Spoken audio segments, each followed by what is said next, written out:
What Diantha did ********* What Diantha did Charlotte Perkins Gilman Contents Chapter I Handicapped Chapter 2 An Unnatural Daughter Chapter 3 Breakers Chapter 4 A Crying Need Chapter V Chapter 6 The Cynosure Chapter 7 Heresy and Schism Chapter 8 Chapter 9 Sleeping In Chapter X Union House Chapter 11 The Power of the Screw Chapter 12 Like a Banyan Tree Chapter 13 All This Chapter 14 And Heaven Beside Chapter I Handicapped One may use the Old Man of the Sea for a partner or patron,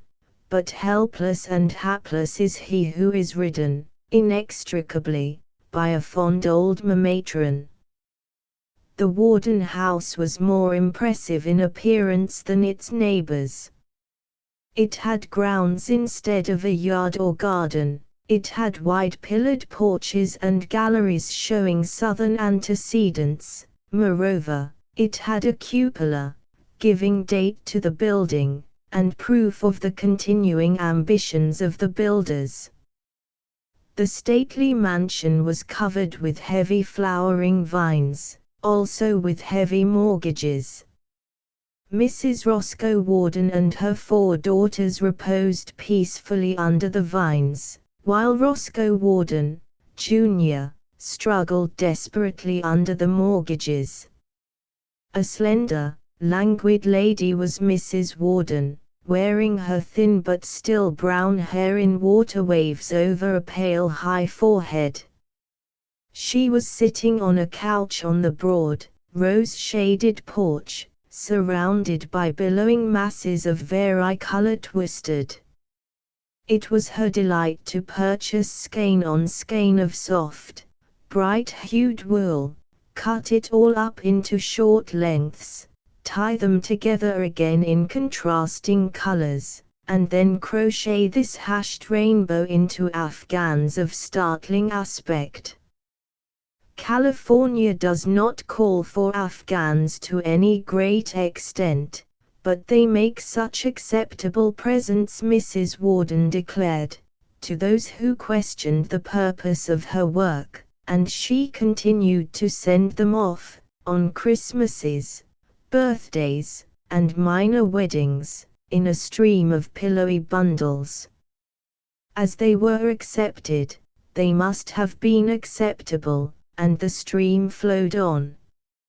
Around her, among the gay blossoms and gayer wools, sat her 4 daughters, variously intent. The mother, a poetic soul, had named them musically and with dulcet rhymes. Madeline and Adeline were the 2 eldest, Coraline and Doraline the 2 youngest. It had not occurred to her until too late that those melodious terminations made it impossible to call one daughter without calling 2, and that Lena called them all. Miss Imogen said, a soft voice in the doorway, "Dear Positively ain't no butter in the house for supper." "No butter," said Mrs. Warden, incredulously. "Why, Sukey, I'm sure we had a tub sent up last Tuesday." "A week ago Tuesday, more likely," Mother suggested Dora. "Nonsense, Dora. It was this week, wasn't it, girls?" The mother appealed to them quite earnestly, as if the date of that tub's delivery would furnish forth the supper table. But none of the young ladies save Dora had even a contradiction to offer. "You know I never notice things," said the artistic Cora, and the Delines, as their younger sisters called them, said nothing. "I might borrow some o' Miss Bell," suggested Sukey, that's nearer ender sto. Yes, do, Suki, her mistress agreed. It is so hot. But what have you done with that tubful? Why, some I tuck back to Miss Bell for what I borrowed before. I'm always most careful to make return for what I borrows, and you know, Miss Warden, that waffles and sweet potatoes and cornbread they do take butter, to say nothing o' them little cakes you all like so well, and a fried chicken, and, never mind, Suki, you go and present my compliments to Mrs. Bell, and ask her for some, and be sure you return it promptly. Now, girls, don't let me forget to tell Ross to send up another tub. We can't seem to remember any better than you can, Mother, said Adeline, dreamily. Those details are so utterly uninteresting.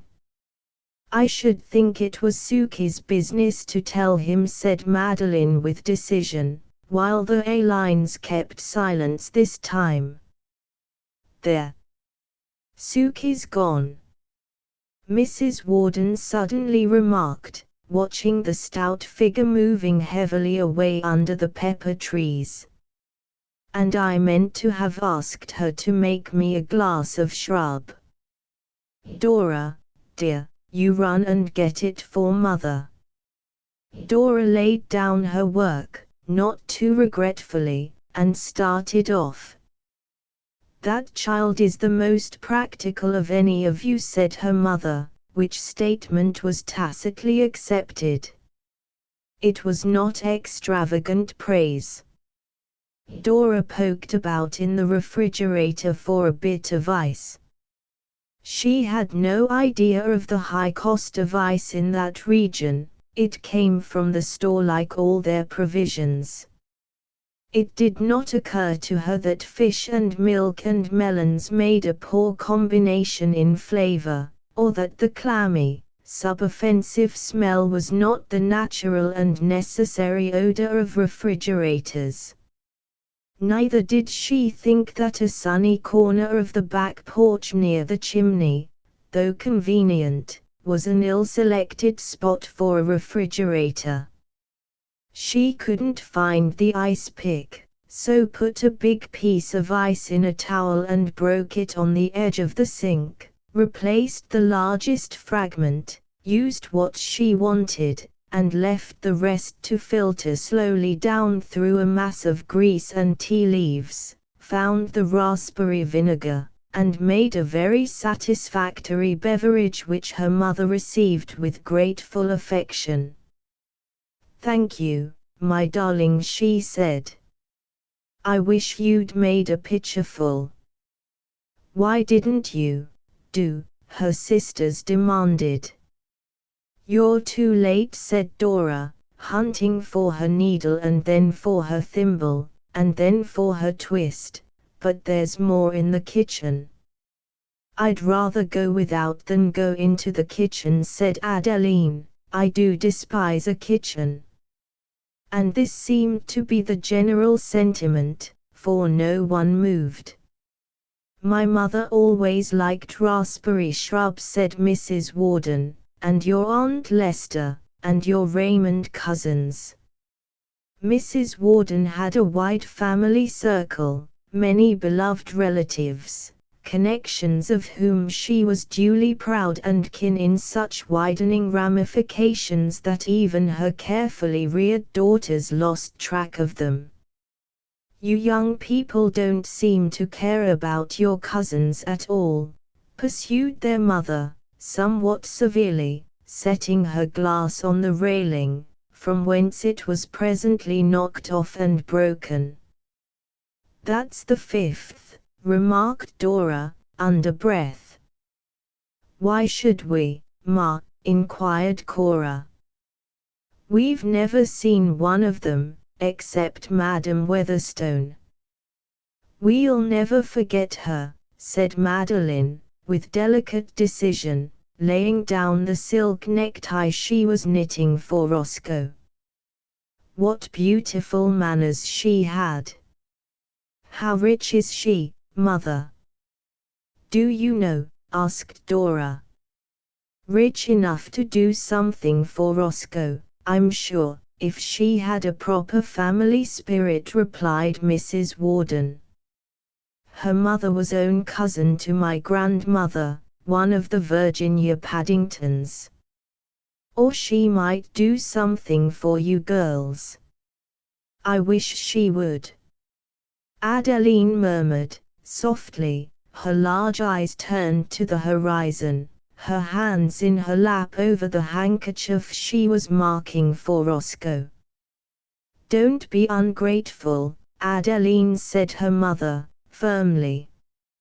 You have a good home and a good brother, no girl ever had a better. But there is never anything going on, broke in Coraline, in a tone of complaint. No parties, no going away for vacations, no anything. Now, Cora, don't be discontented. You must not add a straw to dear Roscoe's burdens, said her mother. Of course not, mother, I wouldn't for the world. I never saw her but that once, and she wasn't very cordial. But, as you say, she might do something. She might invite us to visit her. If she ever comes back again, I'm going to recite for her, said Dora, firmly. Her mother gazed fondly on her youngest. I wish you could, dear, she agreed. I'm sure you have talent, and Madame Weatherstone would recognize it. And Adeline's music too. And Cora's art. I am very proud of my girls. Cora sat where the light fell well upon her work. She was illuminating a volume of poems, painting flowers on the margins, in appropriate places, for Roscoe. I wonder if he'll care for it, she said, laying down her brush and holding the book at arm's length to get the effect. Of course he will, answered her mother, warmly. It is not only the beauty of it, but the affection. How are you getting on, Dora? Dora was laboring at a task almost beyond her 14 years. Consisting of a negligee shirt of outing flannel, upon the breast of which she was embroidering a large, intricate design, for Roscoe. She was an ambitious child, but apt to tire in the execution of her large projects. I guess it'll be done, she said, a little wearily. What are you going to give him, mother? Another bathrobe, his old one is so worn. And nothing is too good for my boy. He's coming, said Adeline, who was still looking down the road, and they all concealed their birthday work in haste. A tall, straight young fellow, with an air of suddenly faced maturity upon him, opened the gate under the pepper trees and came toward them. He had the finely molded features we see in portraits of handsome ancestors, seeming to call for curling hair a little longish, and a rich profusion of ruffled shirt. But his hair was sternly short, his shirt severely plain, his proudly carried head spoke of effort rather than of ease in its attitude. Dora skipped to meet him.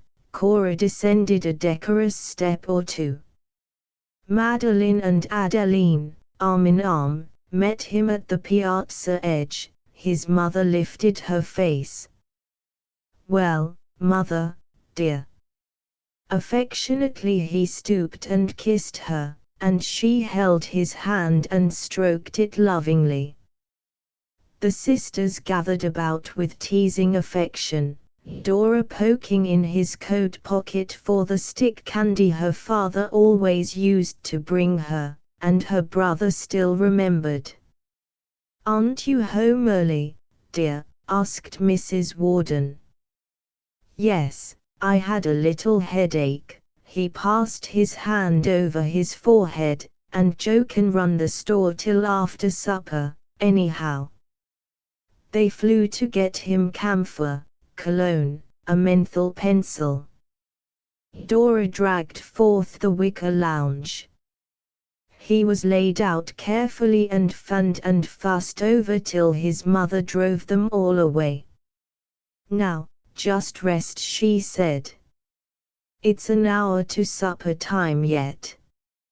And she covered him with her latest completed Afghan, gathering up and carrying away the incomplete one and its tumultuous constituents. He was glad of the quiet, the fresh, sweet air, the smell of flowers instead of the smell of molasses and cheese, soap and sulfur matches. But the headache did not stop, nor the worry that caused it. He loved his mother, he loved his sisters, he loved their home, but he did not love the grocery business which had fallen so unexpectedly upon him at his father's death, nor the load of debt which fell with it. That they need never have had so large a place to keep up did not occur to him. He had lived there most of his life, and it was home. That the expenses of running the household were 3 times what they needed to be, he did not know. His father had not questioned their style of living, nor did he.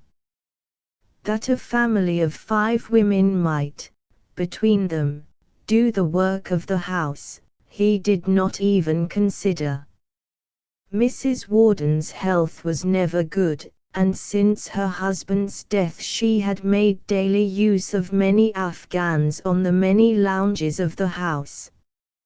Madeline was delicate and Adeline was frail, Cora was nervous, Dora was only a child.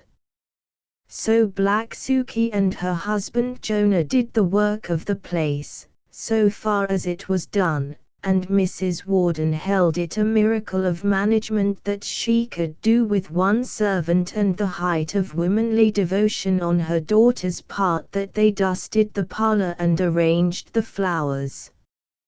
Roscoe shut his eyes and tried to rest, but his problem beset him ruthlessly.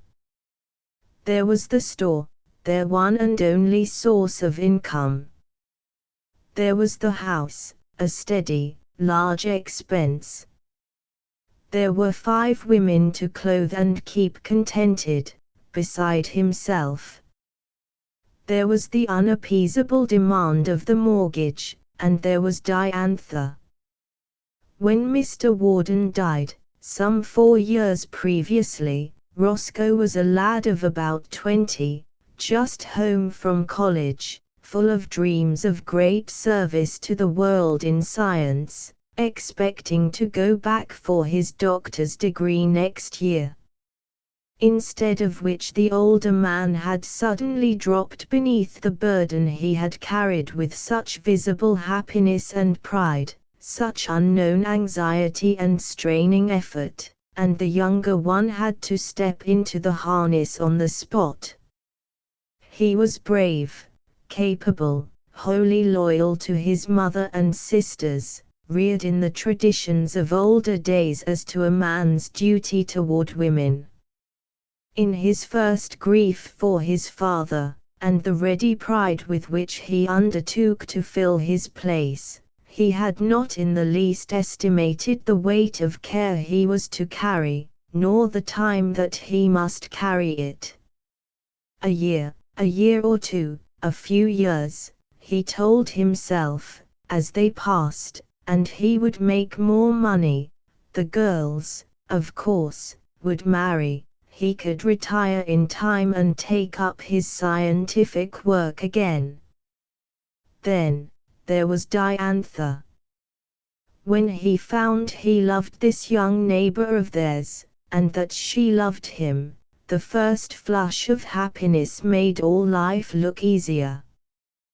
They had been engaged 6 months, and it was beginning to dawn upon the young man that it might be 6 years, or 16 years, before he could marry. He could not sell the business, and if he could, he knew of no better way to take care of his family. The girls did not marry, and even when they did, he had figured this out to a dreary certainty: he would still not be free. To pay the mortgages off, and keep up the house, even without his sisters, would require all the money the store would bring in for some 6 years ahead. The young man set his teeth hard and turned his head sharply toward the road. And there was Diantha. She stood at the gate and smiled at him. He sprang to his feet, headacheless for the moment, and joined her. Mrs. Warden, from the lounge by her bedroom window, saw them move off together, and sighed. "Poor Roscoe," she said to herself. "It is very hard for him. But he carries his difficulties nobly. He is a son to be proud of." And she wept a little.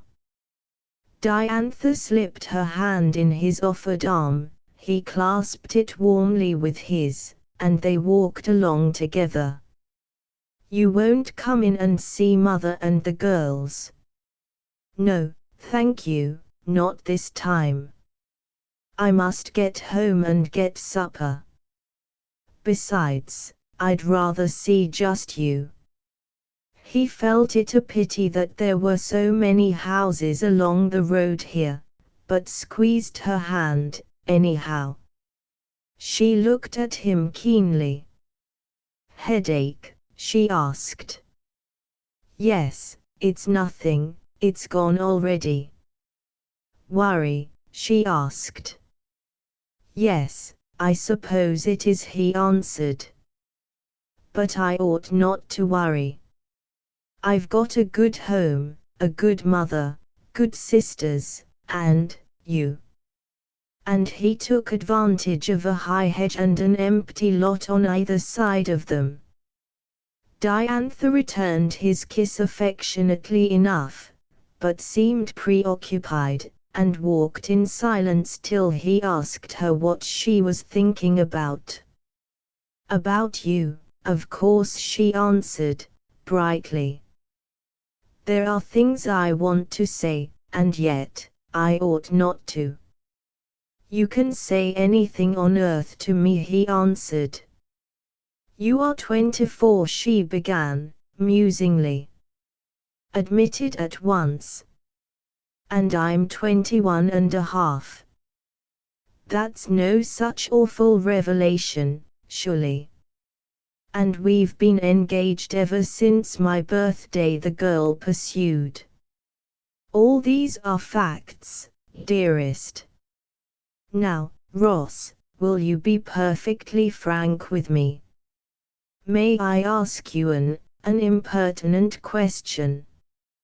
"You may ask me any question you like, it couldn't be impertinent." "You'll be scandalized, I know, but, well, here goes. What would you think if Madeline, or any of the girls, should go away to work?" He looked at her lovingly, but with a little smile on his firm mouth. "I shouldn't allow it," he said. "Oh, allow it? I asked you what you'd think." "I should think it was a disgrace to the family, and a direct reproach to me," he answered. "But it's no use talking about that. None of the girls have any such foolish notion. And I wouldn't permit it if they had." Diantha smiled. "I suppose you never would permit your wife to work?" My widow might have to, not my wife. He held his fine head a trifle higher, and her hand ached for a moment. Wouldn't you let me work, to help you, Ross? My dearest girl, you've got something far harder than that to do for me, and that's wait. His face darkened again, and he passed his hand over his forehead. Sometimes I feel as if I ought not to hold you at all, he burst out, bitterly. You ought to be free to marry a better man. There aren't any, said Diantha, shaking her head slowly from side to side. And if there were millions, I wouldn't marry any of them. I love you, she firmly concluded. Then we'll just wait, said he, setting his teeth on the word, as if he would crush it. It won't be hard with you to help. You're better worth it than Rachel and Leah together. They walked a few steps silently. But how about science? She asked him. I don't let myself think of it. I'll take that up later. We're young enough, both of us, to wait for our happiness. And have you any idea, we might as well face the worst. How many years do you think that will be, dearest? He was a little annoyed at her persistence. Also, though he would not admit the thought, it did not seem quite the thing for her to ask. A woman should not seek too definite a period of waiting. She ought to trust, to just wait on general principles. I can face a thing better if I know just what I'm facing, said the girl, quietly, and I'd wait for you, if I had to, all my life. Will it be 20 years, do you think? He looked relieved. Why, no, indeed, darling. It oughtn't to be at the outside more than 5. Or 6, he added, honest though reluctant. You see, Father had no time to settle anything. There were outstanding accounts, and the funeral expenses, and the mortgages. But the business is good, and I can carry it, I can build it up. He shook his broad shoulders determinedly. I should think it might be within 5, perhaps even less. Good things happen sometimes, such as you, my heart's delight. They were at her gate now, and she stood a little while to say good night. A step inside there was a seat, walled in by evergreen, roofed over by the wide acacia boughs. Many a long good night had they exchanged there, under the large, brilliant California moon. They sat there, silent, now. Diantha's heart was full of love for him, and pride and confidence in him, but it was full of other feelings, too, which he could not fathom. His trouble was clearer to her than to him, as heavy to bear.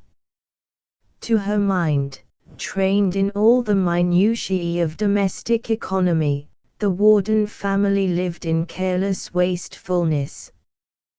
That 5 women, for Dora was older than she had been when she began to do housework, should require servants, seemed to this New England-born girl mere laziness and pride. That 2 voting women over 20 should prefer being supported by their brother to supporting themselves, she condemned even more sharply. Moreover, she felt well assured that with a different family to support, Mr. Warden would never have broken down so suddenly and irrecoverably. Even that funeral, Her face hardened as she thought of the conspicuous lot, the continual flowers, the monument, not wholly paid for yet, that monument, though this she did not know, all that expenditure to do honor to the man they had worked to death, thus brutally Diantha put it, was probably enough to put off their happiness for a whole year.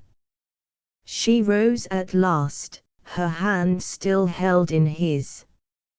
"I'm sorry, but I've got to get supper, dear," she said, "and you must go. Good night for the present, you'll be round by and by." "Yes, for a little while, after we close up," said he, and took himself off, not too suddenly, walking straight and proud while her eyes were on him, throwing her a kiss from the corner, but his step lagging and his headache settling down upon him again as he neared the large house with the cupola. Diantha watched him out of sight, turned and marched up the path to her own door, her lips set tight, her well-shaped head as straightly held as his. "It's a shame, a cruel, burning shame," she told herself rebelliously. A man of his ability. Why, he could do anything, in his own work. And he loved it so. To keep a grocery store. And nothing to show for all that splendid effort. They don't do a thing. They just live, and keep house. All those women. 6 years. Likely to be 60. But I'm not going to wait. Chapter 2. An unnatural daughter. The brooding bird fulfills her task, or she bear lean and brown. All parent beasts see duty true, all parent beasts their duty do. We are the only kind that asks for duty upside down. The stiff-rayed windmill stood like a tall mechanical flower, turning slowly in the light afternoon wind. Its faint regular metallic squeak pricked the dry silence wearingly. Rampant fuchsias, red-jeweled, heavy, ran up its framework, with crowding heliotrope and nasturtiums.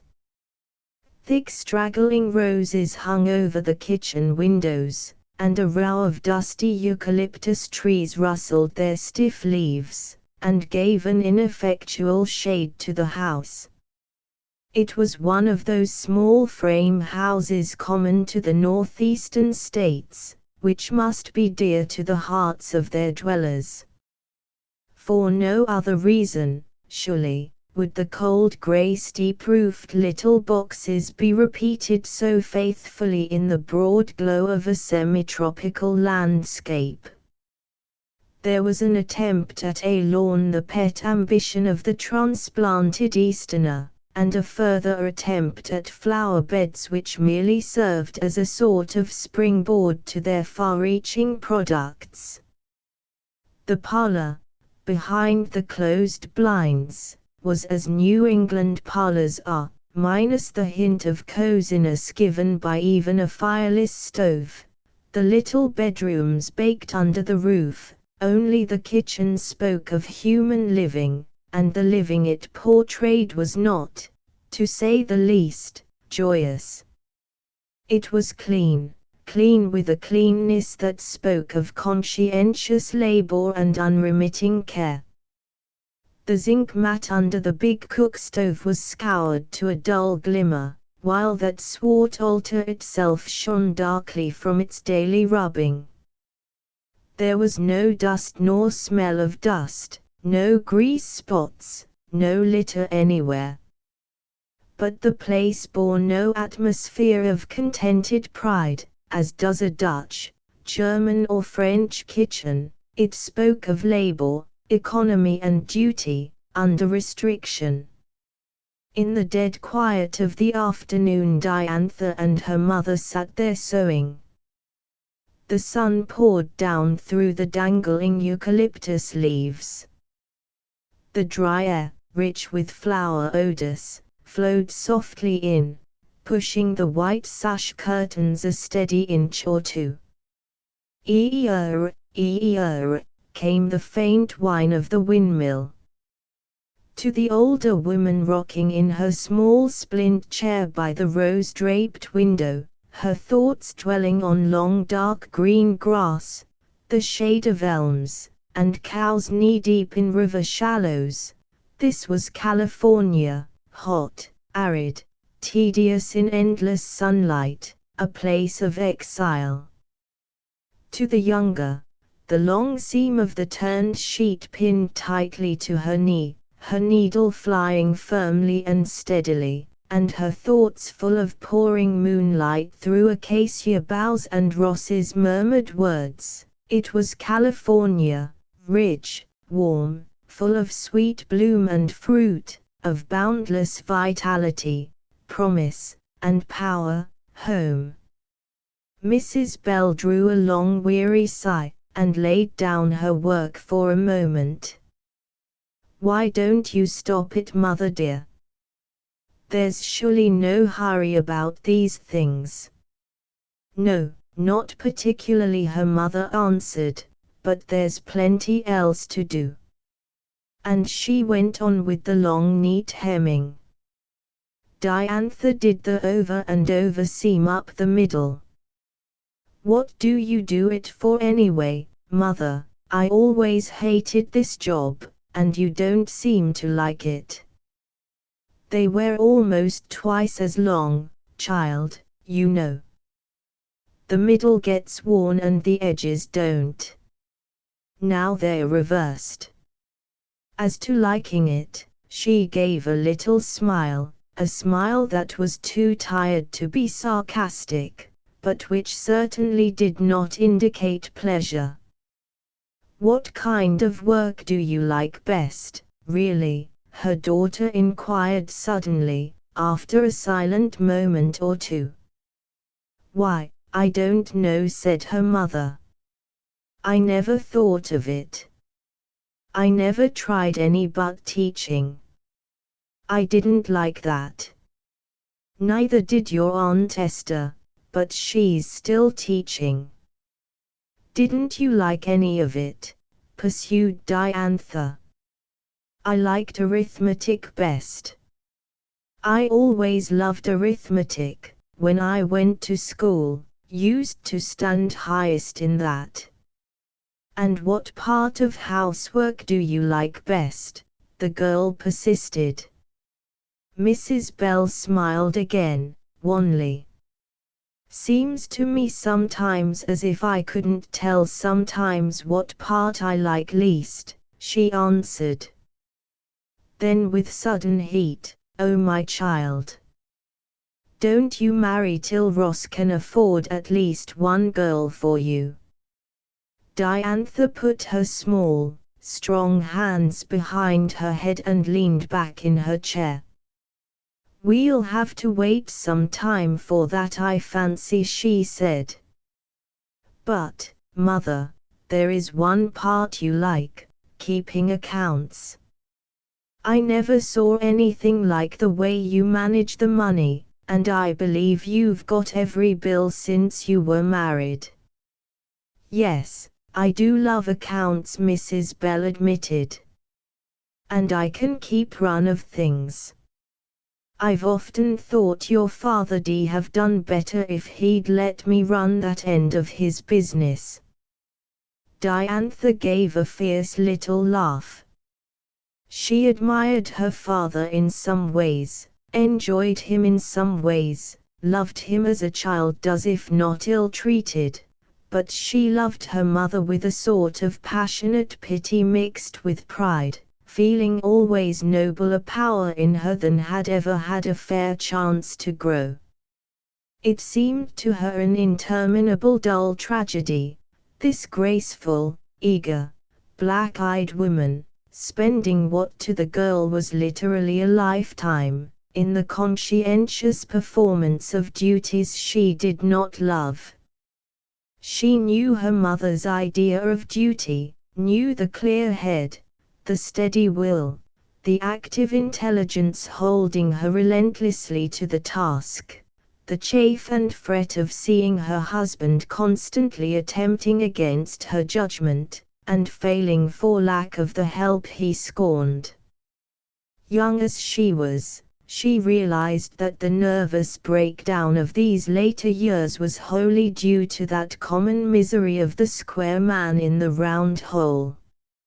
She folded her finished sheet in accurate lines and laid it away, taking her mother's also. "Now you sit still for once, mother dear, read or lie down. Don't you stir till supper's ready." And from pantry to table she stepped, swiftly and lightly, setting out what was needed, greased her pans and set them before her, and proceeded to make biscuit. Her mother watched her admiringly. "How easy you do it," she said. "I never could make bread without getting flour all over me." "You don't spill a speck." Diantha smiled. "I ought to do it easily by this time.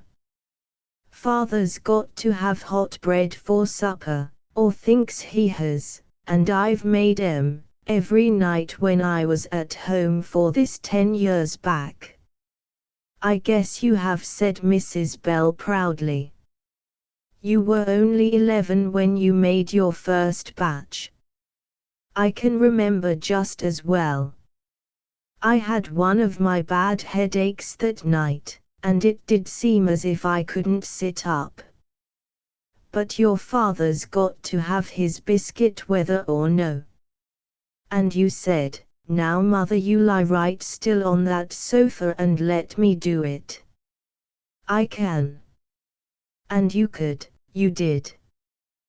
They were better'n mine that first time, and your father praised 'em, and you've been at it ever since." "Yes," said Diantha, with a deeper note of feeling than her mother caught, "I've been at it ever since." "Except when you were teaching school," pursued her mother. "Except when I taught school at Meadville," Diantha corrected. "When I taught here I made 'em just the same." "So you did," agreed her mother. "So you did. No matter how tired you were, you wouldn't admit it. You always were the best child. If I was tired, it was not of making biscuits anyhow. I was tired enough of teaching school though. I've got something to tell you, presently, mother." She covered the biscuits with a light cloth and set them on the shelf over the stove, then poked among the greasewood roots to find what she wanted and started a fire. "Why don't you get an oil stove? Or a gasoline? It would be a lot easier." "Yes," her mother agreed. "I've wanted one for 20 years, but you know your father won't have one in the house. He says they're dangerous." "What are you going to tell me, dear? I do hope you and Ross haven't quarreled." "No, indeed we haven't, mother. Ross is splendid." Only what, Dinah?" "Only he's so tied up," said the girl, brushing every chip from the hearth. "He's perfectly helpless there, with that mother of his, and those 4 sisters." "Ross is a good son," said Mrs. Bell, "and a good brother. I never saw a better. He's certainly doing his duty. Now if his father lived, you two could have got married by this time maybe, though you're too young yet." Diantha washed and put away the dishes she had used, saw that the pantry was in its usual delicate order, and proceeded to set the table, with light steps and no clatter of dishes. "I'm 21, she said. "Yes, you're 21, her mother allowed. "It don't seem possible, but you are. My first baby," she looked at her proudly. "If Ross has to wait for all those girls to marry, and to pay his father's debts, I'll be old enough," said Diantha grimly. Her mother watched her quick assured movements with admiration, and listened with keen sympathy. "I know it's hard, dear child. You've only been engaged 6 months, and it looks as if it might be some years before Ross'll be able to marry. He's got an awful load for a boy to carry alone." "I should say he had," Diantha burst forth. 5 helpless women, or 3 women, and 2 girls. Though Cora's as old as I was when I began to teach. And not one of 'em will lift a finger to earn her own living. "They weren't brought up that way," said Mrs. Bell. "Their mother don't approve of it. She thinks the home is the place for a woman, and so does Ross, and so do I," she added rather faintly. Diantha put her pan of white puff balls into the oven, sliced a quantity of smoked beef in thin shavings, and made white sauce for it, talking the while as if these acts were automatic.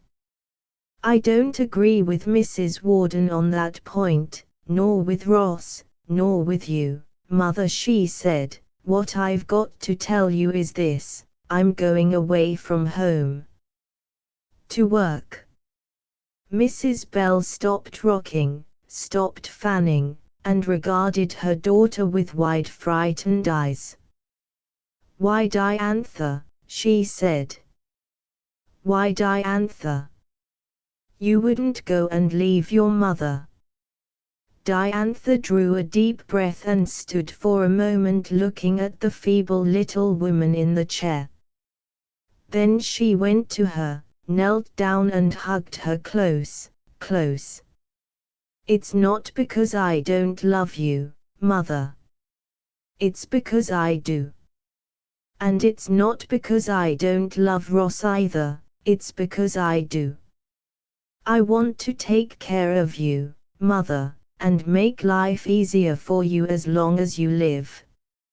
I want to help him, to help carry that awful load, and I'm going to do it."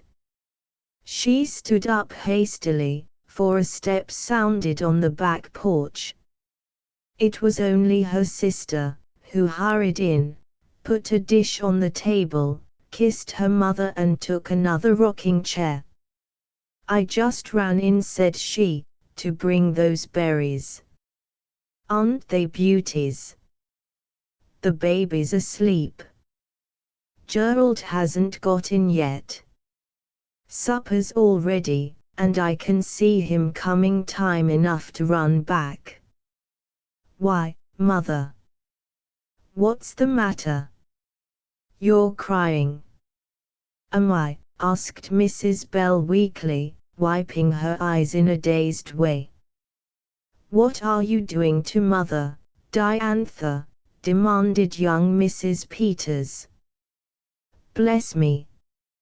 I thought you and she never had any differences. I was always the black sheep, when I was at home. Maybe that's why I left so early." She looked very pretty and complacent, this young matron and mother of 19, and patted the older woman's hand affectionately, demanding, "Come, what's the trouble?" "You might as well know now as later," said her sister. "I have decided to leave home, that's all." "To leave home?" Mrs. Peters sat up straight and stared at her. "To leave home, and Mother?" "Well," said Diantha, while the tears rose and ran over from her mother's eyes. Well, why not? You left home and mother before you were 18. That's different, said her sister sharply. I left to be married, to have a home of my own. And besides, I haven't gone far. I can see mother every day. That's one reason I can go now better than later on, Diantha said. You are close by in case of any trouble. What on earth are you going for? Ross isn't ready to marry yet, is he? No, nor likely to be for years. That's another reason I'm going. But what for goodness sake? To earn money, for one thing. Can't you earn money enough by teaching? The mother broke in eagerly.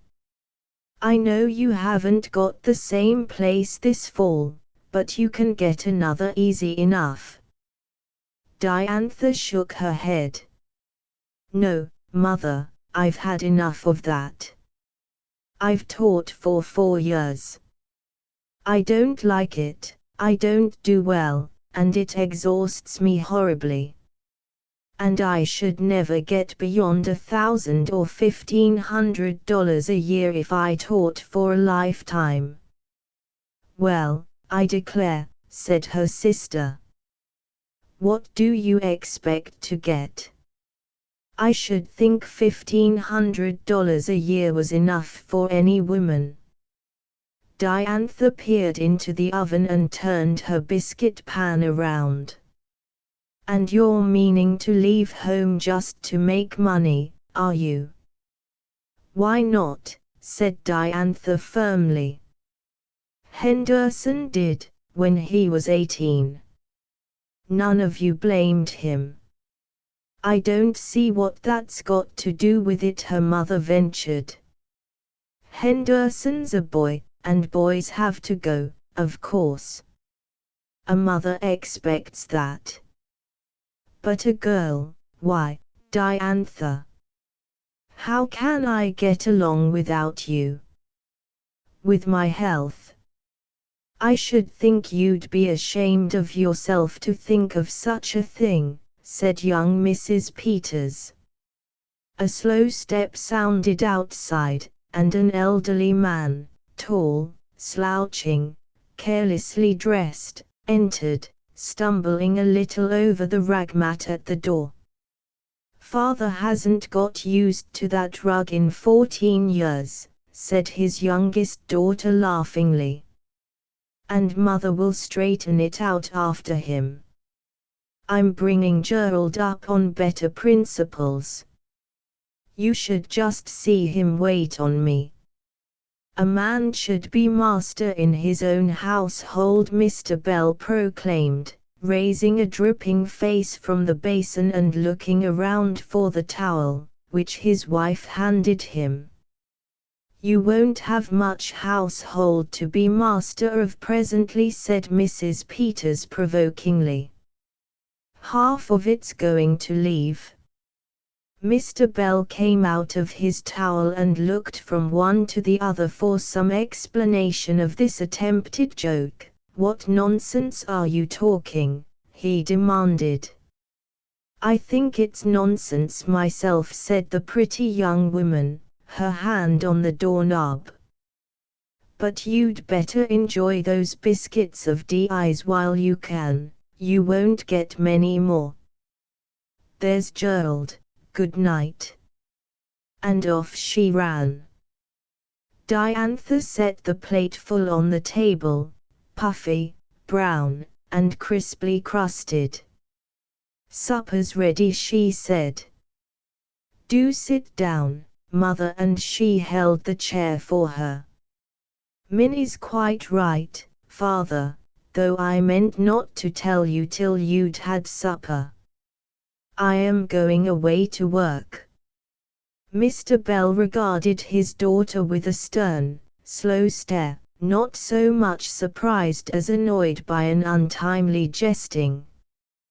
He ate a hot biscuit in 2 Fletcherized mouthfuls, and put more sugar in his large cup of tea. "You've got your mother all worked up with your nonsense," said he. "What are you talking about anyway?" Diantha met his eyes unflinchingly.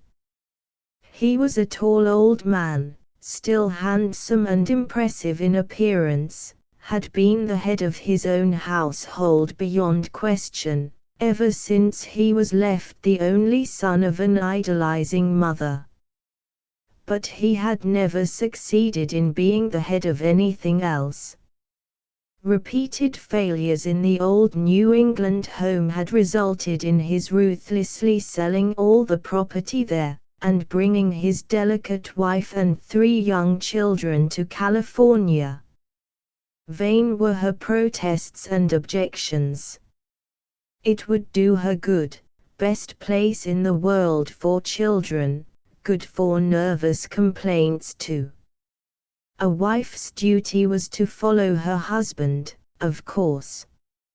She had followed, willy-nilly, and it was good for the children, there was no doubt of that.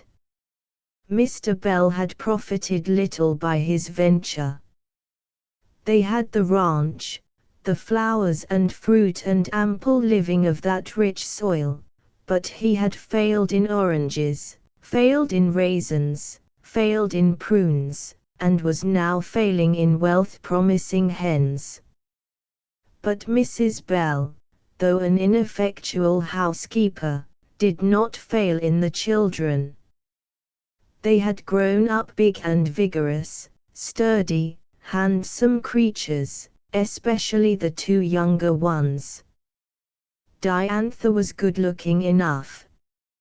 Roscoe Warden thought her divinely beautiful. But her young strength had been heavily taxed from childhood in that complex process known as helping mother. As a little child she had been of constant service in caring for the babies, and early developed such competence in the various arts of housework as filled her mother with fond pride, and even wrung from her father some grudging recognition. That he did not value it more was because he expected such competence in women, all women. It was their natural field of ability, their duty as wives and mothers. Also as daughters. If they failed in it, that was by illness or perversity. If they succeeded, that was a matter of course. He ate another of Diantha's excellent biscuits, his greyish-red whiskers slowly wagging, and continued to eye her disapprovingly. She said nothing, but tried to eat, and tried still harder to make her heart go quietly, her cheeks keep cool, and her eyes dry. Mrs. Bell also strove to keep a cheerful countenance, urged food upon her family, even tried to open some topic of conversation, but her gentle words trailed off into unnoticed silence. Mr. Bell ate until he was satisfied and betook himself to a comfortable chair by the lamp, where he unfolded the smart local paper and lit his pipe. "When you've got through with the dishes, Diantha," he said coldly, "I'll hear about this proposition of yours." Diantha cleared the table, lowered the leaves, set it back against the wall, spreading the turkey-red cloth upon it. She washed the dishes, her kettle long since boiling, scalded them, wiped them, set them in their places, washed out the towels, wiped the pan and hung it up, swiftly, accurately, and with a quietness that would have seemed incredible to any mistress of heavy-footed servants. Then with heightened color and firm-set mouth, she took her place by the lamplit table and sat still. Her mother was patiently darning large socks with many holes, a kind of work she specially disliked. "You'll have to get some new socks, Father," she ventured. "These are pretty well gone." "Oh, they'll do a good while yet," he replied, not looking at them. "I like your embroidery, my dear." That pleased her. She did not like to embroider, but she did like to be praised. Diantha took some socks and set to work, red-cheeked and excited, but silent yet. Her mother's needle trembled irregularly under and over, and a tear or two slid down her cheeks. Finally Mr. Bell laid down his finished paper and his emptied pipe and said, "Now then. Out with it." This was not a felicitous opening. It is really astonishing how little diplomacy parents exhibit, how difficult they make it for the young to introduce a proposition. There was nothing for it but a bald statement, so Diantha made it boldly. "I have decided to leave home and go to work," she said. "Don't you have work enough to do at home?" he inquired, with the same air of quizzical superiority which had always annoyed her so intensely, even as a little child. She would cut short this form of discussion. "I am going away to earn my living. I have given up school teaching, I don't like it, and there isn't money enough in it. I have plans, which will speak for themselves later." "So," said Mr. Bell, "plans all made, eh? I suppose you've considered your mother in these plans." "I have," said his daughter. "It is largely on her account that I'm going." "You think it'll be good for your mother's health to lose your assistance, do you?" "I know she'll miss me, but I haven't left the work on her shoulders. I am going to pay for a girl to do the work I've done. It won't cost you any more, Father, and you'll save some, for she'll do the washing too. You didn't object to Henderson's going, at 18. You didn't object to Minnie's going, at 17. Why should you object to my going, at 21? I haven't objected, so far," replied her father. "Have your plans also allowed for the affection and duty you owe your parents?" "I have done my duty, as well as I know how," she answered. "Now I am 21, and self-supporting, and have a right to go." "Oh yes. You have a right, a legal right, if that's what you base your idea of a child's duty on. And while you're talking of rights, how about a parent's rights? How about common gratitude? How about what you owe to me, for all the care and pains and cost it's been to bring you up?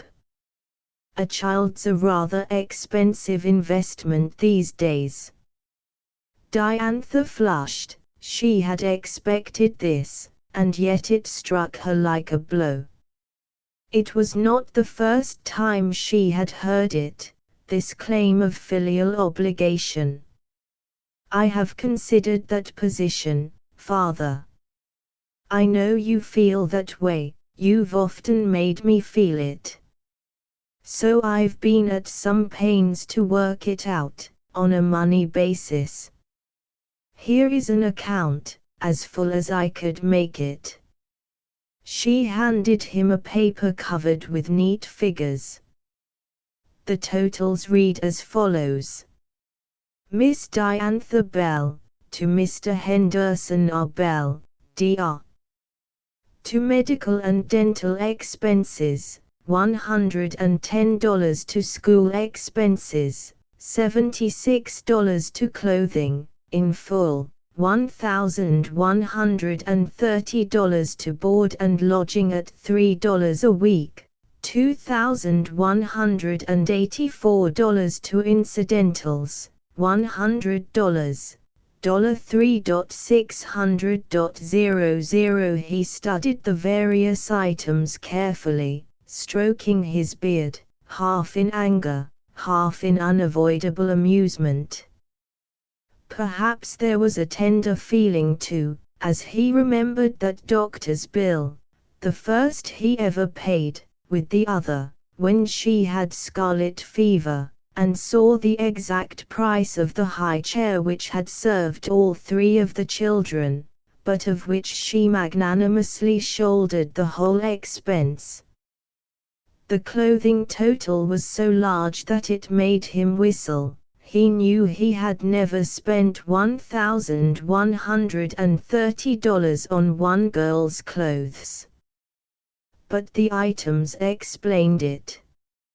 Materials, 3 years at an average of $10 a year, $30 5 years averaging $20 each year, $100 5 years averaging $30 each year, $50 5 years averaging $50 each year, $250, $530. The rest was mother's labor, averaging 20 full days a year at $2 a day, $40 a year.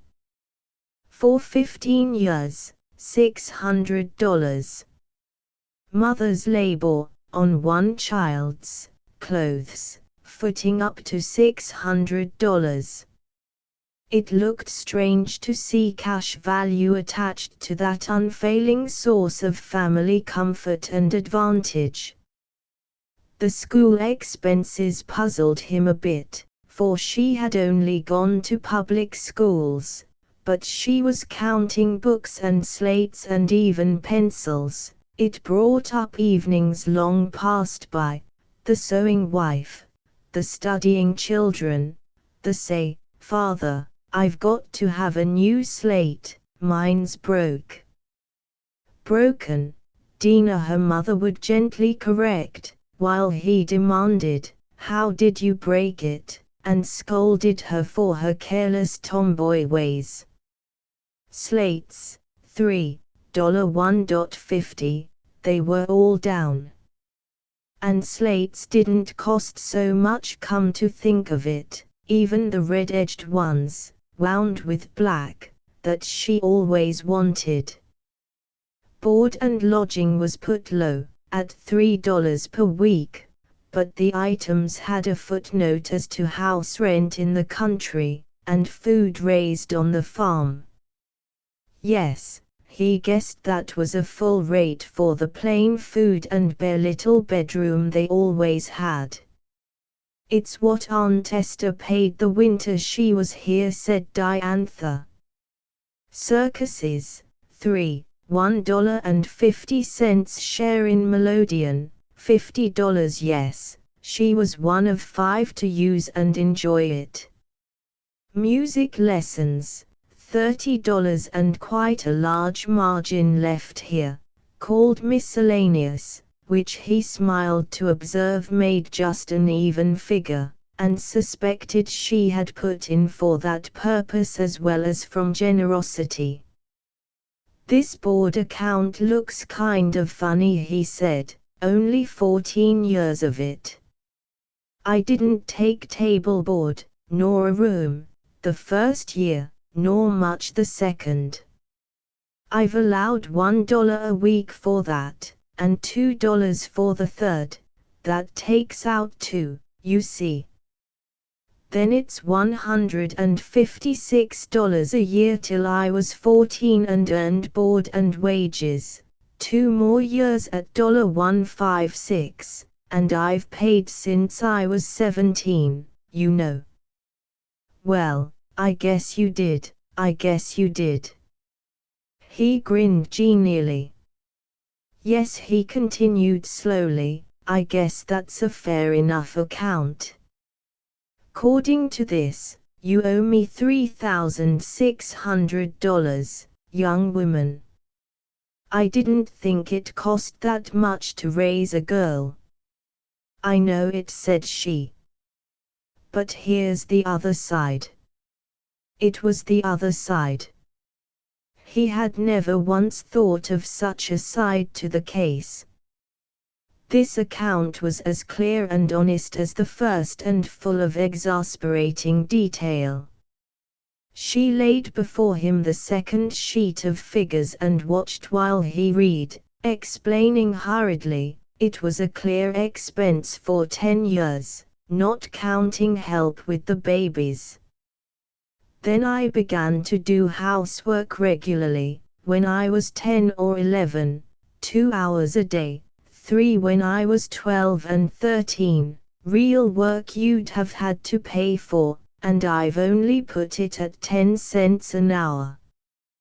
When Mother was sick the year I was 14, and I did it all but the washing, all a servant would have done for $3 a week. Ever since then I have done 3 hours a day outside of school, full-grown work now, at 20 cents an hour. That's what we have to pay here, you know. Thus it mounted up, Mr. Henderson R. Bell, to Miss Diantha Bell, D.R. for labor and services. 2 years, 2 hours a day at 10 c. an hour, $146. 2 years, 3 hours a day at 10 c. an hour, $219. 1 year, full wages at $5 a week, $260. 6 years and a half, 3 hours a day at 20 c. $1,423.50, $2,048.50. Mr. Bell meditated carefully on these figures. To think of that child's labor footing up to $2,000 and over. It was lucky a man had a wife and daughters to do this work, or he could never support a family. Then came her school teaching years. She had always been a fine scholar and he had felt very proud of his girl when she got a good school position in her 18th year. California salaries were higher than Eastern ones, and times had changed too. The year he taught school he remembered the salary was only $300.00, and he was a man. This girl got $600, next year $700, $800, $900, why it made $3,000 she had earned in 4 years. Astonishing. Out of this she had a balance in the bank of $550. He was pleased to see that she had been so saving. And her clothing account, little enough he admitted for 4 years and 6 months, $300. All incidentals for the whole time, $50.00, this with her balance made just $900. That left $2,100. $2,100 unaccounted for. Young lady, besides this nest egg in the bank, I'd no idea you were so wealthy. What have you done with all that? Given it to you, father, said she quietly, and handed him the third sheet of figures. Board and lodging at $4 a week for 4.5 years made $936, that he could realize. But cash advance $1,164 more, he could not believe it. That time her mother was so sick and Diantha had paid both the doctor and the nurse. Yes, he had been much cramped that year, and nurses come high. For Henderson, Jr.'s expenses to San Francisco, and again for Henderson when he was out of a job. Mr. Bell remembered the boy's writing for the money, and his not having it, and Mrs. Bell saying she could arrange with Diantha. Arrange. And that girl had kept this niggardly account of it. For Minnie's trip to the Yosemite, and what was this? For his raisin experiment, for the new horse they simply had to have for the drying apparatus that year he lost so much money in apricots, and for the spraying materials. Yes, he could not deny the items, and they covered that $1,164 exactly. Then came the deadly balance of the account between them, her labor, $2,047 her board, $936 her cash advanced, $1,164, $4,147 his expense for her, $3,600, due her from him, $547. Diantha revolved her pencil between firm palms, and looked at him rather quizzically, while her mother rocked and darned and wiped away an occasional tear. She almost wished she had not kept accounts so well. Mr. Bell pushed the papers away and started to his feet. "This is the most shameful piece of calculation I ever saw in my life," said he. "I never heard of such a thing. You go and count up in cold dollars the work that every decent girl does for her family and is glad to. I wonder you haven't charged your mother for nursing her."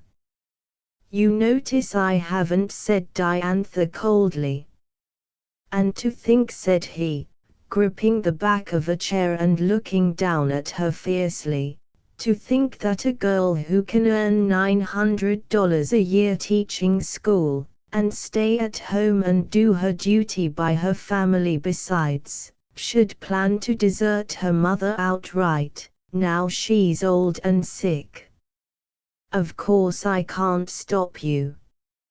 You're of age, and children nowadays have no sense of natural obligation after they're grown up. You can go, of course, and disgrace the family as you propose, but you needn't expect to have me consent to it or approve of it, or of you. It's a shameful thing, and you are an unnatural daughter, that's all I've got to say." Mr. Bell took his hat and went out, a conclusive form of punctuation much used by men in discussions of this sort. Chapter 3. Breaker's Duck. Dive. Here comes another one. Wait till the crest ruffles show. Beyond is smooth water in beauty and wonder. Shut your mouth. Hold your breath. Dip your head under. Dive through the weight and the wash, and the thunder. Look out for the undertow. If Diantha imagined that her arithmetical victory over a too-sordid presentation of the parental claim was a final one, she soon found herself mistaken. It is easy to say, putting an epic in an epigram, she seen her duty and she done it, but the space and time covered are generally as far beyond our plans as the estimates of an amateur mountain climber exceed his achievements. Her determination was not concealed by her outraged family. Possibly they thought that if the matter was well aired, and generally discussed, the daring offender might reconsider. Well aired it certainly was, and widely discussed by the parents of the little town before young people who sat in dumbness, or made faint defense. It was also discussed by the young people, but not before their parents. She had told Ross, first of all, meaning to have a quiet talk with him to clear the ground before arousing her own family, but he was suddenly away just as she opened the subject, by a man on a wheel, some wretched business about the store of course, and sent word that night that he could not come up again. Couldn't come up the next night either. 2 long days, 2 long evenings without seeing him. Well, if she went away she'd have to get used to that. But she had so many things to explain, so much to say to make it right with him. She knew well what a blow it was. Now it was all over town, and she had had no chance to defend her position. The neighbors called. Tall bony Mrs. Delafield, who lived nearest to them and had known Diantha for some years, felt it her duty to make a special appeal, or attack rather, and brought with her stout Mrs. Schlosster, whose ancestors and traditions were evidently of German extraction. Diantha retired to her room when she saw these two bearing down upon the house, but her mother called her to make a pitcher of lemonade for them, and having entered there was no escape. They harried her with questions, were increasingly offended by her reticence, and expressed disapproval with a fullness that overmastered the girl's self-control. "I have as much right to go into business as any other citizen, Mrs. Delafield," she said with repressed intensity. "I am of age and live in a free country. What you say of children no longer applies to me. And what is this mysterious business you're going into, if one may inquire?" "Nothing you're ashamed to mention, I hope?" asked Mrs. Delafield. "If a woman refuses to mention her age, is it because she's ashamed of it?" the girl retorted, and Mrs. Delafield flushed darkly. "Never have I heard such talk from a maiden to her elders," said Mrs. Schlosster. "In my country the young have more respect, as is right." Mrs. Bell objected inwardly to any reprimand of her child by others, but she agreed to the principle advanced and made no comment. Diantha listened to quite a volume of detailed criticism, inquiry and condemnation, and finally rose to her feet with the stiff courtesy of the young. "You must excuse me now," she said with set lips. "I have some necessary work to do." She marched upstairs, shut her bedroom door and locked it, raging inwardly. "It's none of their business. Not a shadow. Why should mother sit there and let them talk to me like that? One would think childhood had no limit, unless it's matrimony." This reminded her of her younger sister's airs of superior wisdom, and did not conduce to a pleasanter frame of mind. With all their miserable little conventions and idiocies. And what they'll say and they'll think. As if I cared. Min'll be just such another. She heard the ladies going out, still talking continuously, a faint response from her mother now and then, a growing quiet as their steps receded toward the gate, and then another deeper voice took up the theme and heavily approached. It was the minister. Diantha dropped into her rocker and held the arms tight. "Now I'll have to take it again, I suppose. But he ought to know me well enough to understand."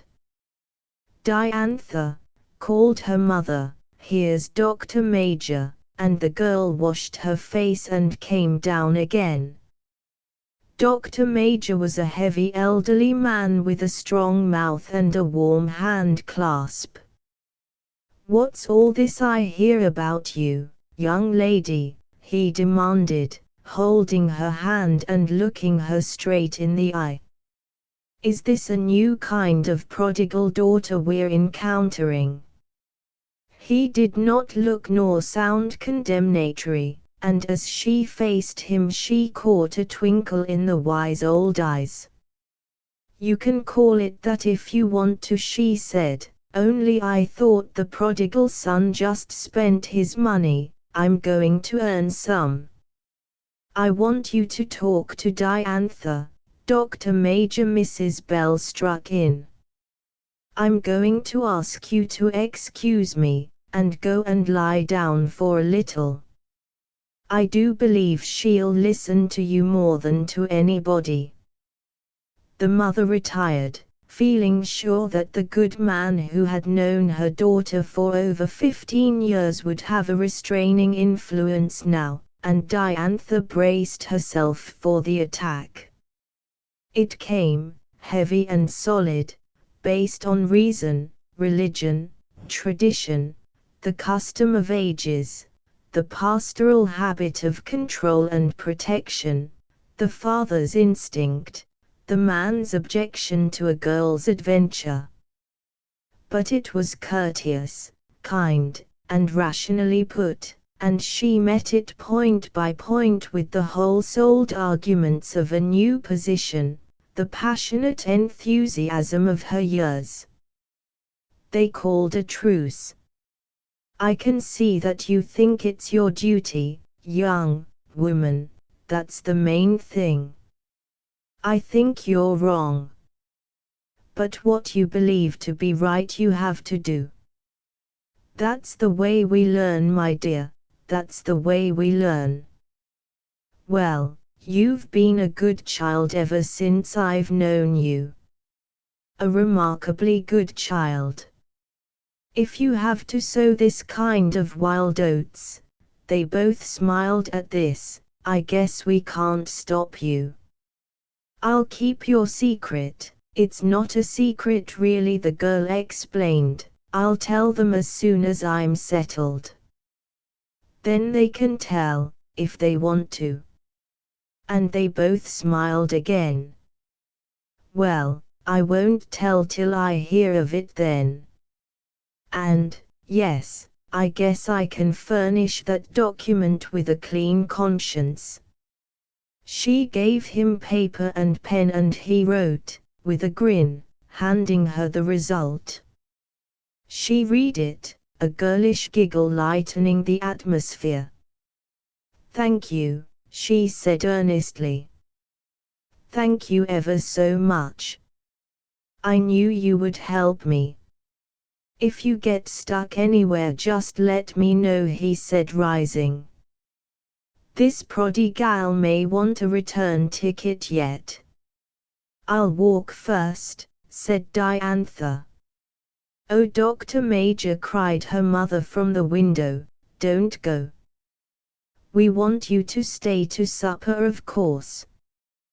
But he had other calls to make, he said, and went away, his big hands clasped behind him, his head bent, smiling 1 minute and shaking his head the next. Diantha leaned against a pearly eucalyptus trunk and watched him. She would miss Dr. Major. But who was this approaching? Her heart sank miserably. Mrs. Warden, and all the girls. She went to meet them, perforce. Mrs. Warden had always been kind and courteous to her. The girls she had not seen very much of, but they had the sweet southern manner, were always polite. Ross's mother she must love. Ross's sisters too, if she could. Why did the bottom drop out of her courage at sight of them? "You dear child," said Mrs. Warden, kissing her. "I know just how you feel. You want to help my boy. That's your secret. But this won't do it, my dear. You've no idea how badly Ross feels, said Madeline. Mrs. Delafield dropped in just now and told us. You ought to have seen him. He didn't believe it, of course, Adeline put in. And he wouldn't say a thing, not a thing to blame you. We said we'd come over right off, and tried to bring him, but he said he'd got to go back to the store, Coraline explained. He was mad though, said Dora. I know. Diantha looked from one to the other helplessly. Come in. Come in, said Mrs. Bell hospitably. Have this rocker, Mrs. Warden. Wouldn't you like some cool drink? Diantha. No indeed. Mrs. Warden protested. Don't get a thing. We're going right back, it's near supper time. No, we can't think of staying, of course not, no indeed, but we had to come over and hear about this dear child's idea. Now tell us all about it, Diantha.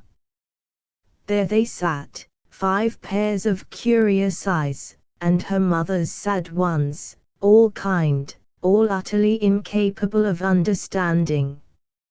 She moistened her lips and plunged desperately.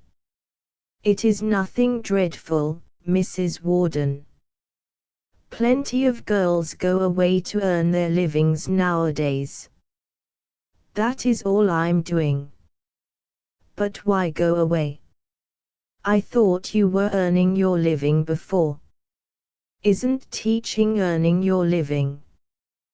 What are you going to do? The girls protested variously, and Mrs. Warden, with a motherly smile, suggested. That doesn't explain your wanting to leave Ross, my dear, and your mother. I don't want to leave them, protested Diantha, trying to keep her voice steady. It is simply that I have made up my mind I can do better elsewhere. Do what better? Asked Mrs. Warden with sweet patience, which reduced Diantha to the bald statement, earn more money in less time. And is that better than staying with your mother and your lover? Pursued the gentle inquisitor, while the girls tried. What do you want to earn more money for? And I thought you earned a lot before. Now Diantha did not wish to state in so many words that she wanted more money in order to marry sooner. She had hardly put it to herself that way. She could not make them see in a few moments that her plan was to do far more for her mother than she would otherwise ever be able to. And as to making them understand the larger principles at stake, the range and depth of her full purpose, that would be physically impossible. I am sorry, she said with trembling lips. I am extremely sorry. But, I cannot explain. Mrs. Warden drew herself up a little. Cannot explain to me, your mother, of course, knows. Diantha is naturally more frank with me than with anyone, said Mrs. Bell proudly, but she does not wish her business plans made public at present.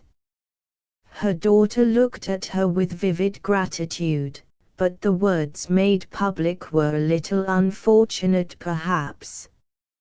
Of course Mrs. Warden agreed, with her charming smile, that we can quite understand.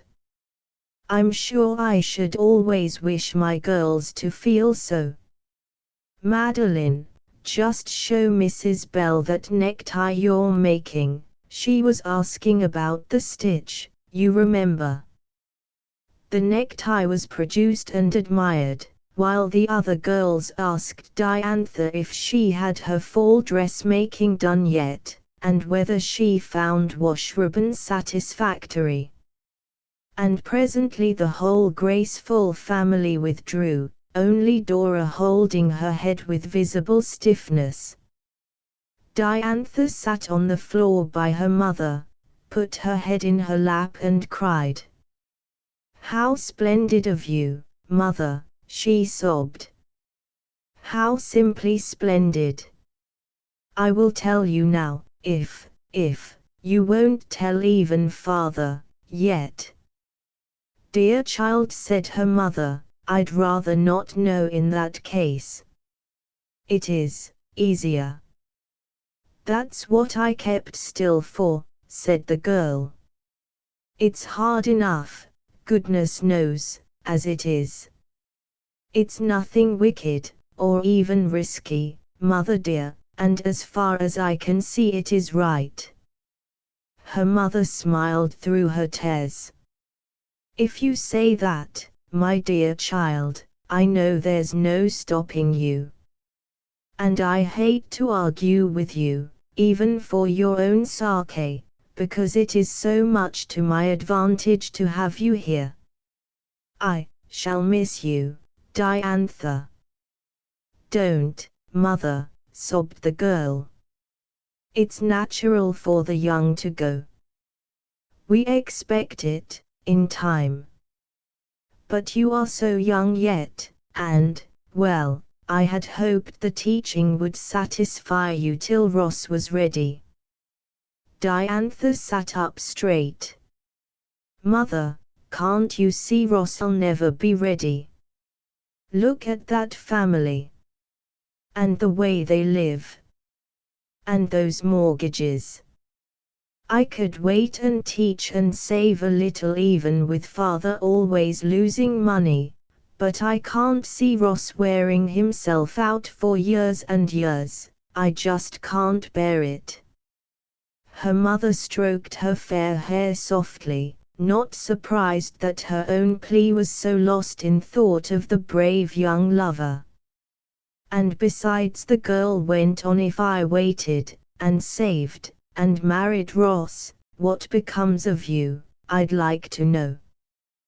What I can't stand is to have you grow older and sicker, and never have any good time in all your life."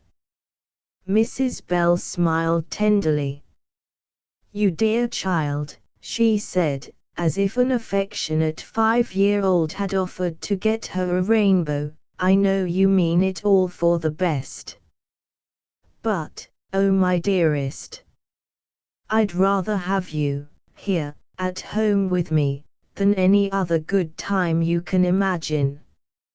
She could not see the suffering in her daughter's face, but she felt she had made an impression, and followed it up with heartbreaking sincerity. She caught the girl to her breast and held her like a little child. "Oh my baby, my baby. Don't leave your mother. I can't bear it." A familiar step outside, heavy, yet uncertain, and they both looked at each other with frightened eyes. They had forgotten the biscuit. "Supper ready?" asked Mr. Bell, with grim humor. "It will be in a moment, father," cried Diantha, springing to her feet. "At least, in a few moments." "Don't fret the child, father," said Mrs. Henderson softly. "She's feeling bad enough." "Should he think she would?" replied her husband. "Moreover, to my mind, she ought to." He got out the small damp local paper and his pipe, and composed himself in obvious patience, yet somehow this patience seemed to fill the kitchen, and to act like a ball and chain to Diantha's feet. She got supper ready, at last, making griddle cakes instead of biscuit, and no comment was made of the change, but the tension in the atmosphere was sharply felt by the two women, and possibly by the tall old man, who ate less than usual, and said absolutely nothing. "I'm going over to see Edwards about that new incubator," he said when the meal was over, and departed, and Mrs. Bell, after trying in vain to do her mending, wiped her clouded glasses and went to bed. Diantha made all neat and tidy, washed her own wet eyes again, and went out under the moon. In that broad tender mellow light she drew a deep breath and stretched her strong young arms toward the sky in dumb appeal. "I knew it would be hard," she murmured to herself. "That is, I knew the facts, but I didn't know the feeling." She stood at the gate between the cypresses, sat waiting under the acacia boughs, walked restlessly up and down the path outside, the dry pepper berries crush softly underfoot, bracing herself for one more struggle, and the hardest of all.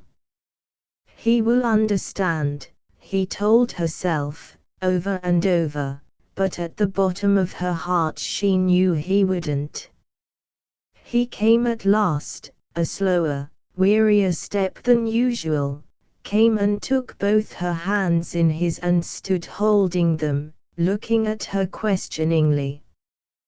Then he held her face between his palms and made her look at him. Her eyes were brave and steady, but the mouth trembled in spite of her. He stilled it with a kiss, and drew her to a seat on the bench beside him. "My poor little girl. You haven't had a chance yet to really tell me about this thing, and I want you to right now. Then I'm going to kill about 40 people in this town. Somebody has been mighty foolish." She squeezed his hand, but found it very difficult to speak. His love, his sympathy, his tenderness, were so delicious after this day's trials, and before those further ones she could so well anticipate. She didn't wish to cry any more, that would by no means strengthen her position, and she found she couldn't seem to speak without crying. "One would think to hear the good people of this town that you were about to leave home and mother for, well, for a trip to the moon," he added. "There isn't any agreement as to what you're going to do, but they are unanimous as to its being entirely wrong. Now suppose you tell me about it." "I will," said Diantha.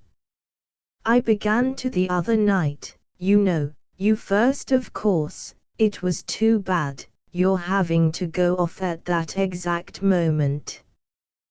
Then I had to tell mother, because, well, you'll see presently. Now dear, just let me say it all, before you do anything. Say away, my darling. I trust you perfectly." She flashed a grateful look at him. "It is this way, my dear. I have 2, 3, yes 4, things to consider, my own personal problem, my family's, yours, and a social one." "My family's?" he asked, with a faint shade of offense in his tone. "No, no, dear, your own," she explained. "Better cut mine out, little girl," he said. "I'll consider that myself." "Well, I won't talk about it if you don't want me to. There are the other 3.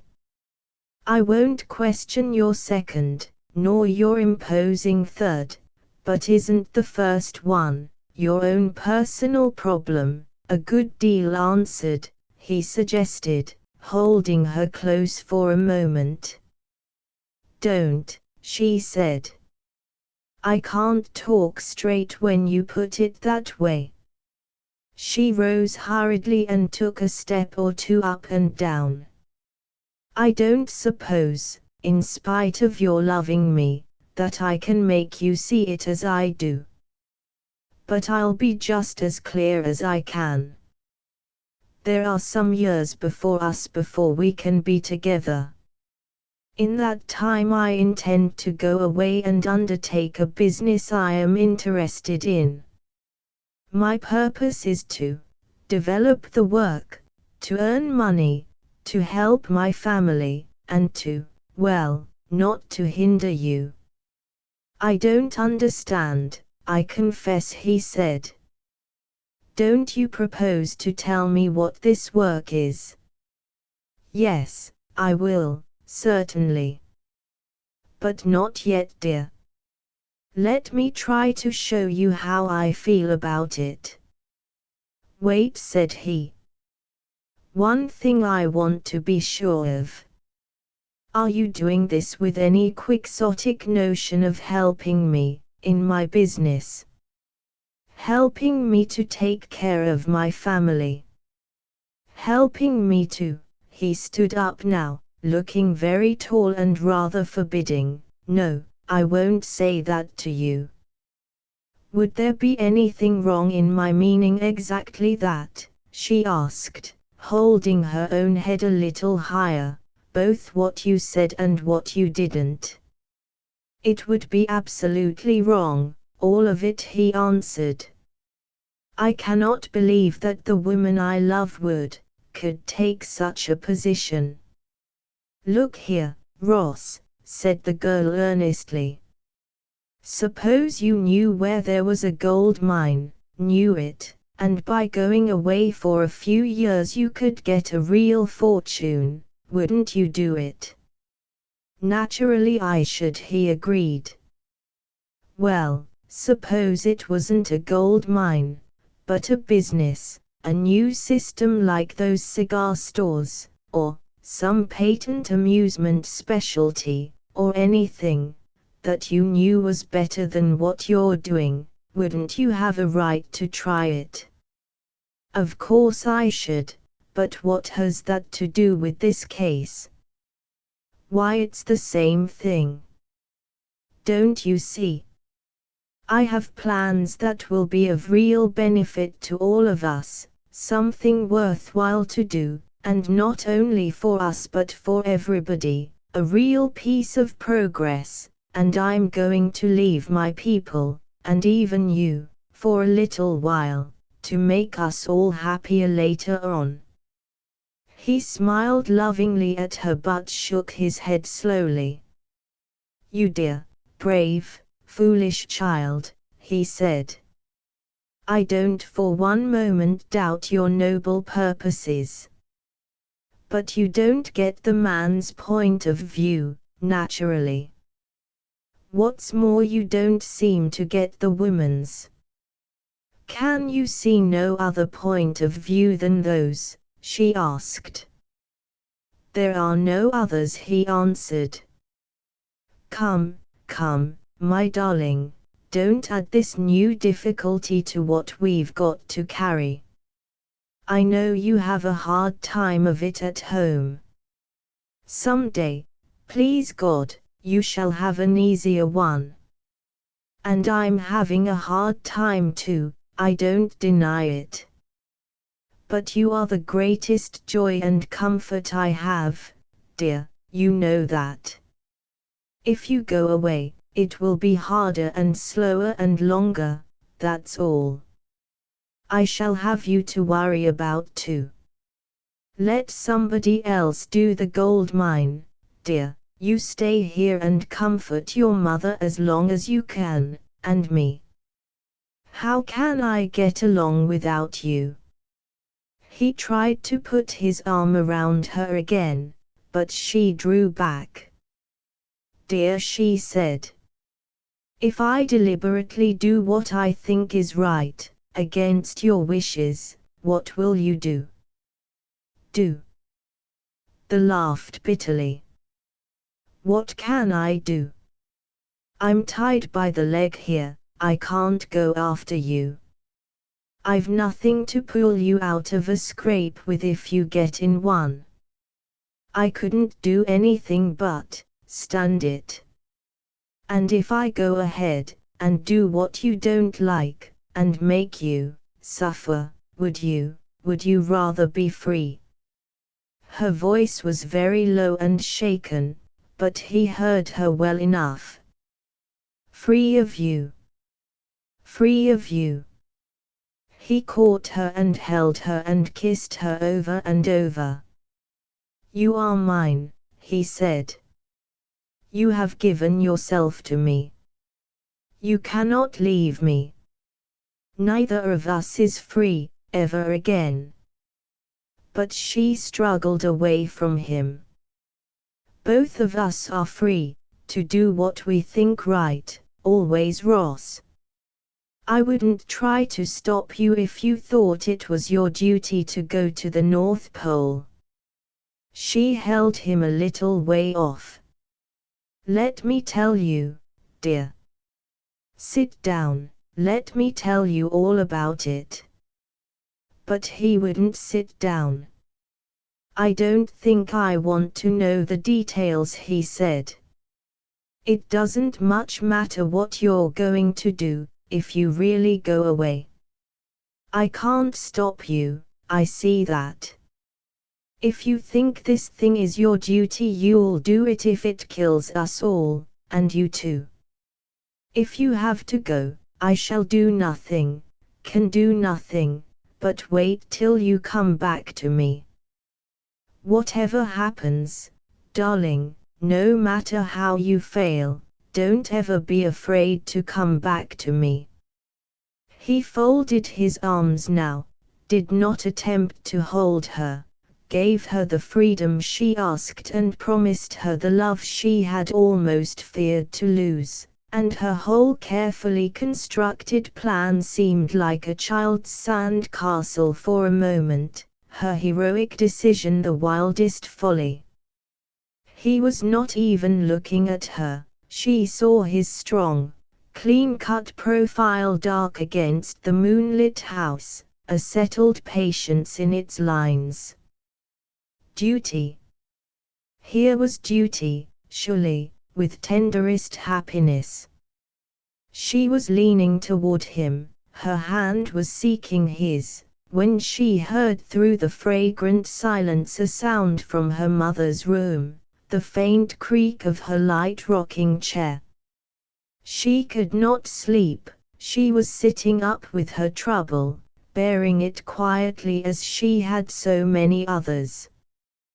The quiet everyday tragedy of that distasteful life, the slow withering away of youth and hope and ambition into a grey waste of ineffectual submissive labor, not only of her life, but of thousands upon thousands like her, it all rose up like a flood in the girl's hot young heart. Ross had turned to her, was holding out his arms to her. You won't go, my darling, he said. I am going Wednesday on the 7:10, said Diantha. Chapter 4. A crying need lovest thou me, said the fair lady, and the lover he said, yeah. Then climb this tree, for my sake, said she, and climb it every day.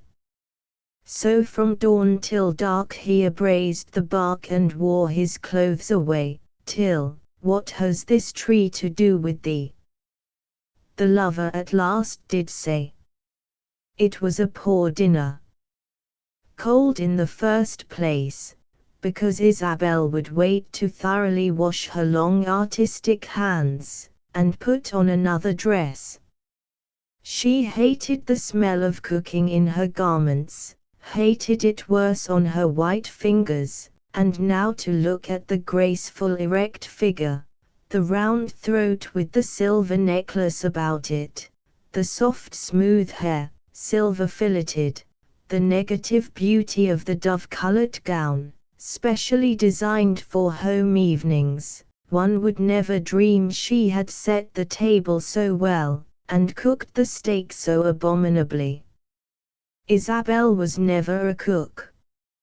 In the many servantless gaps of domestic life in Orchardina, there was always a strained atmosphere in the Pawn household. "Dear," said Mr. Pawn, "might I petition to have the steak less cooked? I know you don't like to do it, so why not shorten the process?" "I'm sorry," she answered, "I always forget about the steak from one time to the next. Yet we've had it 3 times this week, my dear." "I thought you liked it better than anything," she with marked gentleness. "I'll get you other things, oftener. It's a shame you should have this to do, Isabel. I never meant you should cook for me. Indeed, I didn't dream you cared so little about it." "And I never dreamed you cared so much about it," she replied, still with repression. "I'm not complaining, am I? I'm only sorry you should be disappointed in me. It's not you, dear girl. You're all right. It's just this everlasting bother. Can't you get anybody that will stay?" "I can't seem to get anybody on any terms, so far. I'm going again, tomorrow." "Cheer up, dear, the baby keeps well, that's the main thing." He sat on the rose-bowered porch and smoked while she cleared the table. At first he had tried to help her on these occasions, but their methods were dissimilar and she frankly told him she preferred to do it alone. So she slipped off the silk and put on the gingham again, washed the dishes with the laboured accuracy of a trained mind doing unfamiliar work, made the bread, redressed at last, and joined him about 9 o'clock. "It's too late to go anywhere, I suppose," he ventured. "Yes, and I'm too tired. Besides, we can't leave Eddie alone." "Oh yes, I forget. Of course we can't." His hand stole out to take hers. "I am sorry, dear. It's awfully rough on you women out here." "How do they all stand it?" "Most of them stand it much better than I do, Ned. You see, they don't want to be doing anything else." "Yes. That's the mischief of it," he agreed, and she looked at him in the clear moonlight, wondering exactly what he thought the mischief was. "Shall we go in and read a bit?" he offered, but she thought not. "I'm too tired, I'm afraid. And Ed'll wake up as soon as we begin." So they sat a while enjoying the soft silence, and the rich flower scents about them, till Eddie did wake presently, and Isabel went upstairs. She slept little that night, lying quite still, listening to her husband's regular breathing so near her, and the lighter sound from the crib. "I am a very happy woman," she told herself resolutely, but there was no outpouring sense of love and joy. She knew she was happy, but by no means felt it. So she stared at the moon shadows and thought it over. She had planned the little house herself, with such love, such hope, such tender happy care. Not her first work, which won high praise in the school in Paris, not the prize-winning plan for the library, now gracing Orchardina's prettiest square, was as dear to her as this most womanly task, the making of a home. It was the library's success which brought her here, fresh from her foreign studies, and Orchardina accepted with Western cordiality the youth and beauty of the young architect, though a bit surprised at first that I.H. Wright was an Isabel. In her further work of overseeing the construction of that library, she had met Edgar Pawn, one of the numerous eager young real estate men of that region, who showed a liberal enthusiasm for the general capacity of women in the professions, and a much warmer feeling for the personal attractions of this one. Together they chose the lot on pepper-shaded Inez Avenue. Together they watched the rising of the concrete walls and planned the garden walks and seats, and the tiny precious pool in the far corner. He was so sympathetic, so admiring. He took as much pride in the big drawing room on the third floor as she did herself. Architecture is such fine work to do at home, they had both agreed. Here you have your north light, your big table, plenty of room for work. You will grow famouser and famouser, he had lovingly insisted. And she had answered, I fear I shall be too contented, dear, to want to be famous.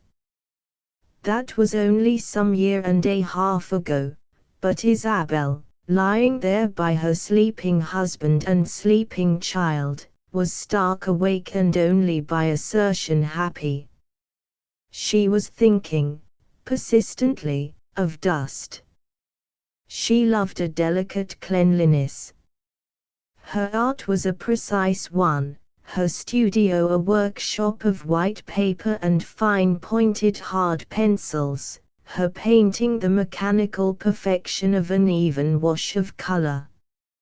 And she saw, through the floors and walls and the darkness, the dust in the little shaded parlor, 2 days' dust at least, and orchard dinner is very dusty, dust in the dining room gathered since yesterday, the dust in the kitchen, she would not count time there, and the dust, here she counted it inexorably, the dust of 8 days in her great, light workroom upstairs. 8 days since she had found time to go up there. Lying there, wide-eyed and motionless, she stood outside in thought and looked at the house, as she used to look at it with him, before they were married. Then, it had roused every blessed hope and dream of wedded joy, it seemed a casket of uncounted treasures. Now, in this dreary mood, it seemed not only a mere workshop, but one of alien tasks, continuous, impossible, like those set for the imprisoned princess by bad fairies in the old tales. In thought she entered the well-proportioned door, the gate of happiness, and a musty smell greeted her. She had forgotten to throw out those flowers. She turned to the parlor. No, the piano keys were gritty. One had to clean them twice a day to keep that room as she liked it. From room to room she flitted, in her mind, trying to recall the exquisite things they meant to her when she had planned them, and each one now opened glaring and blank, as a place to work in, and the work undone. If I were an abler woman, she breathed. And then her common sense and common honesty made her reply to herself, I am able enough, in my own work. Nobody can do everything. I don't believe Edgar do it any better than I do. He don't have to. And then such a wave of bitterness rushed over her that she was afraid, and reached out one hand to touch the crib, the other to her husband. He awakened instantly. What is it, dear? He asked. Too tired to sleep, you poor darling. But you do love me a little, don't you? Oh yes, she answered. I do. Of course I do. I'm just tired, I guess. Good night, sweetheart. She was late in getting to sleep and late in waking. When he finally sat down to the hurriedly spread breakfast table, Mr. Pawn, long coffeeless, found it a bit difficult to keep his temper. Isabel was a little stiff, bringing in dishes and cups, and paying no attention to the sounds of wailing from above. "Well, if you won't I will," burst forth the father at last, and ran upstairs, returning presently with a fine boy of some 11 months, who ceased to bawl in these familiar arms, and contented himself, for the moment, with a teaspoon. "Aren't you going to feed him?" asked Mr. Pawn, with forced patience. "It isn't time yet," she announced wearily. "He has to have his bath first." "Well," with a patience evidently forced, "Father, isn't it time to feed me?" "I'm very sorry," she said. "The oatmeal is burned again. You'll have to eat cornflakes. And the cream is sour. The ice didn't come, or at least, perhaps I was out when it came, and then I forgot it. I had to go to the employment agency in the morning. I'm sorry I'm so incompetent." "So am I," he commented dryly. "Are there any crackers, for instance? And how about coffee?" She brought the coffee, such as it was, and a can of condensed milk. Also crackers, and fruit. She took the baby and sat silent. "Shall I come home to lunch?" he asked. "Perhaps you'd better not," she replied coldly. "Is there to be any dinner?" "Dinner will be ready at 6:30, if I have to get it myself." "If you have to get it yourself I'll allow for 7:30, said he, trying to be cheerful, though she seemed little pleased by it. "Now don't take it so hard, Ellie. You are a first-class architect, anyhow, one can't be everything. We'll get another girl in time. This is just the common lot out here. All the women have the same trouble. Most women seem better able to meet it," she burst forth. "It's not my trade. I'm willing to work, I like to work, but I can't bear housework. I can't seem to learn it at all. And the servants will not do it properly. Perhaps they know your limitations, and take advantage of them. But cheer up, dear. It's no killing matter. Order by phone, don't forget the ice, and I'll try to get home early and help. Don't cry, dear girl, I love you, even if you aren't a good cook. And you love me, don't you?" He kissed her till she had to smile back at him and give him a loving hug, but after he had gone, the gloom settled upon her spirits once more. She bathed the baby, fed him, put him to sleep, and came back to the table. The screen door had been left ajar and the house was buzzing with flies, hot, with a week's accumulating disorder. The bread she made last night in fear and trembling, was hanging fatly over the pans, perhaps sour already. She clapped it into the oven and turned on the heat. Then she stood, undetermined, looking about that messy kitchen while the big flies bumped and buzzed on the windows, settled on every dish, and swung in giddy circles in the middle of the room. Turning swiftly, she shut the door on them. The dining room was nearly as bad. She began to put the cups and plates together for removal, but set her tray down suddenly and went into the comparative coolness of the parlor, closing the dining room door behind her.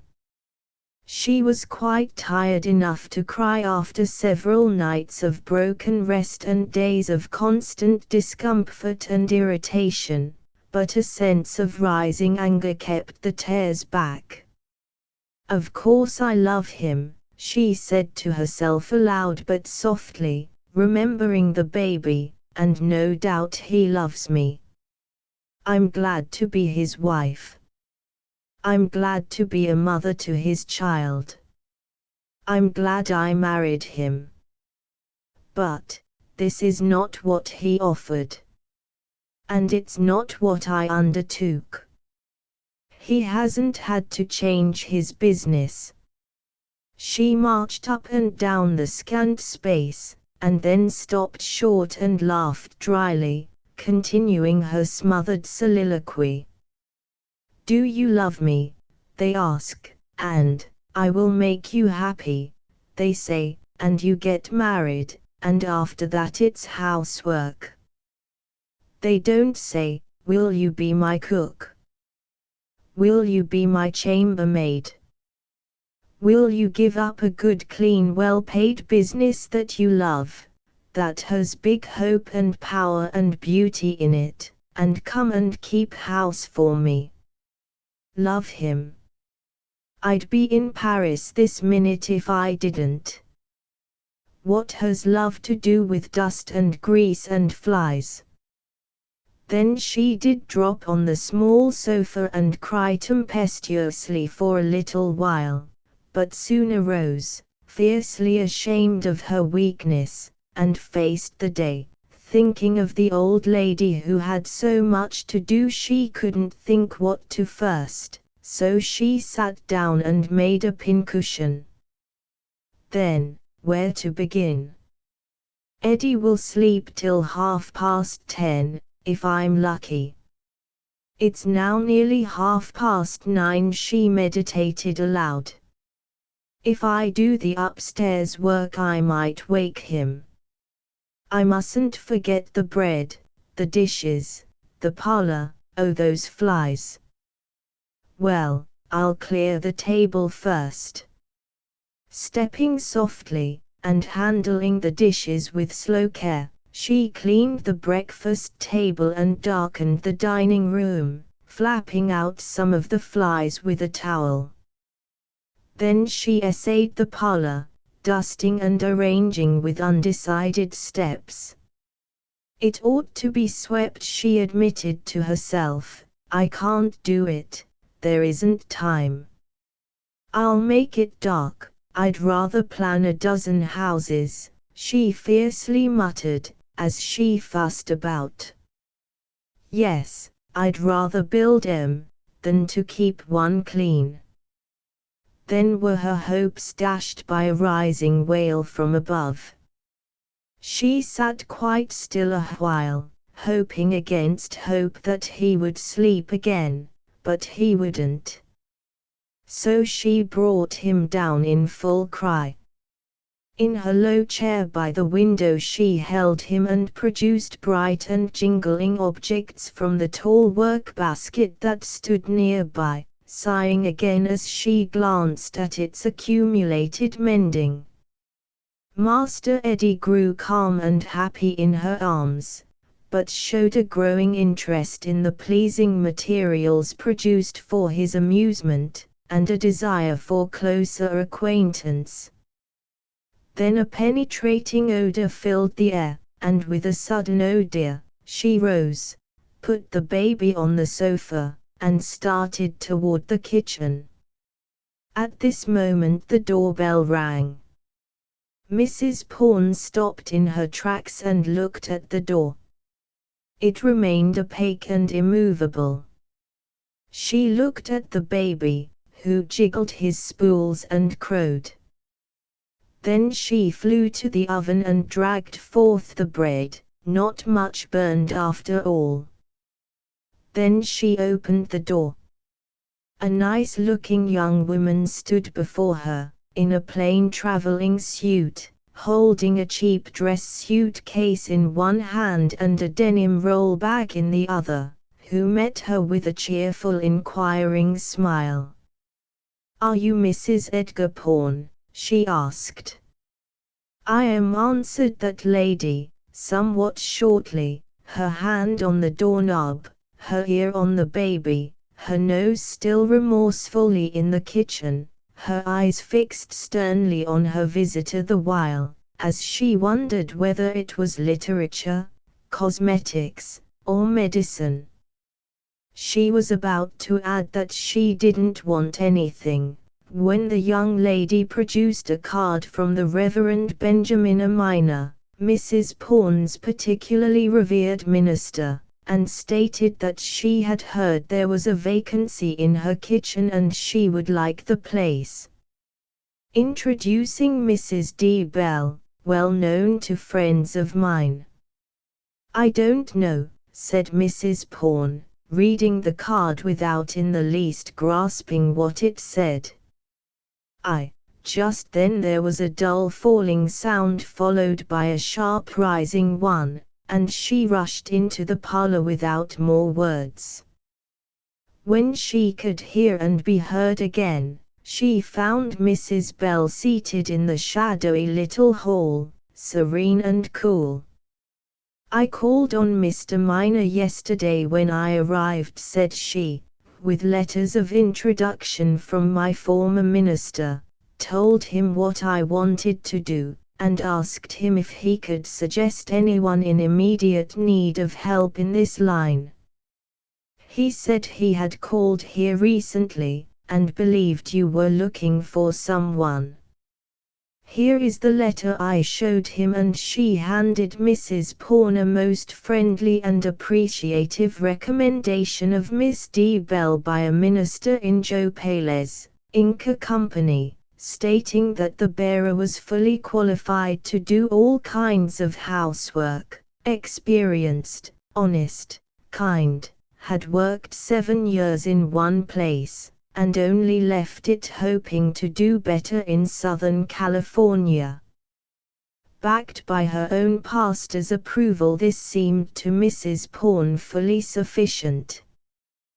The look of the girl pleased her, though suspiciously above her station in manner. Service of any sort was scarce and high in Orchardina, and she had been an age-long week without any. "When can you come?" she asked. "I can stop now if you like," said the stranger. "This is my baggage. But we must arrange terms first. If you like to try me, I will come this week from noon today to noon next Friday, for $7, and then if you are satisfied with my work we can make further arrangements. I do not do laundry work, of course, and don't undertake to have any care of the baby." "I take care of my baby myself," said Mrs. Pawn, thinking the new girl was presuming, though her manner was most gently respectful.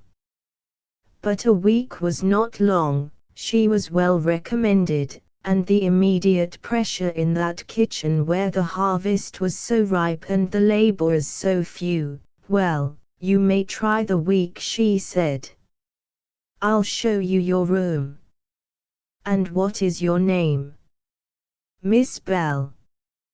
Chapter V.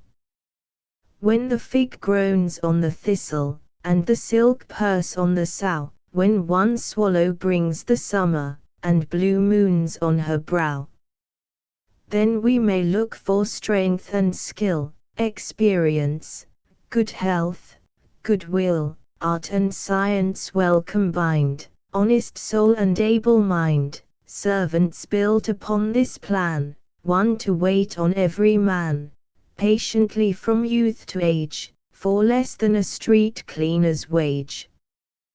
When the parson's gay on Mondays, when we meet a month of Sundays, We may look for them and find them, but not now. When young Mrs. Weatherstone swept her trailing crepe from the automobile to her friend's door, it was opened by a quick, soft-footed maid with a pleasant face, who showed her into a parlor, not only cool and flower-lit, but having that fresh smell that tells of new-washed floors. Mrs. Pawn came flying down to meet her, with such a look of rest and comfort as roused instant notice. "Why, Belle! I haven't seen you look so bright in ever so long. It must be the new maid." "That's it, she's Belle too, Miss Belle if you please." The visitor looked puzzled. "Is she a friend?" she ventured, not sure of her ground. "I should say she was a friend in need. Sit here by the window, Viva, and I'll tell you all about it, as far as it goes." She gaily recounted her climax of confusion and weariness, and the sudden appearance of this ministering angel. She arrived at about 10:15. I engaged her inside of 5 minutes. She was into a gingham gown and at work by 10 o'clock. What promptness! And I suppose there was plenty to do. Mrs. Pawn laughed unblushingly. There was enough for 10 women it seemed to me. Let's see, it's about 5 now, 7 hours. We have 9 rooms, besides the halls and stairs, and my shop. She hasn't touched that yet. But the house is clean, clean. Smell it."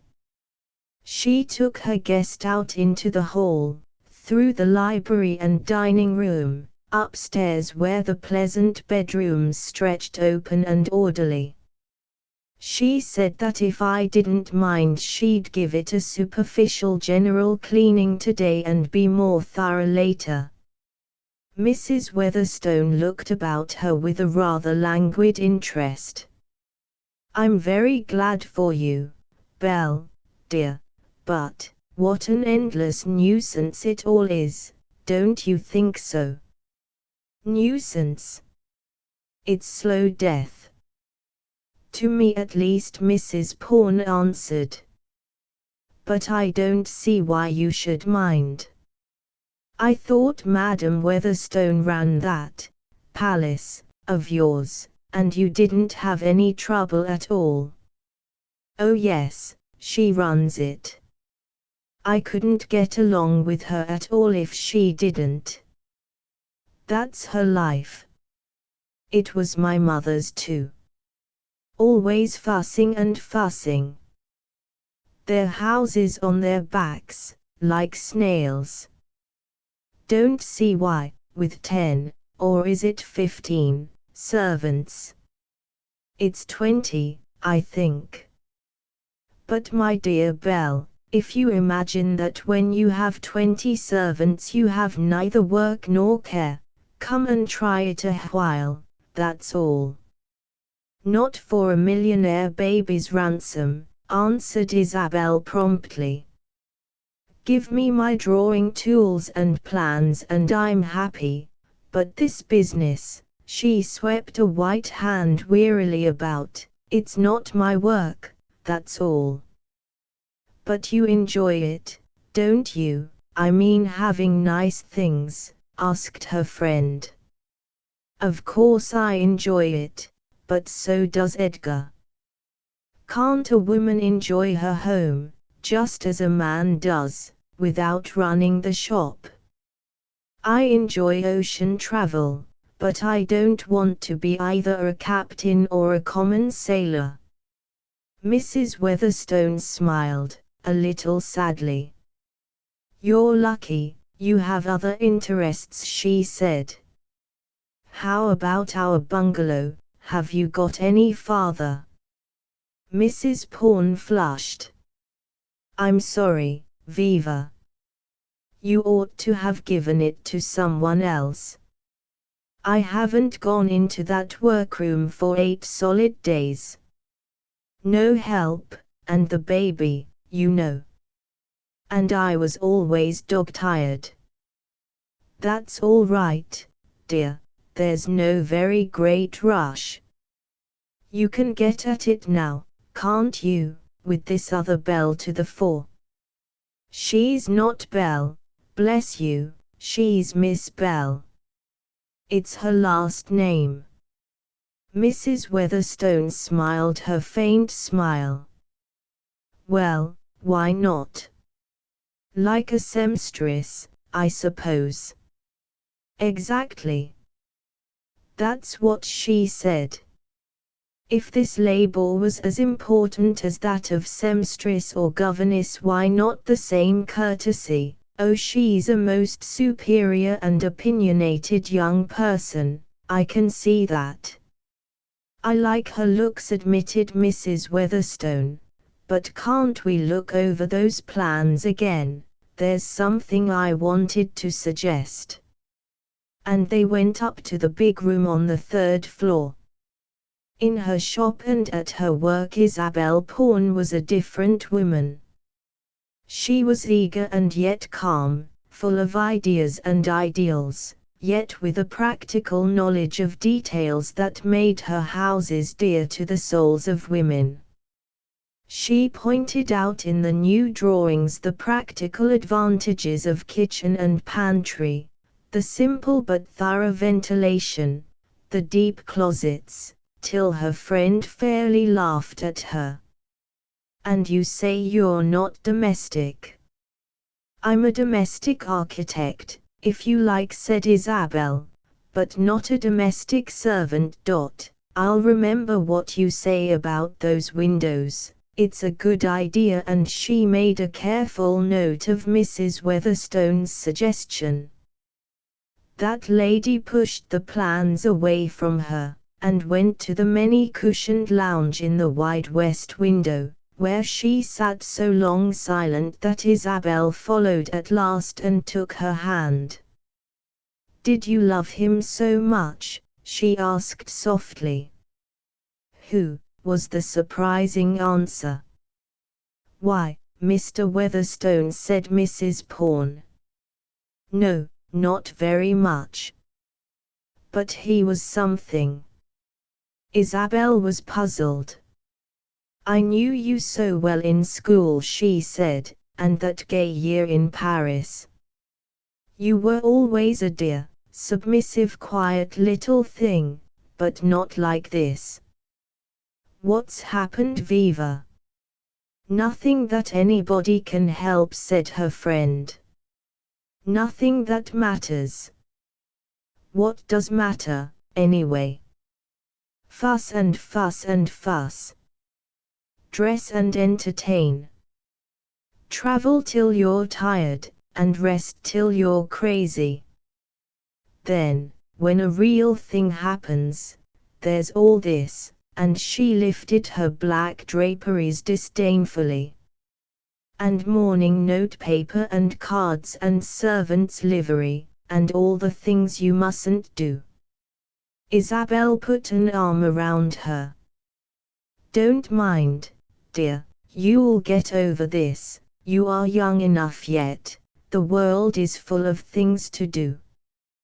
But Mrs. Weatherstone only smiled her faint smile again. "I loved another man, first," she said. "A real one. He died. He never cared for me at all. I cared for nothing else, nothing in life. That's why I married Martin Weatherstone, not for his old millions, but he really cared, and I was sorry for him. Now he's dead.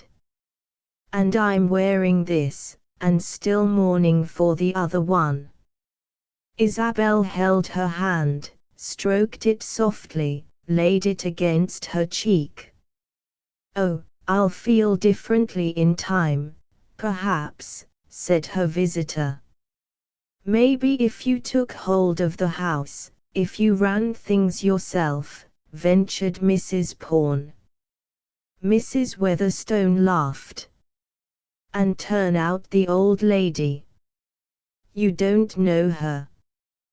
Why, she managed her son till he ran away from her, and after he got so rich and imported her from Philadelphia to rule over Orchardina in general and his household in particular, she managed that poor little first wife of his into her grave, and that wretched boy, he's the only person that manages her. She's utterly spoiled him. That was his father's constant grief. No, no, let her run the house, she thinks she owns it.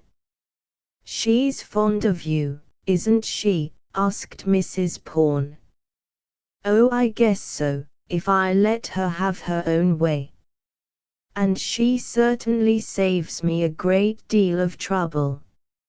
Speaking of trouble, there they are. She said she'd stop for me.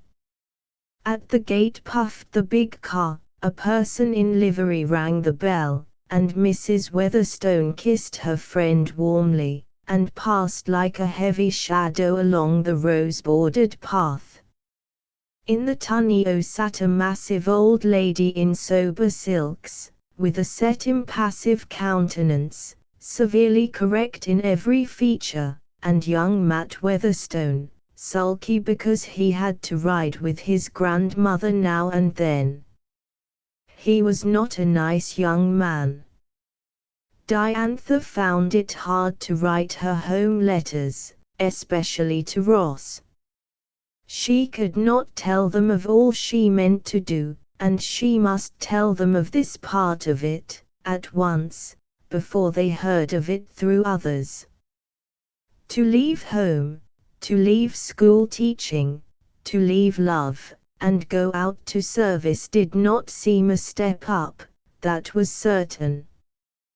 But she set her red lips tighter and wrote the letters, wrote them and mailed them that evening, tired though she was. 3 letters came back quickly. Her mother's answer was affectionate, patient, and trustful, though not understanding. Her sister's was as unpleasant as she had expected. The idea, wrote Mrs. Susie. A girl with a good home to live in and another to look forward to, and able to earn money respectably, to go out and work like a common Irish girl. Why, Gerald is so mortified he can't face his friends, and I'm as ashamed as I can be. My own sister. You must be crazy, simply crazy. It was hard on them. Diantha had faced her own difficulties bravely enough, and sympathized keenly with her mother, and with Ross, but she had not quite visualized the mortification of her relatives. She found tears in her eyes over her mother's letter. Her sisters made her both sorry and angry, a most disagreeable feeling, as when you step on the cat on the stairs. Ross's letter she held some time without opening. She was in her little upstairs room in the evening. She had swept, scoured, scalded and carbolised it, and the hospitally smell was now giving way to the soft richness of the outer air. The hoo of the little morning owl came to her ears through the whispering night, and large moths beat noiselessly against the window screen. She kissed the letter again, held it tightly to her heart for a moment, and opened it. Dearest, I have your letter with its, somewhat surprising, news. It is a comfort to know where you are, that you are settled and in no danger. I can readily imagine that this is but the preliminary to something else, as you say so repeatedly, and I can understand also that you are too wise to tell me all you mean to be beforehand. I will be perfectly frank with you, dear. In the first place, I love you. I shall love you always, whatever you do. But I will not disguise from you that this whole business seems to me unutterably foolish and wrong. I suppose you expect by some mysterious process to develop and elevate this housework business, and to make money. I should not love you any better if you made $1 million, and I would not take money from you, you know that, I hope. If in the years we must wait before we can marry, you are happier away from me, working in strange kitchens, or offices, that is your affair. I shall not argue nor plead with you, dear girl. I know you think you are doing right, and I have no right, nor power, to prevent you. But if my wish were right and power, you would be here tonight, under the shadow of the acacia boughs, in my arms. Any time you feel like coming back, you will be welcome, dear. Yours, Ross. Any time she felt like coming back. Diantha slipped down in a little heap by the bed, her face on the letter, her arms spread wide. The letter grew wetter and wetter, and her shoulders shook from time to time. But the hands were tight clenched, and if you had been near enough you might have heard a dogged repetition, monotonous as a Tibetan prayer mill, "It is right. It is right. It is right." And then, "Help me, please. I need it." Diantha was not gifted in prayer. When Mr. Pawn came home that night, he found the wifely smile which is supposed to greet all returning husbands quite genuinely in evidence. "Oh, Edgar," cried she in a triumphant whisper, "I've got such a nice girl. She's just as neat and quick. You've no idea the work she's done today. It looks like another place already. But if things look queer at dinner, don't notice it, for I've just given her her head. I was so tired, and baby bothered so, and she said that perhaps she could manage all by herself if I was willing to risk it, so I took baby for a car ride and have only just got back. And I think the dinner's going to be lovely." It was lovely. The dining room was cool and flyless. The table was set with an assured touch. A few of Orchardina's ever-ready roses in a glass bowl gave an air of intended beauty Mrs. Pawn had had no time for. The food was well cooked and well served, and the attendants showed an intelligent appreciation of when people want things and how they want them. Mrs. Pawn quite glowed with exultation, but her husband gently suggested that the newness of the broom was visibly uppermost, and that such palpable perfections were probably accompanied by some drawbacks. But he liked her looks, he admitted, and the cooking would cover a multitude of sins. On this they rested, while the week went by. It was a full week, and a short one. Mrs. Pawn, making hay while the sun shone, caught up a little in her sewing and made some conscience-tormenting calls. When Thursday night came around, she was simply running over with information to give her husband. "Such a talk as I have had with Miss Bell. She is so queer. But she's nice too, and it's all reasonable enough, what she says. You know she's studied this thing all out, and she knows about it, statistics and things. I was astonished till I found she used to teach school.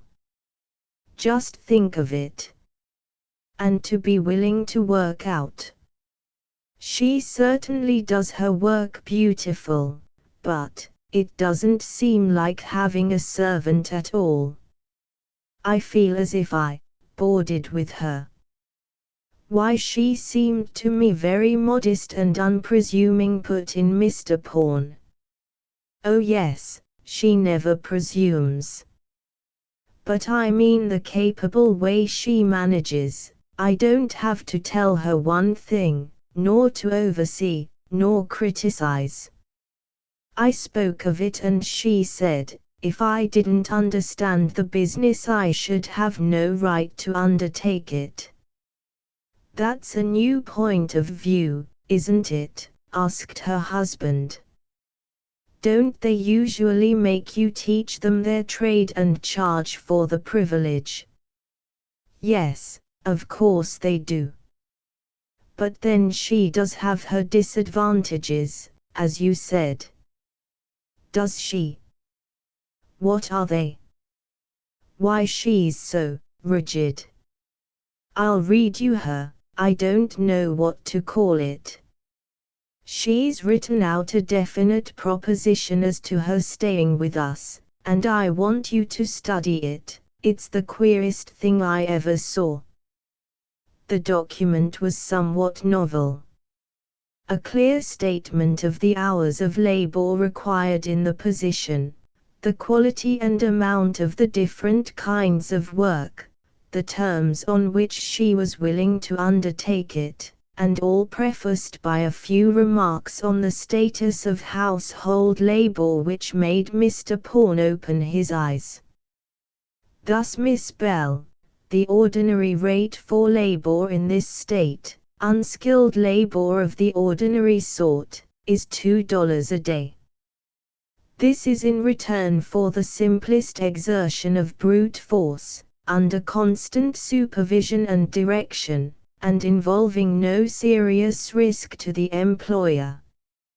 Household labor calls for the practice of several distinct crafts, and, to be properly done, requires thorough training and experience. Its performer is not only in a position of confidence, as necessarily entrusted with the care of the employer's goods and with knowledge of the most intimate family relations, but the work itself, in maintaining the life and health of the members of the household, is of most vital importance. In consideration of existing economic conditions, however, I am willing to undertake these intricate and responsible duties for a 7-day week at less wages than are given the street digger, for $1.50 a day. Good gracious, my dear, said Mr. Pawn, laying down the paper, this young woman does appreciate her business. And we're to be let off easy at $45 a month, are we? And feel under obligations at that, answered his wife. But you read ahead. It is most instructive. We shall have to ask her to read a paper for the club. In further consideration of the conditions of the time, I am willing to accept part payment in board and lodging instead of cash. Such accommodations as are usually offered with this position may be rated at $17 a month. Oh, come now, don't we board her any better than that? That's what I thought, and I asked her about it, and she explained that she could get a room as good for $1.50 a week. She had actually made inquiries in this very town. And she could, really a better room, better furnished, that is, and service with it. You know I've always meant to get the girls' room fixed more prettily, but usually they don't seem to mind. And as to food, you see she knows all about the cost of things, and the materials she consumes are really not more than $2.50 a week, if they are that. She even made some figures for me to prove it, see. Mr. Pawn had to laugh. Breakfast. Coffee at 35 cents per pound, 1 cup, 1 cent. Oatmeal at 14 cents per package, 1 bowl, 1 cent. Bread at 5 cents per loaf, 2 slices, 1/2 cent. Butter at 40 cents per pound, 1 piece, 1.5 cents. Oranges at 30 cents per dozen, 3 cents. Milk at 8 cents per quart, on oatmeal, 1 cent. Meat or fish or egg, average 5 cents. Total, 13 cents. There. And she showed me dinner and lunch the same way. I had no idea food, just the material, costs so little. It's the labor, she says, that makes it cost even in the cheapest restaurant. I see, said Mr. Pawn. And in the case of the domestic servant we furnish the materials and she furnishes the labor. She cooks her own food and waits on herself, naturally it wouldn't come high. What does she make it? Food, average per day, $0.35 room, $1.50 per WK, avenue per day, 22.57 total, per month, $17.10, $1.50 per day, per month, $45 remaining payable in cash, $28.00. Do I still live? But my dear Ellie, that's only what an ordinary first-class cook charges, out here, without all this fuss. I know it, Ned, but you know we think it's awful, and we're always telling about their getting their board and lodging clear, as if we gave 'em that out of the goodness of our hearts. Exactly, my dear. And this amazing and arithmetical young woman makes us feel as if we were giving her wampum instead of money, mere primitive barter of ancient days in return for her 20th century services. How does she do her work? That's the main question.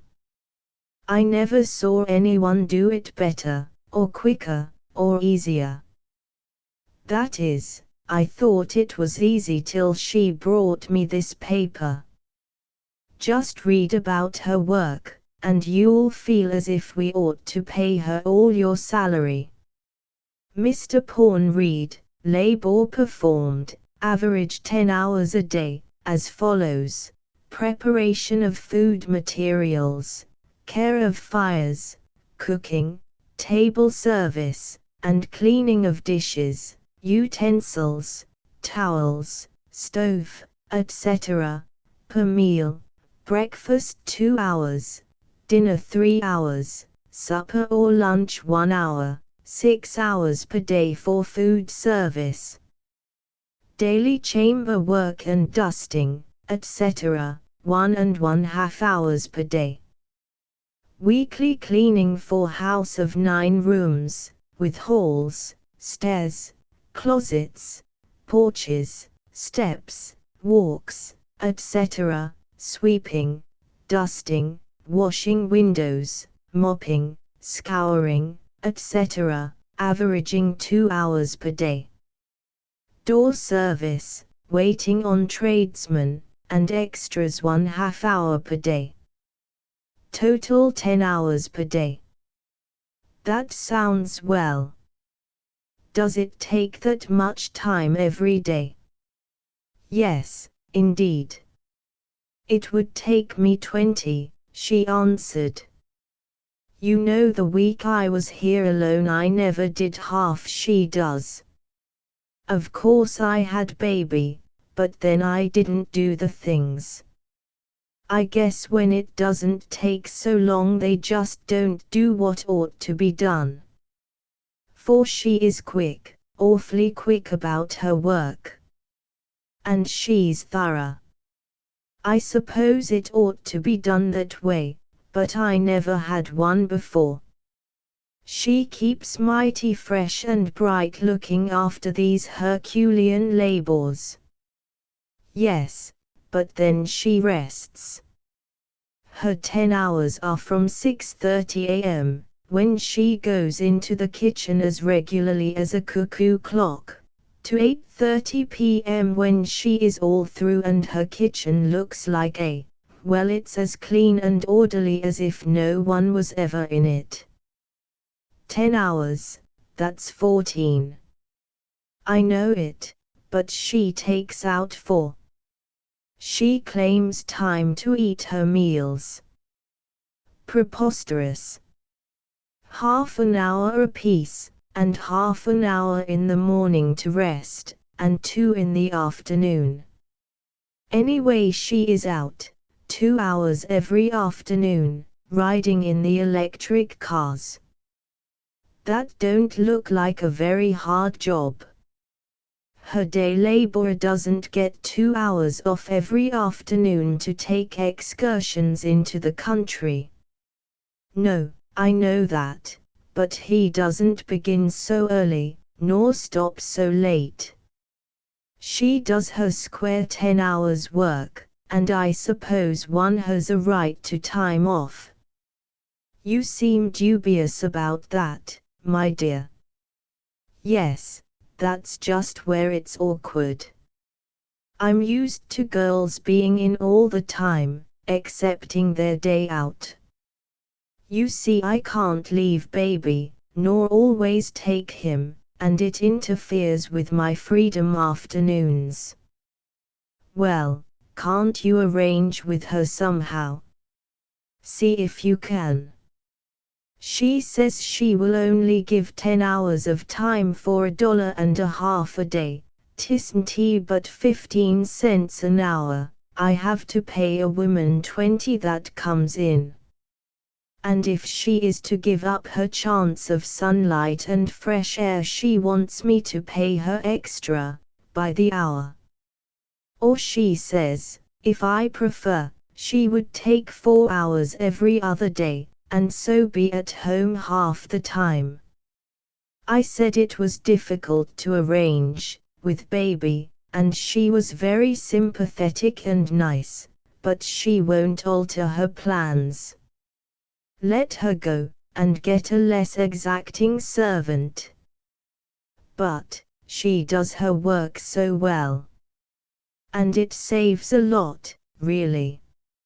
She knows all about marketing and things, and plans the meals so as to have things lap, and it's a comfort to have her in the house and feel so safe and sure everything will be done right.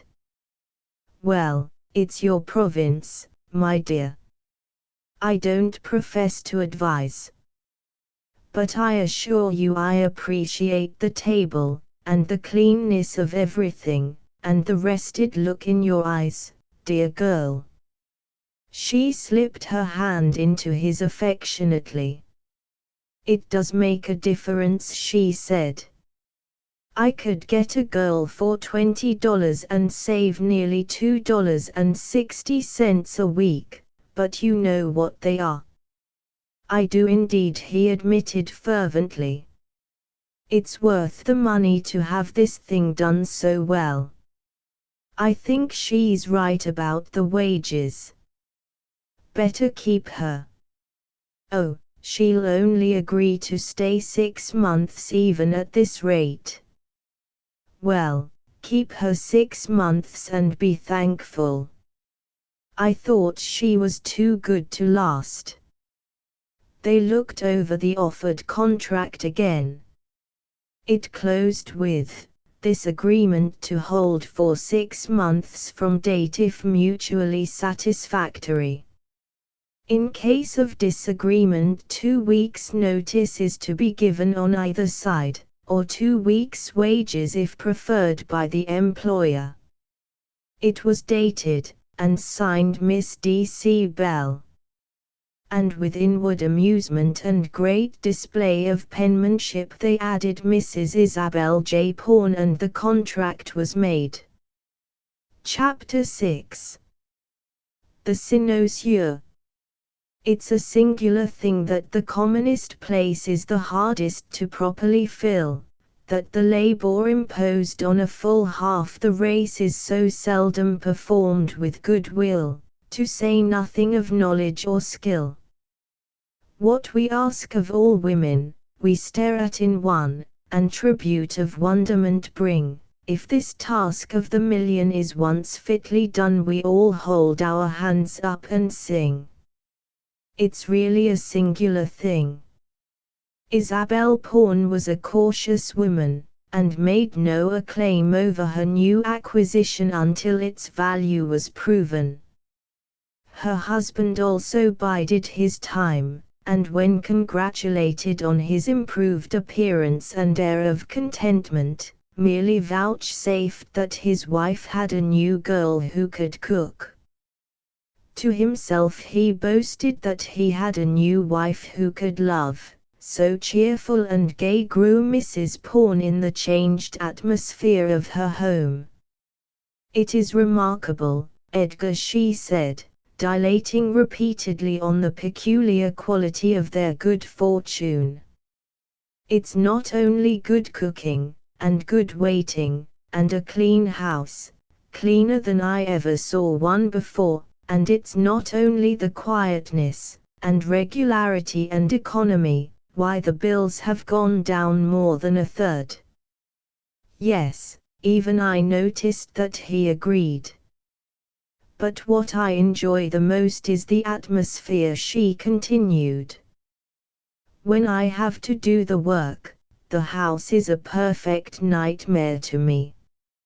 She leaned forward from her low stool, her elbows on her knees, her chin in her hands, and regarded him intently. "Edgar, you know I love you. And I love my baby. I'm no unfeeling monster.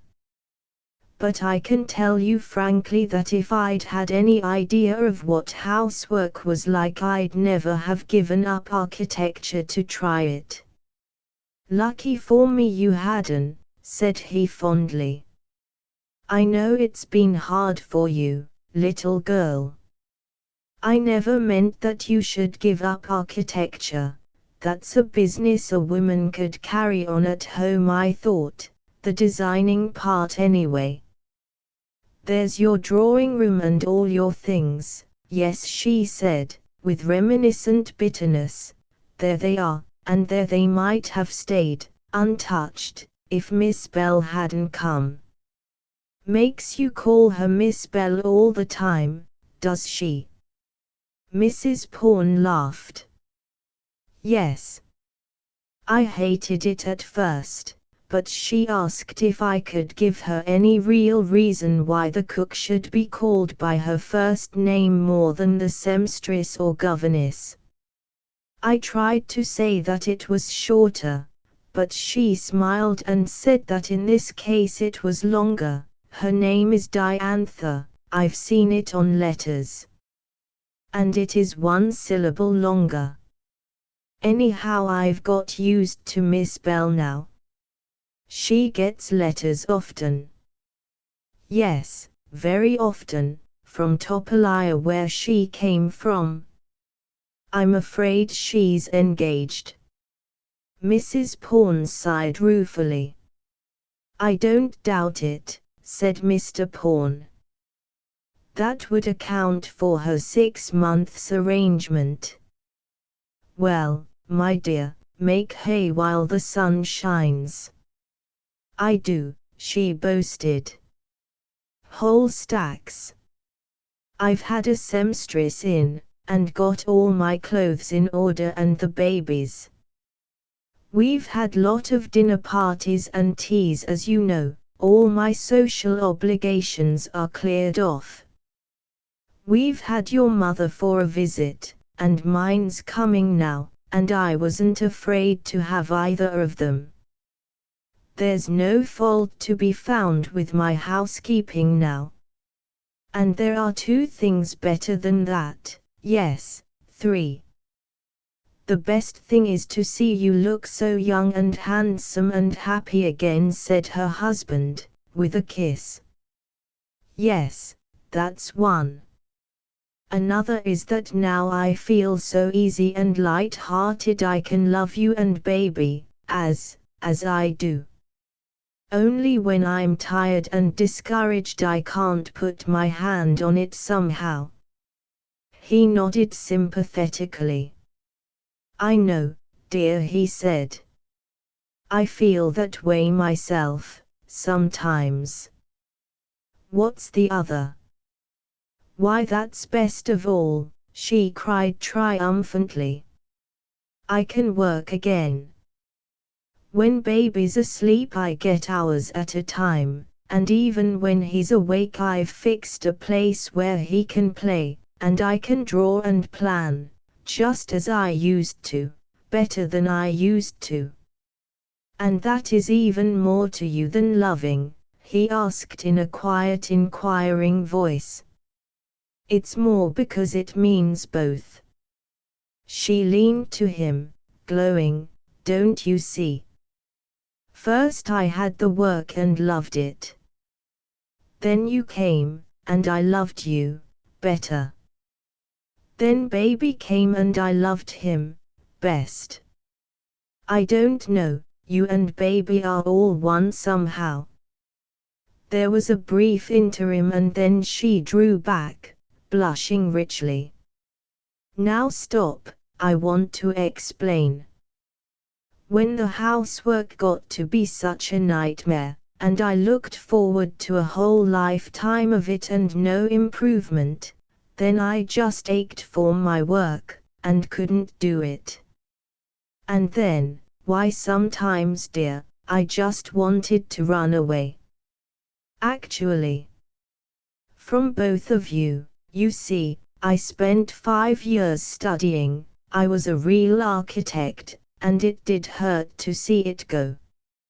And now, oh now I've got it and you too, darling. And the baby, oh I'm so happy. Thanks to the providential Miss Bell, said he. If she'll stay I'll pay her anything. The months went by. Peace, order, comfort, cleanliness and economy reigned in the Pawn household, and the lady of the house blossomed into richer beauty and happiness, her contentment marred only by a sense of flying time. Miss Bell fulfilled her carefully specified engagement to the letter, rested her peaceful hour in the morning, walked and rode in the afternoon, familiarized herself with the length and breadth of the town, and visited continuously among the servants of the neighborhood, establishing a large and friendly acquaintance.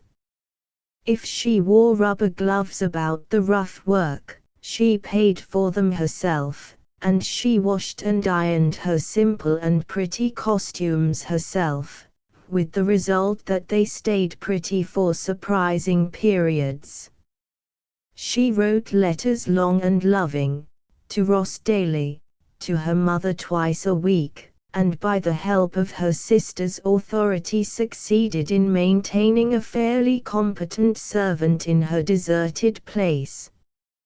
Father was bound he wouldn't, her sister wrote her, but I stood right up to him. I can now I'm married, and Gerald too, that he'd no right to take it out of mother even if he was mad with you.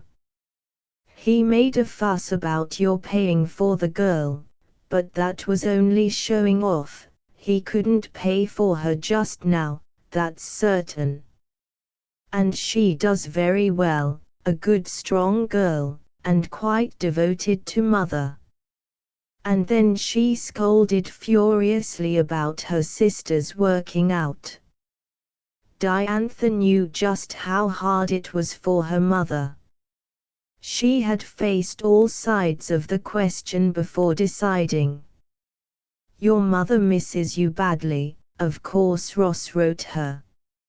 "I go in as often as I can and cheer her up a bit. It's not just the work, she misses you. By the way, so do I." He expressed his views on her new employment. Diantha used to cry over her letters quite often. But she would put them away, dry her eyes, and work on at the plans she was maturing, with grim courage. "It's hard on them now," she would say to herself. "It's hard on me, some.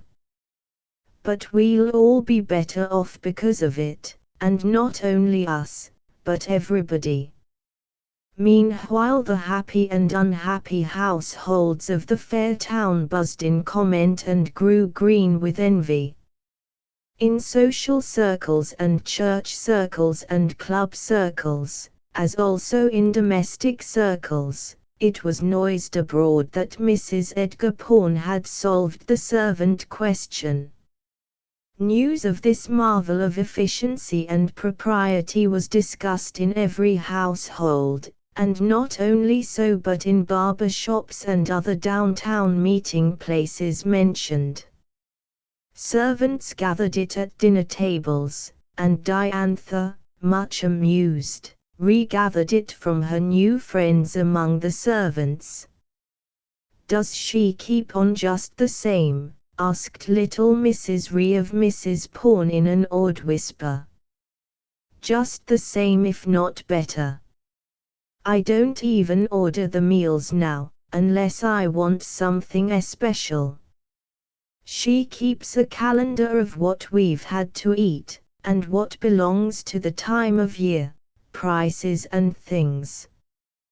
When I used to ask her to suggest, one does, you know, it is so hard to think up a variety, she'd always be ready with an idea, or remind me that we had had so and so 2 days before, till I asked her if she'd like to order, and she said she'd be willing to try, and now I just sit down to the table without knowing what's going to be there."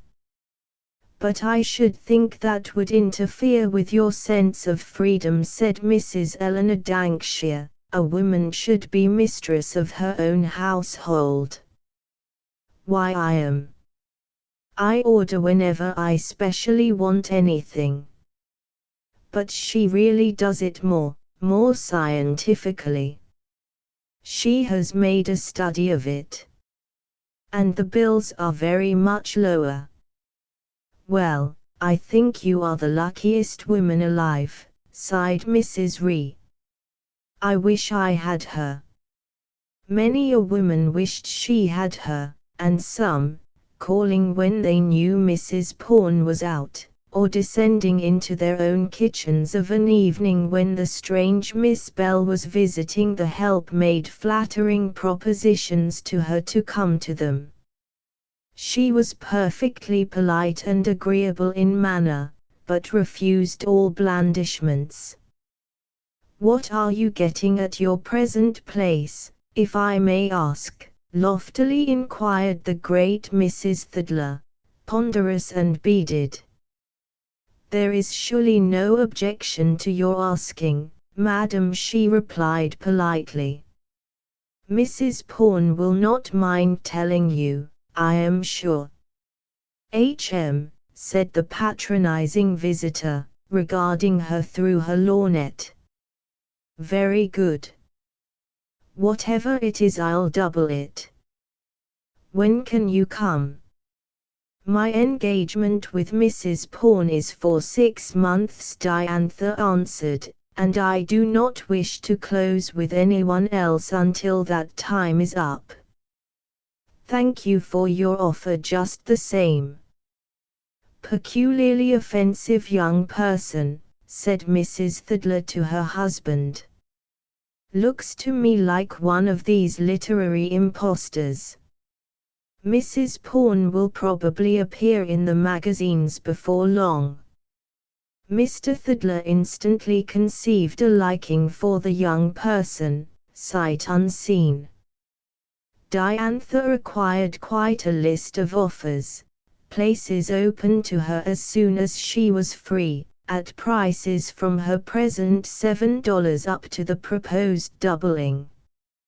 $14 a week, and found, that's not so bad, she meditated. That would mean over $650 clear in a year. It's a wonder to me girls don't try it long enough to get a start at something else. With even $200 or $300 ahead, and an outfit, it would be easier to make good in a store or any other way. Well, I have other fish to fry. So she pursued her way, and, with Mrs. Pawn's permission, held a sort of girls' club in her spotless kitchen one evening a week during the last 3 months of her engagement. It was a study and amusement club. She gave them short and interesting lessons in arithmetic, in simple dressmaking, in easy and thorough methods of housework. She gave them lists of books, referred them to articles in magazines, insidiously taught them to use the public library. They played pleasant games in the second hour, and grew well acquainted. To the eye or ear of any casual visitor it was the simplest and most natural affair, calculated to elevate labor and to make home happy. Diantha studied and observed. They brought her their poor confidences, painfully similar. Always poverty, or they would not be there. Always ignorance, or they would not stay there. Then either incompetence in the work, or inability to hold their little earnings, or both, and further the tale of the other side, the exactions and restrictions of the untrained mistresses they served, cases of withheld wages, cases of endless requirements, cases of most arbitrary interference with their receiving friends and followers or going out, and cases, common enough to be horrible, of insult they could only escape by leaving. It's no wages, of course, and no recommendation, when you leave like that, but what else can a girl do, if she's honest? So Diantha learned, made friends and laid broad foundations.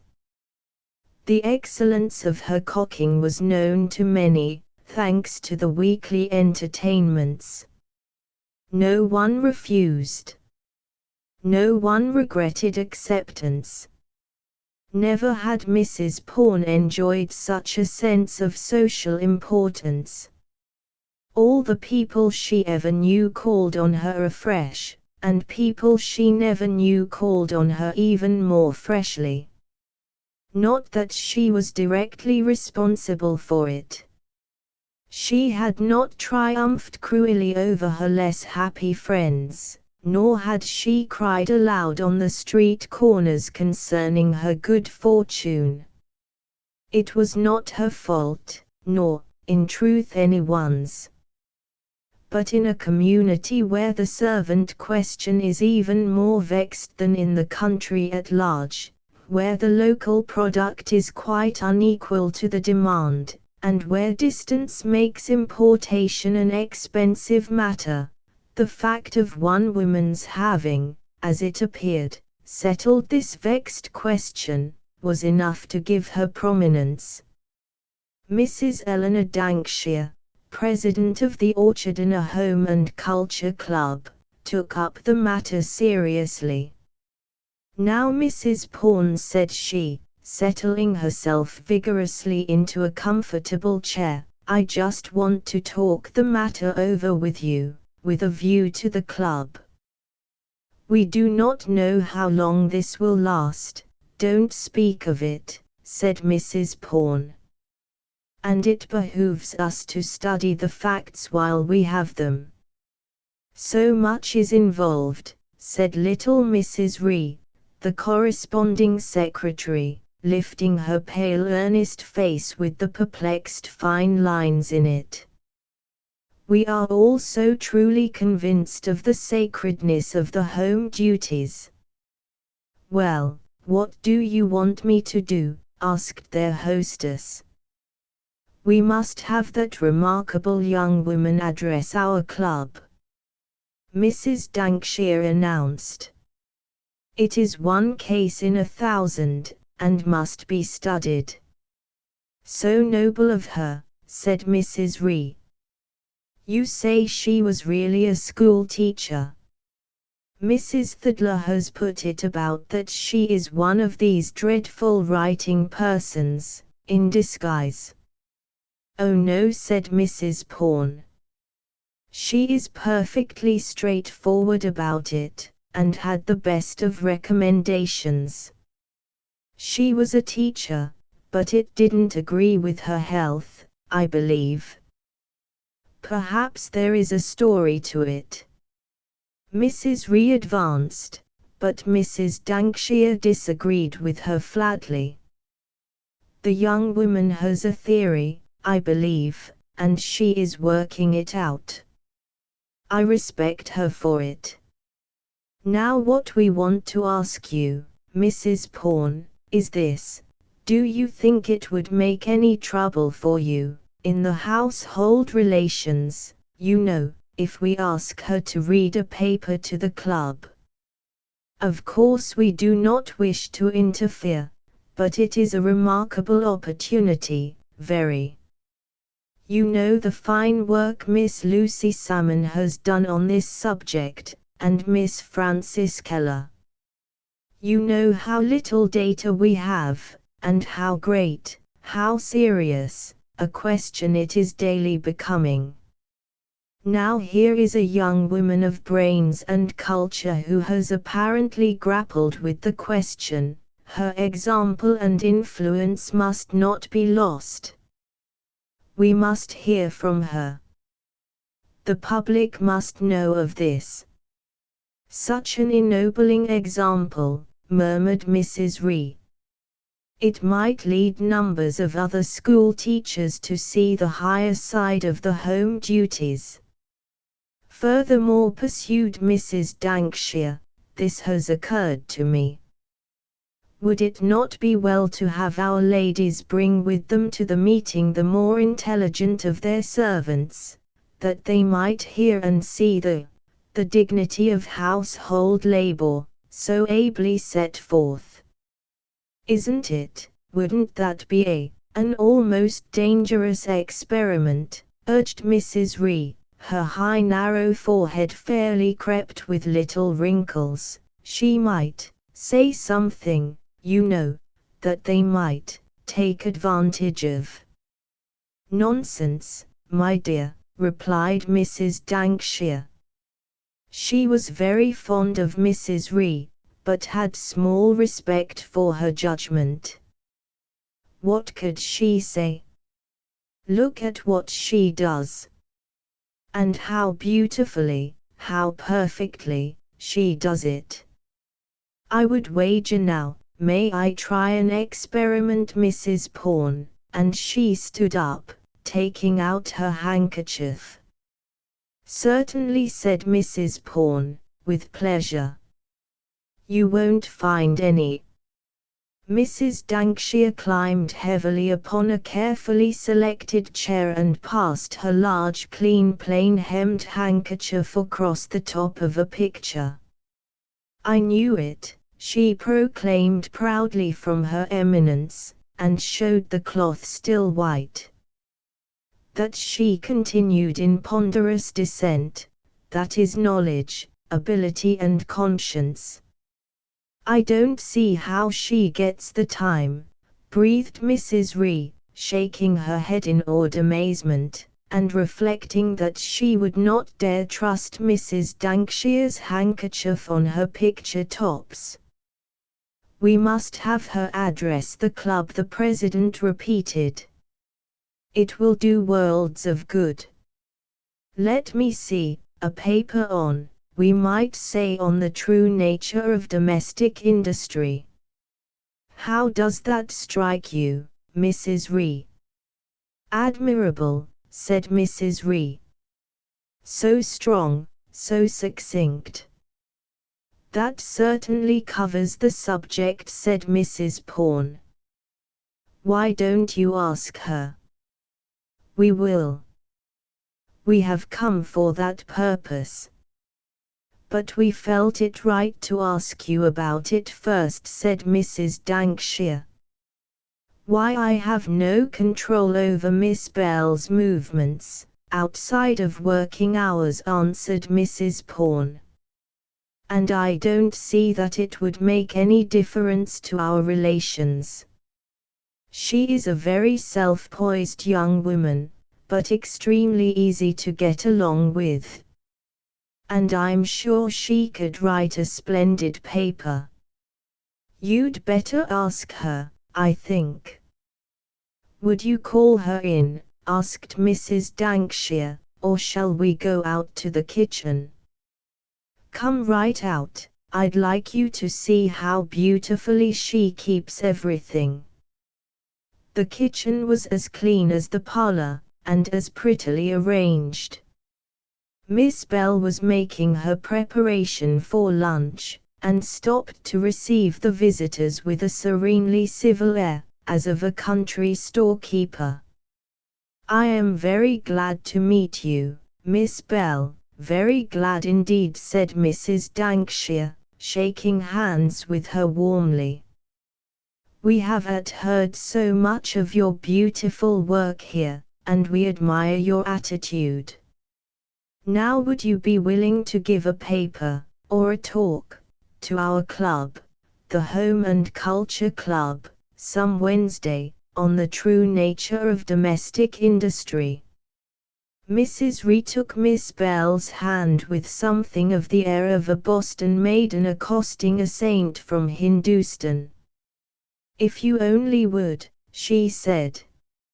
I am sure it would shed light on this great subject. Miss Bell smiled at them both and looked at Mrs. Pawn inquiringly. I should be delighted to have you do it, said her employer. I know it would be very useful. Is there any date set? Asked Miss Bell. Any Wednesday after February, said Mrs. Dankshire. Well, I will come on the first Wednesday in April. If anything should happen to prevent, I will let you know in good season, and if you should wish to postpone or alter the program, should think better of the idea, just send me word. I shall not mind in the least. They went away quite jubilant. Miss Bell's acceptance was announced officially at the next club meeting, and the Home and Culture Club felt that it was fulfilling its mission. Chapter 7. Heresy and Schism. You may talk about religion with a free and open mind. For $10 you may criticize a judge, you may discuss in politics the newest thing you find, and open scientific truth to all the deaf and blind, but there's one place where the brain must never budge. Chorus. Oh, the home is utterly perfect, and all its works within. To say a word about it, to criticize or doubt it, to seek to mend or move it, to venture to improve it, is the unpardonable sin. Old Song. Mr. Pawn took an afternoon off and came with his wife to hear their former housemaid lecture. As many other men as were able did the same. All the members not bedridden were present, and nearly all the guests they had invited.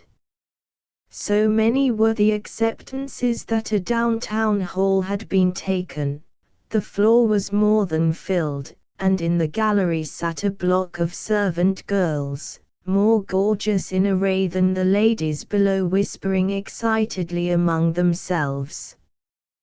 The platform recalled a tournament of roses and, sternly important among all that fragrant loveliness, sat Mrs. Dankshire in the chair flanked by Miss Torbus, the recording secretary, Miss Massing, the treasurer, and Mrs. Ree, tremulous with importance in her official position.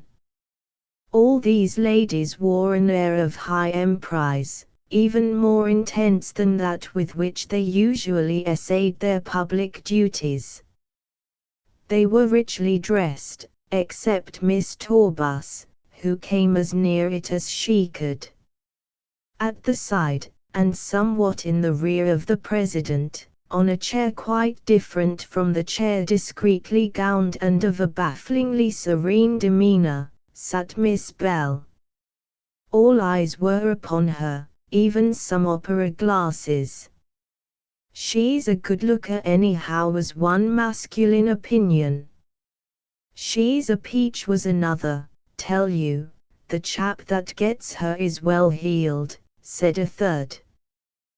The ladies bent their hats toward one another and conferred in flowing whispers, and in the gallery eager confidences were exchanged, with giggles. On the small table before Mrs. Dankshire, shaded by a magnificent bunch of roses, lay that core and crux of all parliamentary dignity, the gavel, an instrument no self-respecting chairwoman may be without, yet which she still approaches with respectful uncertainty.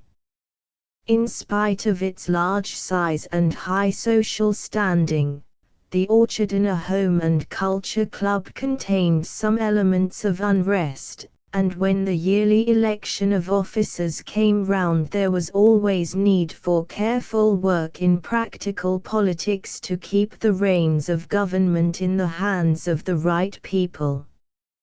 Mrs. Thidler, conscious of her New York millions, and Madam Weatherstone, conscious of her Philadelphia lineage, with Mrs. Johnston a Marrow, one of the Boston Marrows, was awesomely whispered of her, were the heads of what might be called the Conservative Party in this small parliament, while Miss Miranda L. Egerson, describing herself as a journalist who held her place in local society largely by virtue of the tacit dread of what she might do if offended, led the more radical element. Most of the members were quite content to follow the lead of the solidly established ladies of Orchard Avenue, especially as this leadership consisted mainly in the pursuance of a masterly inactivity. When wealth and aristocracy combine with that common inertia which we dignify as conservatism, they exert a powerful influence in the great art of sitting still. Nevertheless, there were many alert and conscientious women in this large membership, and when Miss Egerson held the floor, and urged upon the club some active assistance in the march of events, it needed all Mrs. Dankshire's generalship to keep them content with marking time. On this auspicious occasion, however, both sides were agreed in interest and approval. Here was a subject appealing to every woman present, and every man but such few as merely boarded, even they had memories and hopes concerning this question. Solemnly rose Mrs. Dankshire, her full silks rustling about her, and let one clear tap of the gavel fall into the sea of soft whispering and guttural murmurs. In the silence that followed she uttered the momentous announcements, "The meeting will please come to order. We will now hear the reading of the minutes of the last meeting," and so on most conscientiously through officers' reports and committees' reports to new business. Perhaps it is their more frequent practice of religious rites, perhaps their devout acceptance of social rulings and the dictates of fashion, perhaps the lifelong reiterance of small duties at home, or all these things together, which makes women so seriously letter-perfect in parliamentary usage. But these stately ceremonies were ended in course of time, and Mrs. Dankshire rose again, even more solemn than before, and came forward majestically.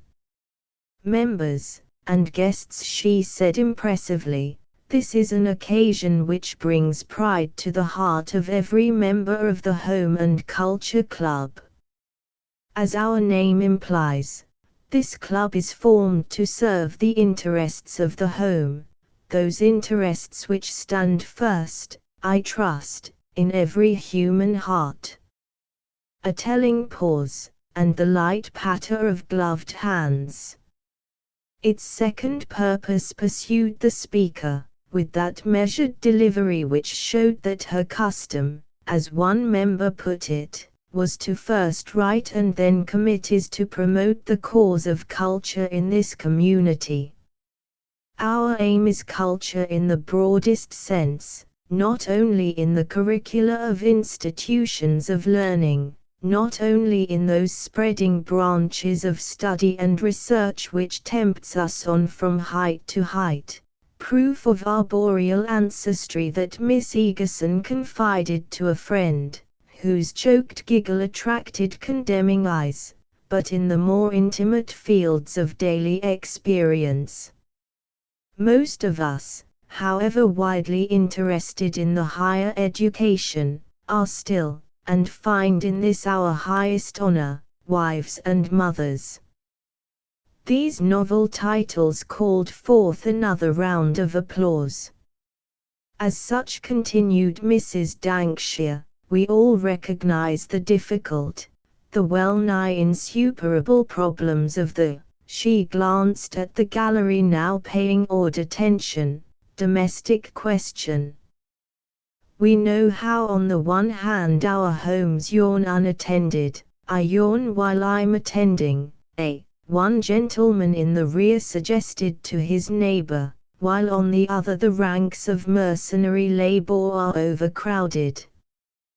Why is it that while the peace and beauty, the security and comfort, of a good home, with easy labor and high pay, are open to every young woman, whose circumstances oblige her to toil for her living, she blindly refuses these true advantages and loses her health and too often what is far more precious, in the din and tumult of the factory, or the dangerous exposure of the public counter?" Madam Weatherstone was much impressed at this point, and beat her black fan upon her black glove emphatically. Mrs. Thidler also nodded, which meant a good deal from her. The applause was most gratifying to the speaker, who continued, "Fortunately for the world there are some women yet who appreciate the true values of life." A faint blush crept slowly up the face of Diantha, but her expression was unchanged.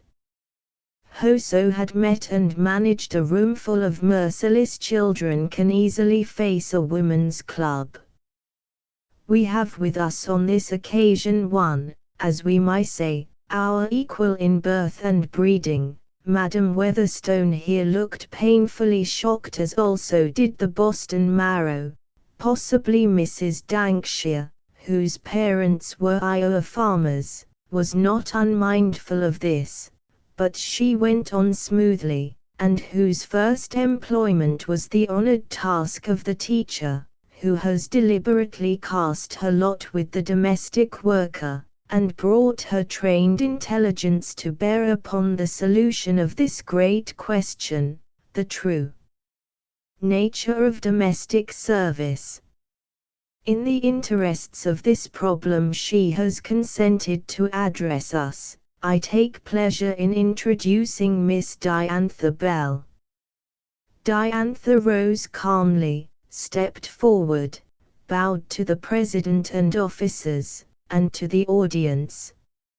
She stood quietly for a moment, regarding the faces before her, and produced a typewritten paper. It was clear, short, and to some minds convincing.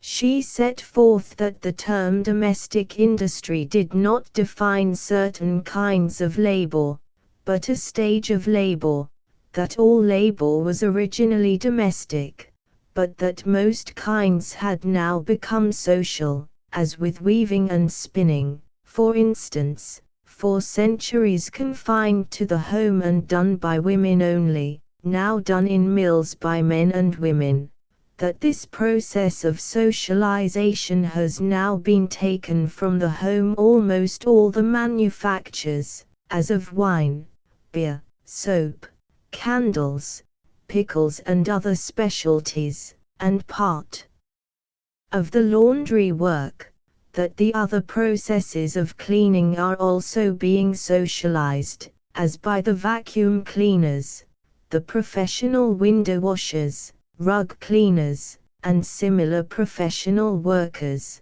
and that even in the preparation of food many kinds are now specialized, as by the baker and confectioner. That in service itself we were now able to hire by the hour or day skilled workers necessarily above the level of the general. A growing rustle of disapproval began to make itself felt, which increased as she went on to explain how the position of the housemaid is a survival of the ancient status of woman slavery, the family with the male head and the group of servile women. The keynote of all our difficulty in this relation is that we demand celibacy of our domestic servants, said Diantha.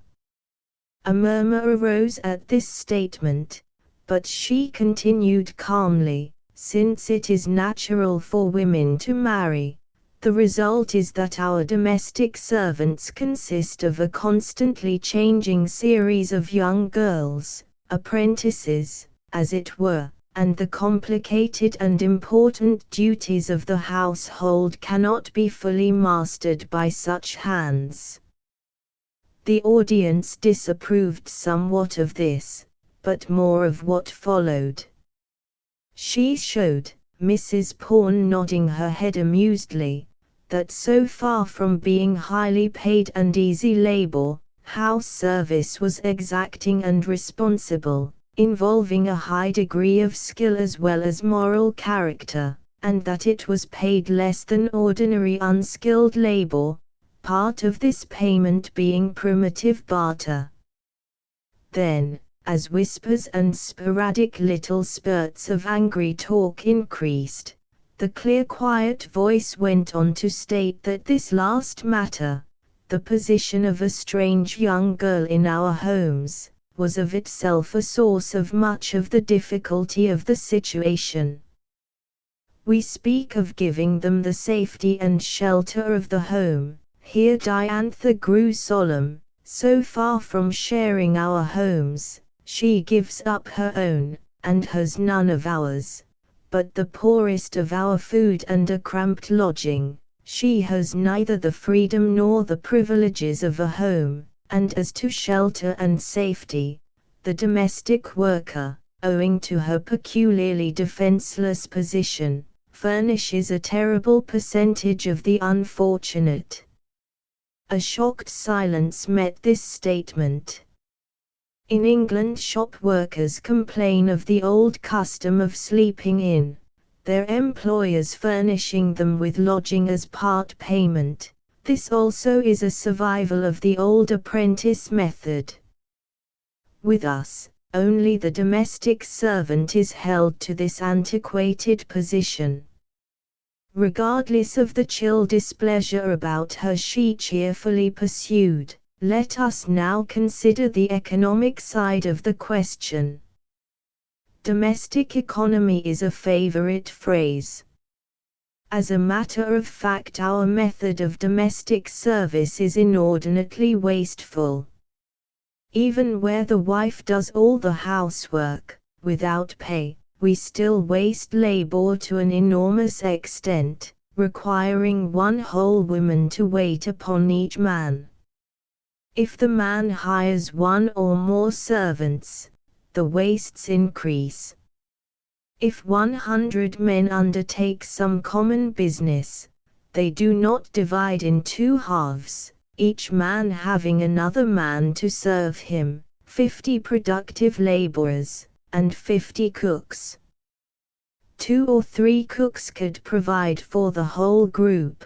To use 50 is to waste 47% of the labor. But our waste of labor is as nothing to our waste of money. For, say 20 families, we have 20 kitchens with all their furnishings, 20 stoves with all their fuel, 20 cooks with all their wages. In cash and barter combined we pay about $10 a week for our cooks, $200 a week to pay for the cooking for 20 families, for about 100 persons. 3 expert cooks, one at $20 a week and 2 at $15 would save to those 20 families $150 a week and give them better food. The cost of kitchen furnishings and fuel could be reduced by 9/10, and beyond all that comes our incredible waste in individual purchasing. What 20 families spend on individual patronage of small retailers could be reduced by more than half if bought by competent persons in wholesale quantities. Moreover, our whole food supply would rise in quality as well as lower in price if it was bought by experts. To what does all this lead? Asked Diantha pleasantly. Nobody said anything, but the visible attitude of the house seemed to say that it led straight to perdition. The solution for which so many are looking is no new scheme of any sort, and in particular it is not that oft-repeated foredoomed failure called cooperative housekeeping. At this a wave of relief spread perceptibly. The irritation roused by those preposterous figures and accusations was somewhat allayed. Hope was relit in darkened countenances. The inefficiency of a dozen tottering households is not removed by combining them, said Diantha. This was of dubious import. Why should we expect a group of families to keep house expertly and economically together, when they are driven into companionship by the fact that none of them can do it alone? Again an uncertain reception. Every family is a distinct unit, the girl continued. Its needs are separate and should be met separately. The separate house and garden should belong to each family, the freedom and group privacy of the common milkman, by a common baker, by a common cooking and a common cleaning establishment. We are rapidly approaching an improved system of living in which the private home will no more want a cook shop on the premises than a blacksmith's shop or soap factory. The necessary work of the kitchenless house will be done by the hour, with skilled labor, and we shall order our food cooked instead of raw. This will give to the employees a respectable, well-paid profession, with their own homes and families, and to the employers a saving of about 2/3 of the expense of living, as well as an end of all our difficulties with the servant question. That is the way to elevate, to ennoble domestic service. It must cease to be domestic service, and become world service. Suddenly and quietly she sat down. Miss Egerson was on her feet. So were others. Madam President. Madam President, resounded from several points at once. Madam Weatherstone, Mrs. Thidler, no. Yes, they really were both on their feet. Applause was going on, irregularly, soon dropped. Only, from the group in the gallery it was wholehearted and consistent. Mrs. Dankshire, who had been growing red and redder as the paper advanced, who had conferred in alarmed whispers with Mrs. Ree, and Miss Massing, who had even been seen to extend her hand to the gavel and finger it threateningly, now rose, somewhat precipitately, and came forward. Order, please. You will please keep order. You have heard we will now. The meeting is now open for discussion, Mrs. Thidler. And she sat down. She meant to have said Madam Weatherstone, by Mrs. Thidler was more aggressive. I wish to say, said that much-beaded lady in a loud voice, that I was against this unfortunate experiment, from the first. And I trust it will never be repeated. She sat down. Two tight little dimples flickered for an instant about the corners of Diantha's mouth. Madam Weatherstone, said the President, placatingly. Madam Weatherstone arose, rather sulkily, and looked about her. An agitated assembly met her eye, buzzing universally each to each. Order, said Mrs. Dankshire, order, please, and rapped 3 times with the gavel. I have attended many meetings, in many clubs, in many states, said Madam Weatherstone, and have heard much that was foolish, and some things that were dangerous. But I will say that never in the course of all my experience have I heard anything so foolish and so dangerous as this. I trust that the, doubtless well-meant, attempt to throw light on this subject, from the wrong quarter, has been a lesson to us all. No club could survive more than one such lamentable mistake. And she sat down, gathering her large satin wrap about her like a retiring Caesar. Madam President, broke forth Miss Egerson. I was up first, and have been standing ever since. One moment, Miss Egerson, said Mrs. Dankshire superbly, the Reverend Dr. Eltwood. If Mrs. Dankshire supposed she was still further supporting the cause of condemnation, she made a painful mistake. The cloth and the fine bearing of the young clergyman deceived her, and she forgot that he was said to be advanced and was new to the place. Will you come to the platform, Dr. Eltwood? Dr. Eltwood came to the platform with the easy air of one to whom platforms belonged by right. Ladies, he began in tones of cordial goodwill, both employer and employed, and gentlemen, whom I am delighted to see here today. I am grateful for the opportunity so graciously extended to me. He bowed 6 feet of black broadcloth toward Mrs. Dankshire, by your honored President. And I am grateful for the opportunity previously enjoyed, of listening to the most rational, practical, wise, true and hopeful words I have ever heard on this subject.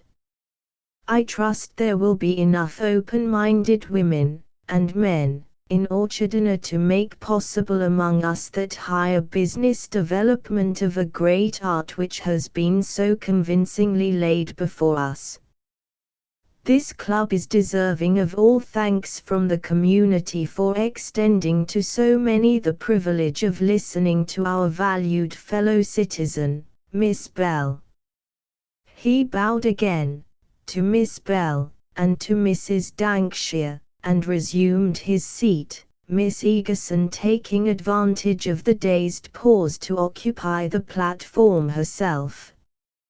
"Mr. Eltwood is right," she said. "Miss Bell is right. This is the true presentation of the subject, by one who knows.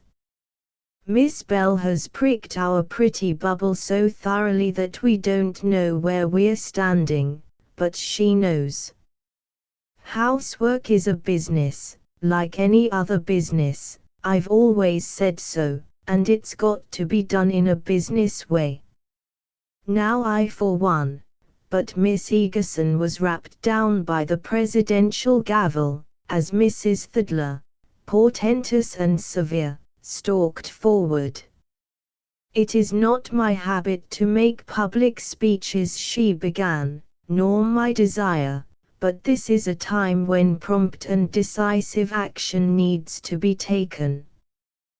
This club cannot afford to countenance any such farrago of mischievous nonsense as we have heard today. I move you, Madam President, that a resolution of condemnation be passed at once, and the meeting then dismissed." She stalked back again, while Mrs. Marrow of Boston, in clear, cold tones seconded the motion. But another voice was heard, for the first time in that assembly. Mrs. Weatherstone, the pretty, delicate widower daughter-in-law of Madam Weatherstone, was on her feet with "Madam President, I wish to speak to this motion." "Won't you come to the platform, Mrs. Weatherstone?" asked Mrs. Dankshire graciously, and the little lady came, visibly trembling, but holding her head high.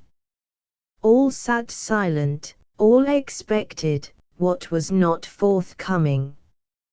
"I wish to protest, as a member of the club, and as a woman, against the gross discourtesy which has been offered to the guest and speaker of the day. In answer to our invitation, Miss Bell has given us a scholarly and interesting paper, and I move that we extend her a vote of thanks." "I second the motion," came from all quarters.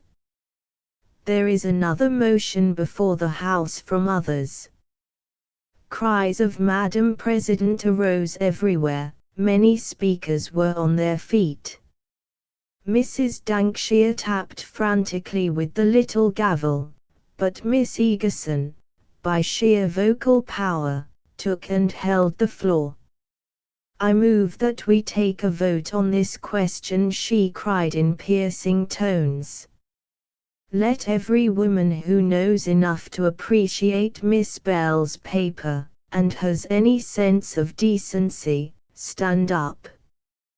Quite a large proportion of the audience stood up, very informally. Those who did not mean to acknowledge lack of intelligence and sense of decency, but to express emphatic disapproval of Miss Egerton, Miss Bell and their views. "I move you, Madam President," cried Mrs. Thidler, at the top of her voice, "that every member who is guilty of such grossly unparliamentary conduct be hereby dropped from this club." "We hereby resign," cried Miss Egerton. "We drop you. We'll have a new women's club in Orchardina with some warmth in its heart and some brains in its head, even if it hasn't as much money in its pocket." Amid stern rappings, hissings, cries of "Order, order," and frantic motions to adjourn, the meeting broke up, the club elements dissolving and reforming into two bodies as by some swift chemical reaction. Great was the rejoicing of the daily press, some amusement was felt, though courteously suppressed by the men present, and by many not present, when they heard of it. Some ladies were so shocked and grieved as to withdraw from club life altogether. Others, in stern dignity, upheld the shaken standards of home and culture, while the most conspicuous outcome of it all was the immediate formation of the new Women's Club of Orchardina. Chapter 8. Behind the straight purple backs and smooth purple legs on the box before them, Madam Weatherstone and Mrs. Weatherstone rolled home silently, a silence of thunderous portent. Another purple person opened the door for them, and when Madam Weatherstone said, "We will have tea on the terrace," it was brought them by a fourth. "I was astonished at your attitude," Viva began the old lady, at length. Of course it was Mrs. Dankshire's fault in the first place, but to encourage that outrageous person. How could you do it? Young Mrs. Weatherstone emptied her exquisite cup and set it down. A sudden access of courage, I suppose, she said. I was astonished at myself. I wholly disagree with you, replied her mother-in-law. Never in my life have I heard such nonsense. Talk like that would be dangerous, if it were not absurd. It would destroy the home. It would strike at the roots of the family. Viva eyed her quietly, trying to bear in mind the weight of a tradition, the habits of a lifetime, the effect of long years of uninterrupted worship of household gods. It doesn't seem so to me, she said slowly. I was much interested and impressed. She is evidently a young woman of knowledge and experience, and put her case well. It has quite waked me up. It has quite upset you, was the reply. You'll be ill after this, I am sure. Hadn't you better go and lie down now? I'll have some dinner sent to you. Thank you, said Viva, rising and walking to the edge of the broad terrace. You are very kind. No, I do not wish to lie down. I haven't felt so thoroughly awake she drew a pink cluster of oleander against her cheek and thought a moment, in several years. There was a new look about her certainly.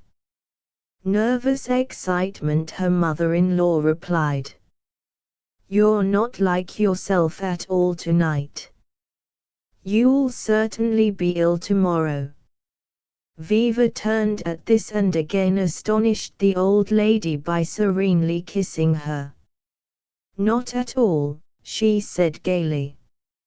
I'm going to be well tomorrow. You will see. She went to her room, drew a chair to the wide west window with the far-off view and sat herself down to think. Diantha's assured poise, her clear reasoning, her courage, her common sense, and something of tenderness and consecration she discerned also, had touched deep chords in this woman's nature. It was like the sound of far doors opening, windows thrown up, the jingle of bridles and clatter of hoofs, keen bugle notes. A sense of hope, of power, of new enthusiasm, rose in her. Orchardina society, eagerly observing young Mrs. Weatherstone from her first appearance, had always classified her as delicate.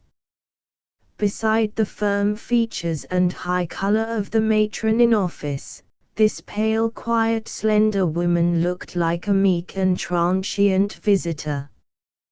But her white forehead was broad under its soft hanging eaves of hair, and her chin, though lacking in prognathous prominence or bulldog breadth, had a certain depth which gave hope to the physiognomist. She was strangely roused and stirred by the afternoon's events. "I'm like that man in Fantastes," she thought contemptuously, "who stayed so long in that dungeon because it didn't occur to him to open the door. Why don't I?" She rose and walked slowly up and down, her hands behind her. "I will," she said at last. Then she dressed for dinner, revolving in her mind certain suspicions long suppressed, but now flaming out in clear conviction in the light of Diantha's words. "Sleeping in, indeed," she murmured to herself. "And nobody doing anything." She looked herself in the eye in the long mirror. Her gown was an impressive one, her hair coiled high, a gold band ringed it like a crown. A clear red lit her cheeks. She rang. Little Ilda, the newest maid, appeared, gazing at her in shy admiration. Mrs. Weatherstone looked at her with new eyes. "Have you been here long?" she asked. "What is your name?" "No, said the child, she was scarce more. "Only a week and 2 days. My name is Ilda." "Who engaged you?" "Mrs. Halsey, Ah," said Mrs. Weatherstone, musing to herself, "and I engaged Mrs. Halsey." "Do you like it here?" she continued kindly. "Oh yes, said Ilda. "That is," she stopped, blushed, and continued bravely. "I like to work for you, Thank you, Ilda.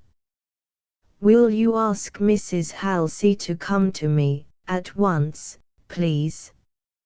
Ilda went, more impressed than ever with the desirability of her new place and mistress. As she was about to pass the door of Mr. Matthew Weatherstone, that young gentleman stepped out and intercepted her.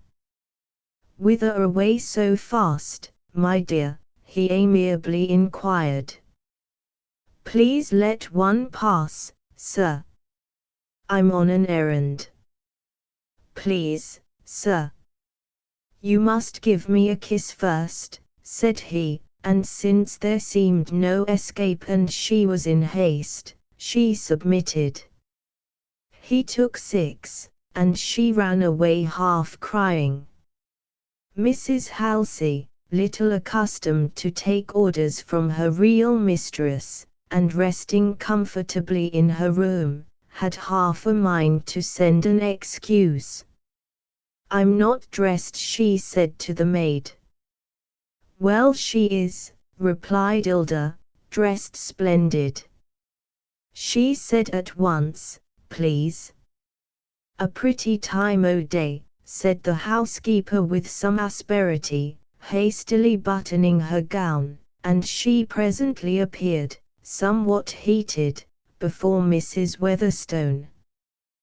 That lady was sitting, cool and gracious, her long ivory paper cutter between the pages of a new magazine. "In how short a time could you pack, Mrs. Halsey?" she inquired. "Pack? I'm not accustomed to doing packing. I'll send one of the maids." "Is it your things, "No," said Mrs. Weatherstone. "It is yours I refer to. I wish you to pack your things and leave the house, in an hour.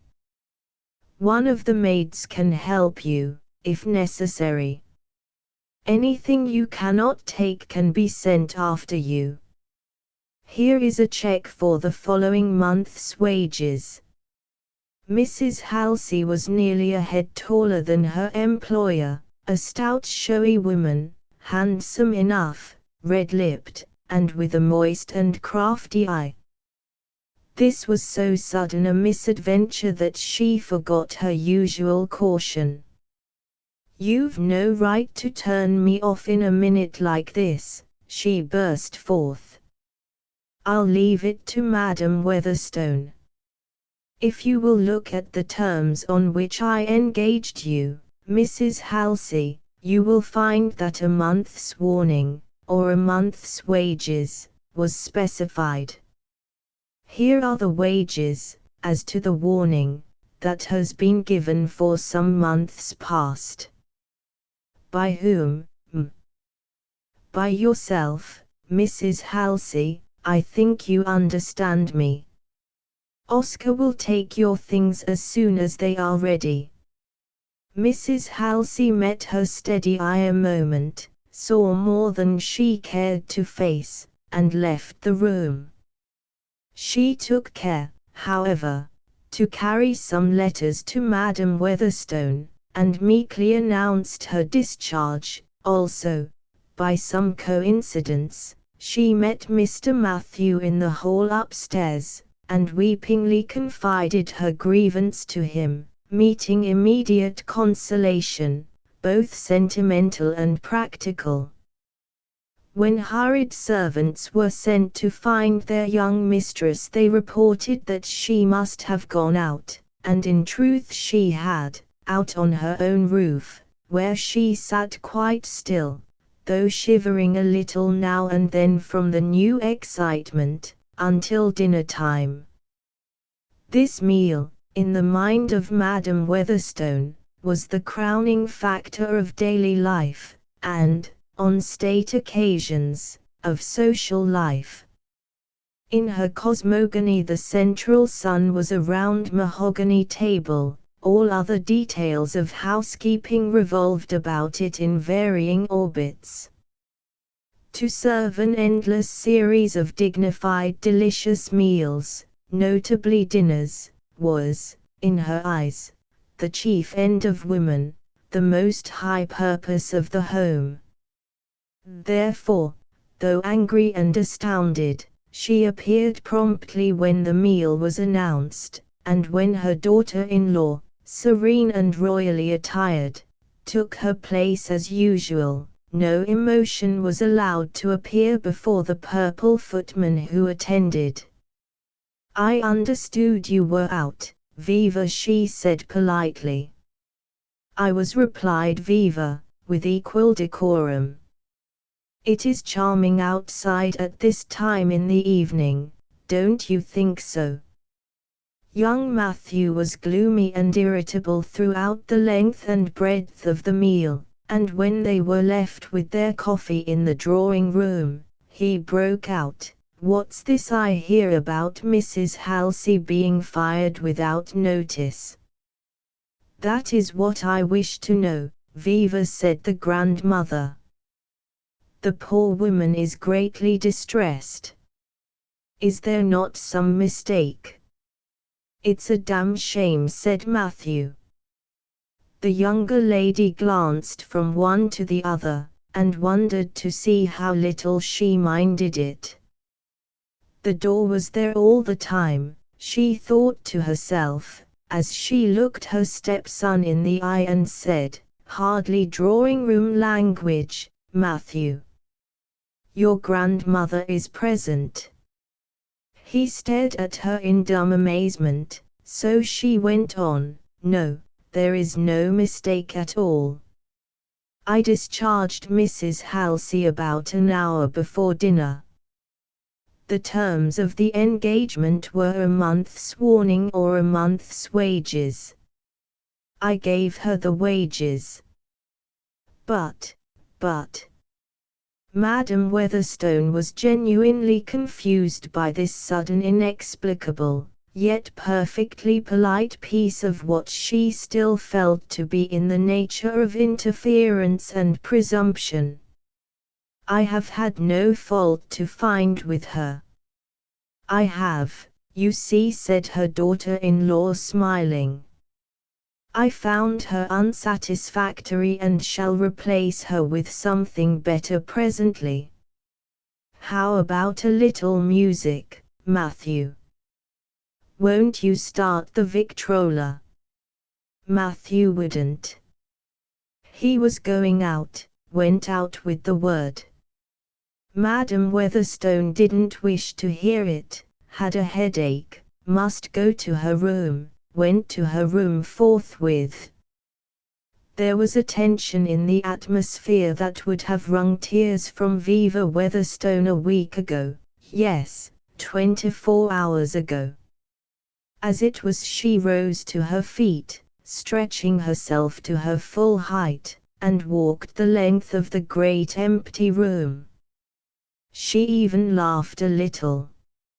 "It's open," said she, and ordered the car. While waiting for it, she chatted with Mrs. Pawn a while over the all-convenient telephone.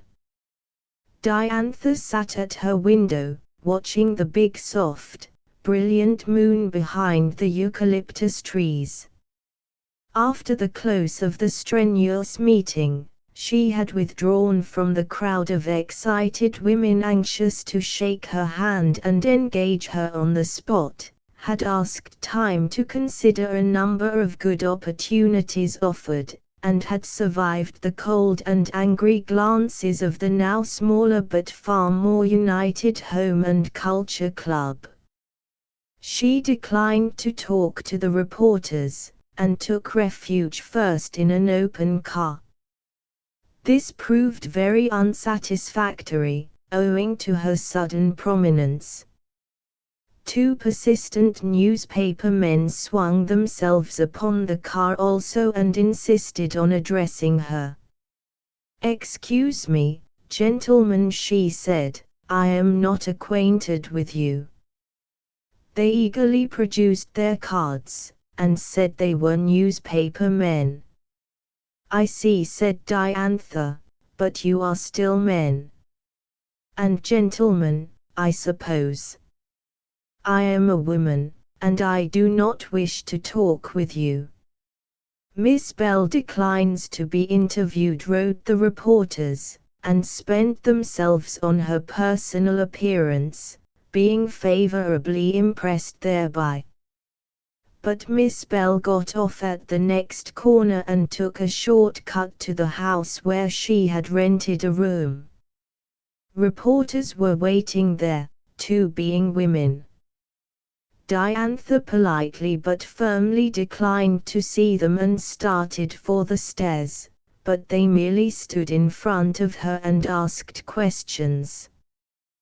The girl's blood surged to her cheeks. She smiled grimly, kept absolute silence, brushed through them and went swiftly to her room, locking the door after her.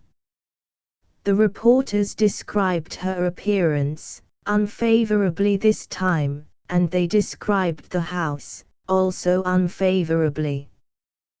They said that a group of adoring-eyed young men stood about the doorway as the flushed heroine of the afternoon made her brusque entrance.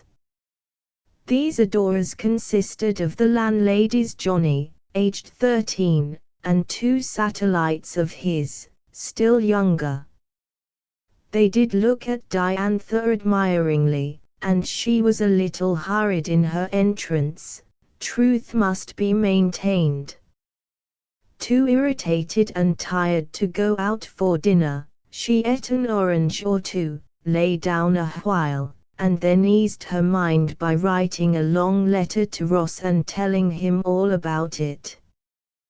That is, she told him most of it, all the pleasant things, all the funny things, leaving out about the reporters, because she was too angry to be just, she told herself. She wrote and wrote, becoming peaceful as the quiet moments passed, and a sense grew upon her of the strong, lasting love that was waiting so patiently. "Dearest," her swift pen flew along, "I really feel much encouraged. An impression has been made. One or two men spoke to me afterward, the young minister, who said such nice things, and one older man, who looked prosperous and reliable. When you begin any such business as you have outlined, "You may count on me, Miss Bell," he said, and gave me his card. "He's a lawyer, P.L. Wiscombe, nice man, I should think." Another big, sheepish-looking man said, "And me, Miss Bell.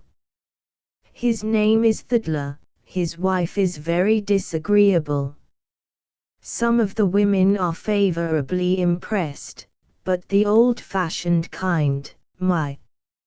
If hate killed men, Brother Lawrence. But it don't. She wrote herself into a good humor, and dwelt at considerable length on the pleasant episode of the minister and young Mrs. Weatherstone's remarks. "I liked her," she wrote. "She's a nice woman, even if she is rich." There was a knock at her door. "Lady to see you, miss." "I cannot see anyone," said Diantha. "You must excuse me." "Beg pardon, miss, but it's not a reporter, it's. .. The landlady stretched her lean neck around the door edge and whispered hoarsely, "It's young Mrs. Weatherstone." Diantha rose to her feet, a little bewildered. "I'll be right down," she said. But a voice broke in from the hall. "I beg your pardon, Miss Bell, but I took the liberty of coming up. May I come in?" She came in, and the landlady perforce went out. Mrs. Weatherstone held Diantha's hand warmly, and looked into her eyes. "I was a schoolmate of Ellen Pawn," she told the girl. "We are dear friends still, and so I feel that I know you better than you think. You have done beautiful work for Mrs. Pawn, now I want you to do to it for me. I need you." "Won't you sit down?" said Diantha. "You, too," said Mrs. Weatherstone. "Now I want you to come to me, right away. You have done me so much good already. I was just a New England-bred school teacher myself at first, so we're even that far. Then you took a step up, and I took a step down." Diantha was a little slow in understanding the quick fervor of this new friend, a trifle suspicious, even, being a cautious soul, and somewhat overstrung, perhaps. Her visitor, bright-eyed and eager, went on. "I gave up school teaching and married a fortune. You have given it up to do a more needed work. I think you are wonderful. Now, I know this seems queer to you, but I want to tell you about it. I feel sure you'll understand. At home, Madam Weatherstone has had everything in charge for years and years, and I've been too lazy or too weak, or too indifferent, to do anything. I didn't care, somehow. All the machinery of living, and no living, no good of it all. Yet there didn't seem to be anything else to do. Now you have waked me all up. Your paper this afternoon, what Mr. Eltwood said, the way those poor, dull, blind women took it. And yet I was just as dull and blind myself. Well, I begin to see things now. I can't tell you all at once what a difference it has made, but I have a very definite proposition to make to you. Will you come and be my housekeeper, now, right away, at $100 a month?" Diantha opened her eyes wide and looked at the eager lady as if she suspected her nervous balance. "The other one got $1,000 a year, you are worth more. Now, don't decline, please. Let me tell you about it. I can see that you have plans ahead for this business, but it can't hurt you much to put them off 6 months, say. Meantime, you could be practicing.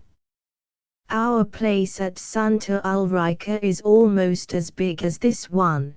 There are lots of servants and a great, weary maze of accounts to be kept, and it wouldn't be bad practice for you, now, would it?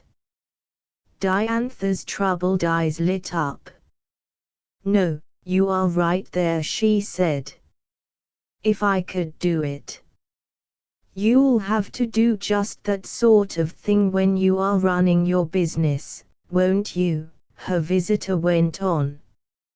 And the summer's not a good time to start a thing like that, is it? Diantha meditated. No, I wasn't going to. I was going to start somewhere, take a cottage, a dozen girls or so, and furnish labor by the day to the other cottages.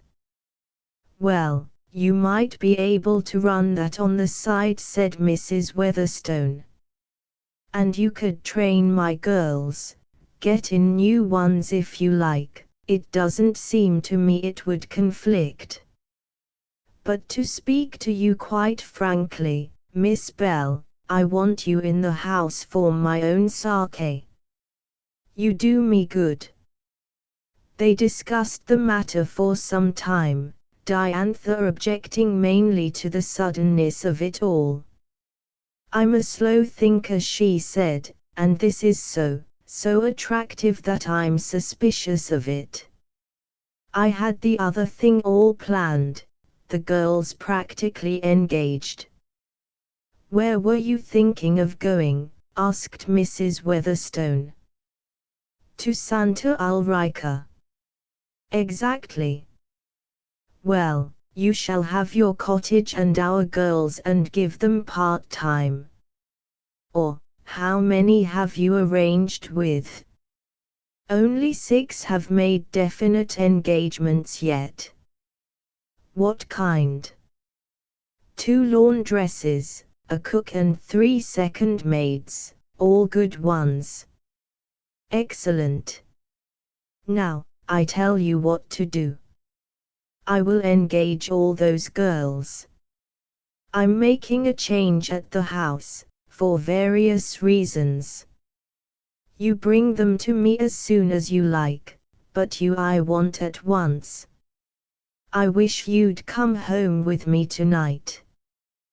Why don't you? Diantha's scanty baggage was all in sight. She looked around for an excuse. Mrs. Weatherstone stood up laughing.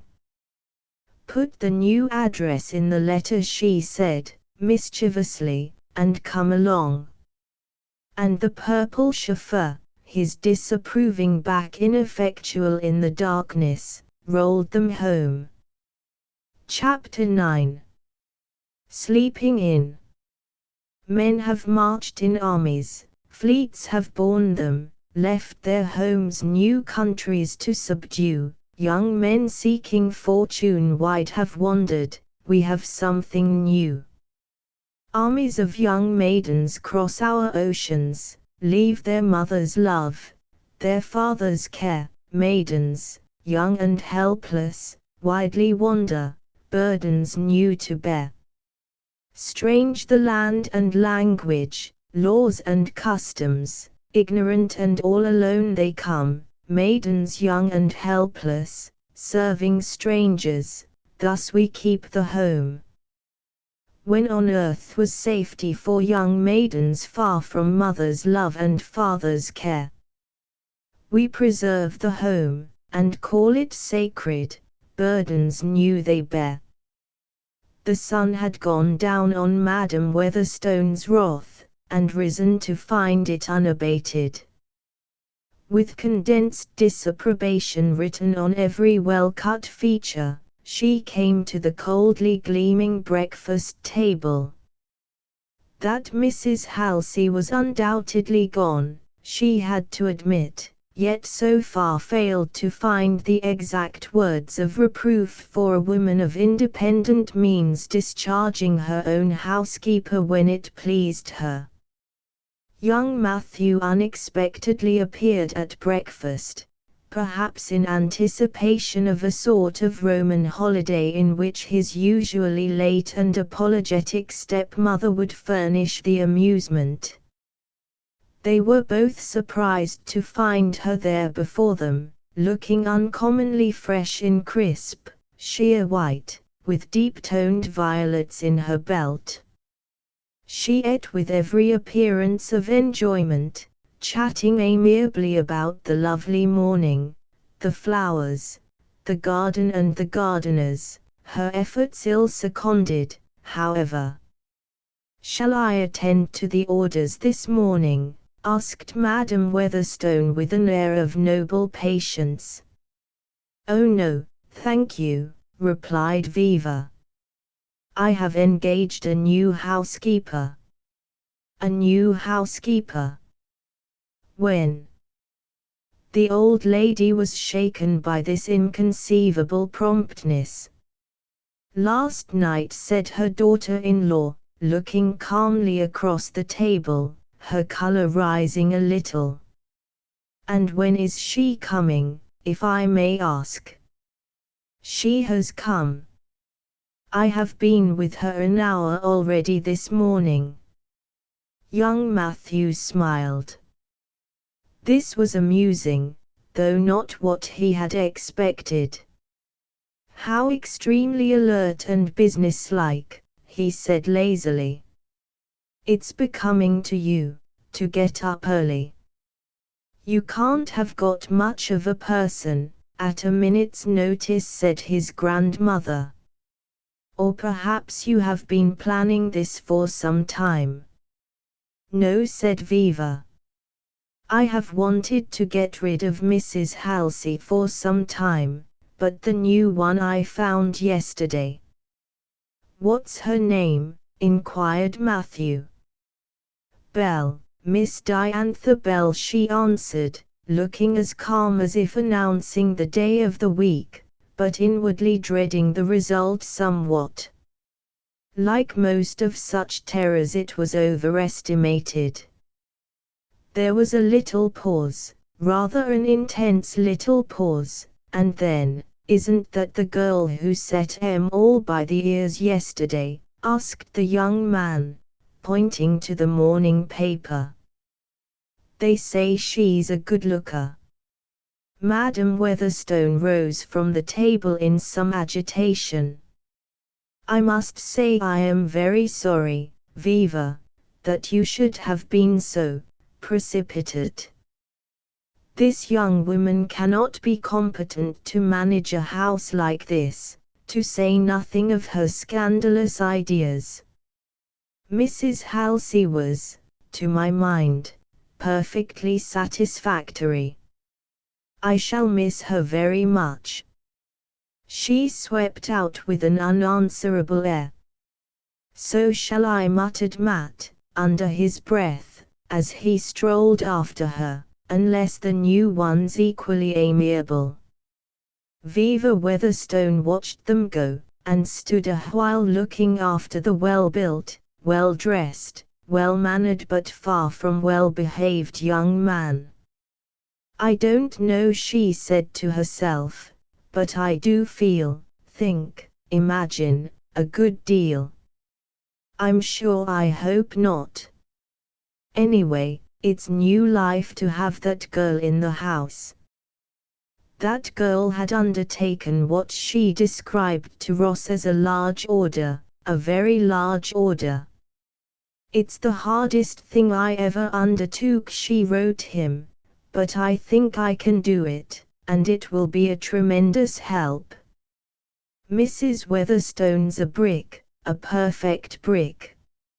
She seems to have been very unhappy, for ever so long, and to have submitted to her domineering old mother-in-law just because she didn't care enough to resist.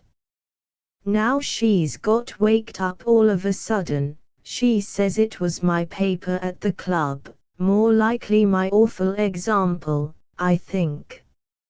And she fired her old housekeeper, I don't know what for, and rushed me in. So here I am. The salary is good, the work is excellent training, and I guess I can hold the place. But the old lady is a terror, and the young man, how you would despise that Johnny. The home letters she now received were rather amusing. Ross, sternly patient, saw little difference in her position. I hope you will enjoy your new work, he wrote, but personally I should prefer that you did not, so you might give it up and come home sooner. I miss you, as you can well imagine. Even when you were here life was hard enough, but now. I had a half offer for the store the other day, but it fell through. If I could sell that incubus and put the money into a ranch, fruit, hens, anything, then we could all live on it, more cheaply, I think, and I could find time for some research work I have in mind. You remember that guinea pig experiment I want so to try? Diantha remembered and smiled sadly. She was not much interested in guinea pigs and their potential capacities, but she was interested in her lover and his happiness. Ranch, she said thoughtfully, that's not a bad idea. Her mother wrote the same patient, loving letters, perfunctorily hopeful. Her father wrote none, a woman's business. This letterite in comma he always held, and George, after one scornful upbraiding, had washed his hands of her with some sense of relief. He didn't like to write letters either. But Susie kept up a lively correspondence. She was attached to her sister, as to all her immediate relatives and surroundings, and while she utterly disapproved of Diantha's undertaking, a sense of sisterly duty, to say nothing of affection, prompted her to many letters. It did not, however, always make these agreeable reading. Mother's pretty well, and the girl she's got now does nicely. That first one turned out to be a failure. Father's as cranky as ever. We are all well here, and the baby, this was a brand new baby Diantha had not seen, is just a darling. You ought to be here, you unnatural aunt. Gerald doesn't ever speak of you, but I do just the same. You hear from the Wardens, of course. Mrs. Warden's got neuralgia or something, keeps them all busy. They are much excited over this new place of yours, you ought to hear them go on. It appears that Madam Weatherstone is a connection of theirs, one of the FFVS, I guess, and they think she's something wonderful. And to have you working there, well, you can just see how they'd feel, and I don't blame them. It's no use arguing with you, but I should think you'd have enough of this disgraceful foolishness by this time and come home. Diantha tried to be very philosophic over her home letters, but they were far from stimulating. It's no use arguing with poor Susie, she decided. Susie thinks the sun rises and sets between kitchen, nursery and parlor. Mother can't see the good of it yet, but she will later. Mother's all right. I'm awfully sorry the Wardens feel so, and make Ross unhappy, but of course I knew they would. It can't be helped. It's just a question of time and work. And she went to work. Mrs. Pawn called on her friend most promptly, with a natural eagerness and curiosity. "How does it work? Do you like her as much as you thought? Do tell me about it, Viva. You look like another woman already." "I certainly feel like one," Viva answered. "I've seen slaves in housework, and I've seen what we fondly call queens in housework, but I never saw brains in it before." Mrs. Pawn sighed. "Isn't it just wonderful, the way she does things? Dear me. We do miss her. She trained that Swede for us, and she does pretty well, but not like Miss Bell. I wish there were 100 of her." "If there were 100,000 she wouldn't go round," answered Mrs. Weatherstone. "How selfish we are. That is the kind of women we all want in our homes, and fuss because we can't have them." "Edgar says he quite agrees with her views," Mrs. Pawn went on. "Skilled labor by the day, food sent in. He says if she cooked it he wouldn't care if it came all the way from Alaska. She certainly can cook. I wish she'd set up her business, the sooner the better."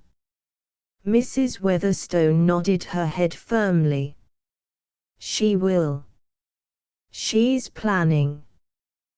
This was really an interruption, her coming here, but I think it will be a help. She's not had experience in large management before, but she takes hold splendidly.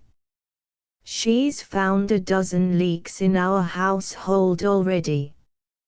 "Mrs. Thidler's simply furious, I hear," said the visitor. "Mrs. Ree was in this morning and told me all about it." "Poor Mrs. Ree. The home is church and state to her. That paper of Miss Bell's she regards as simple blasphemy." They both laughed as that stormy meeting rose before them. "I was so proud of you, Viva, standing up for her as you did. How did you ever dare?" "Why, I got my courage from the girl herself. She was superb. Talk of blasphemy! Why, I've committed lèse majesté and regicide and the unpardonable sin since that meeting." And she told her friend of her brief passage at arms with Mrs. Halsey. "I never liked the woman," she continued, "and some of the things Miss Bell said set me thinking. I don't believe we half know what's going on in our houses." Well, Mrs. Thidler's so outraged by this scandalous attack upon the sanctities of the home that she's going about saying all sorts of things about Miss Bell. "Oh look, I do believe that's her car." Even as they spoke a toneless voice announced, "Mr. and Mrs. Thidler," and Madam Weatherstone presently appeared to greet these visitors. "I think you are trying a dangerous experiment," said Mrs. Thidler to her young hostess. "A very dangerous experiment. Bringing that young iconoclast into your home." Mr. Thidler, stout and sulky, sat as far away as he could and talked to Mrs. Pawn. "I'd like to try that same experiment myself," said he to her. "You tried it some time, I understand." "Indeed we did, and would still if we had the chance," she replied. "We think her a very exceptional young woman." Mr. Thidler chuckled. "She is that," he agreed. "Gad! How she did set things humming. They're humming yet, at our house." He glanced rather rancorously at his wife, and Mrs. Pawn wished, as she often had before, that Mr. Thidler wore more clothing over his domestic afflictions. Scandalous, Mrs. Thidler was saying to Madam Weatherstone. Simply scandalous. Never in my life did I hear such absurd, such outrageous charges against the sanctities of the home. There you have it, said Mr. Thidler, under his breath. Sanctity of the fiddlesticks. There was a lot of truth in what that girl said. Then he looked rather sheepish and flushed a little, which was needless, easing his collar with a fat finger. Madam Weatherstone and Mrs. Thidler were at one on this subject, but found it hard to agree even so, no love being lost between them, and the former gave evidence of more satisfaction than distress at this dangerous experiment in the house of her friends. Viva sat silent, but with a look of watchful intelligence that delighted Mrs. Pawn. It has done her good already, she said to herself. Bless that girl. Mr. Thidler went home disappointed in the real object of his call. He had hoped to see the dangerous experiment again. But his wife was well pleased. They will rue it, she announced. Madam Weatherstone is ashamed of her daughter-in-law, I can see that. She looks cool enough. I don't know what's got into her. Some of that young woman's good cooking, her husband suggested. That young woman is not there as cook, she replied tartly. What she is there for we shall see later. Mark my words. Mr. Thidler chuckled softly. I'll mark 'em, he said. Diantha had her hands full. Needless to say, her sudden entrance was resented by the corps of servants accustomed to the old regime. She had the keys, she explored, studied, inventoried, examined the accounts, worked out careful tables and estimates. I wish Mother were here, she said to herself. She's a regular genius for accounts. I can do it, but it's no joke. She brought the results to her employer at the end of the week. This is tentative, she said, and I've allowed margins because I'm new to a business of this size. But here's what this house ought to cost you, at the outside, and here's what it does cost you now. Mrs. Weatherstone was impressed.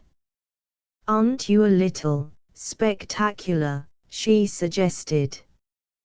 Diantha went over it carefully, the number of rooms, the number of servants, the hours of labor, the amount of food and other supplies required.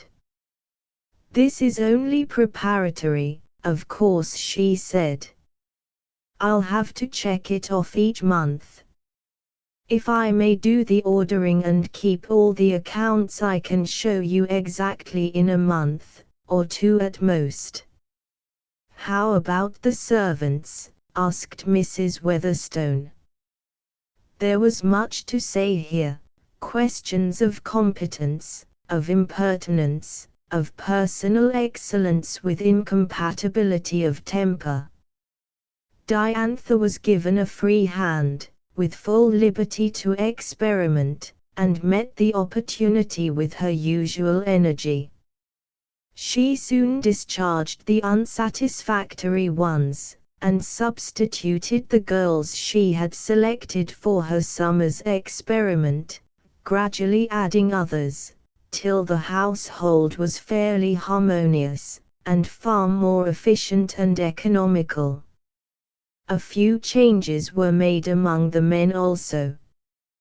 By the time the family moved down to Santa Ulrica, there was quite a new spirit in the household. Mrs. Weatherstone fully approved of the girls' club Diantha had started at Mrs. Pawn's, and it went on merrily in the larger quarters of the great cottage on the cliff. "I'm very glad I came to you," Mrs. Weatherstone said the girl. "You were quite right about the experience. I did need it, and I'm getting it." She was getting some of which she made no mention. As she won and held the confidence of her subordinates, and the growing list of club members, she learned their personal stories, what had befallen them in other families, and what they liked and disliked in their present places. "The men are not so bad," explained Catherine Kelly, at a club meeting, meaning the men servants. "They respect an honest girl if she respects herself, but it's the young masters, and sometimes the old ones." "It's all nonsense," protested Mrs. James, widowed cook of long standing. "I've worked out for 25 years. And I never met no such goings on." Little Ilda looked at Mrs. James' severe face and giggled. "I've heard of it," said Molly Connors. "I've a cousin that's working in New York, and she's had to leave 2 good places on account of their misbehavin' theirselves. She's a fine girl, but too good-looking. Diantha studied types, questioned them, drew them out, adjusted facts to theories and theories to facts. She found the weakness of the whole position to lie in the utter ignorance and helplessness of the individual servant. If they were only organized, she thought, and knew their own power, well, there's plenty of time. As her acquaintance increased, and as Mrs. Weatherstone's interest in her plans increased also, she started the small summer experiment she had planned, for furnishing labor by the day. Mrs. James was an excellent cook, though most unpleasant to work with. She was quite able to see that getting up frequent lunches at $3, and dinners at $5, made a better income than $10 a week, even with several days unoccupied. A group of younger women, under Diantha's sympathetic encouragement, agreed to take a small cottage together, with Mrs. James as a species of chaperone, and to go out in 2s and 3s as chambermaids and waitresses at 25 cents an hour. 2 of them could set in perfect order one of the small beach cottage in an hour's time, and the occupants, already crowded for room, were quite willing to pay a little more in cash not to have a servant around. Most of them took their meals out in any case.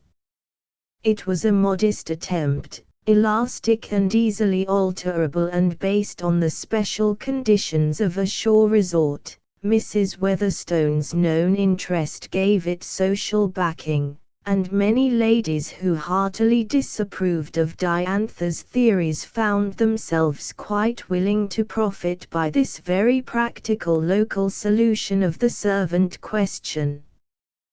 The club girls became very popular.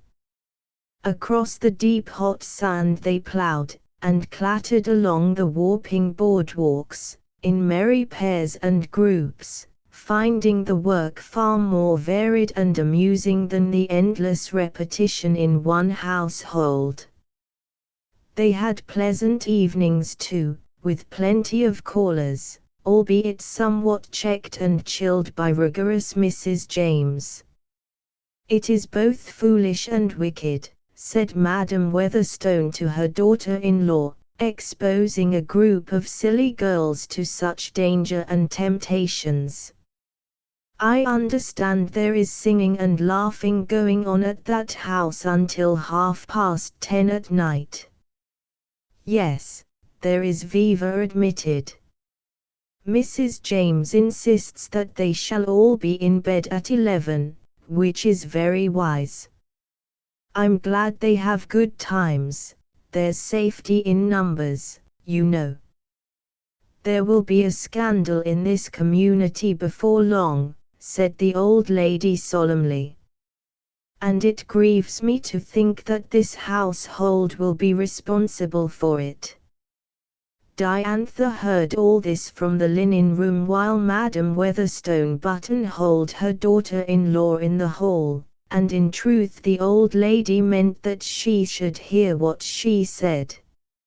She's right, I'm afraid, said Diantha to herself. There will be a scandal if I'm not mighty careful, and this household will be responsible for it. Even as she spoke she caught Ilda's childish giggle in the lower hall, and looking over the railing saw her airily dusting the big Chinese vases and coquetting with young Mr. Matthew. Later on, Diantha tried seriously to rouse her conscience and her common sense. Don't you see, child, that it can't do you anything but harm? You can't carry on with a man like that as you can with one of your own friends. He is not to be trusted. One nice girl I had here simply left the place, he annoyed her so. Ilda was a little sulky. She had been quite a queen in the small Norwegian village she was born in. Young men were young men, and they might even, perhaps. This severe young housekeeper didn't know everything. Maybe she was jealous. So Ilda was rather unconvinced, though apparently submissive, and Diantha kept a careful eye upon her. She saw to it that Ilda's room had a bolt as well as key in the door, and kept the room next to it empty, frequently using it herself, unknown to anyone. I hate to turn the child off, she said to herself, conscientiously revolving the matter. She isn't doing a thing more than most girls do, she's only a little fool. And he's not doing anything I can complain of, yet. But she worried over it a good deal, and Mrs. Weatherstone noticed it. Doesn't your pet clubhouse go well, Miss Bell? You seem troubled about something. I am, Diantha admitted. I believe I'll have to tell you about it, but I hate to. Perhaps if you'll come and look I shan't have to say much.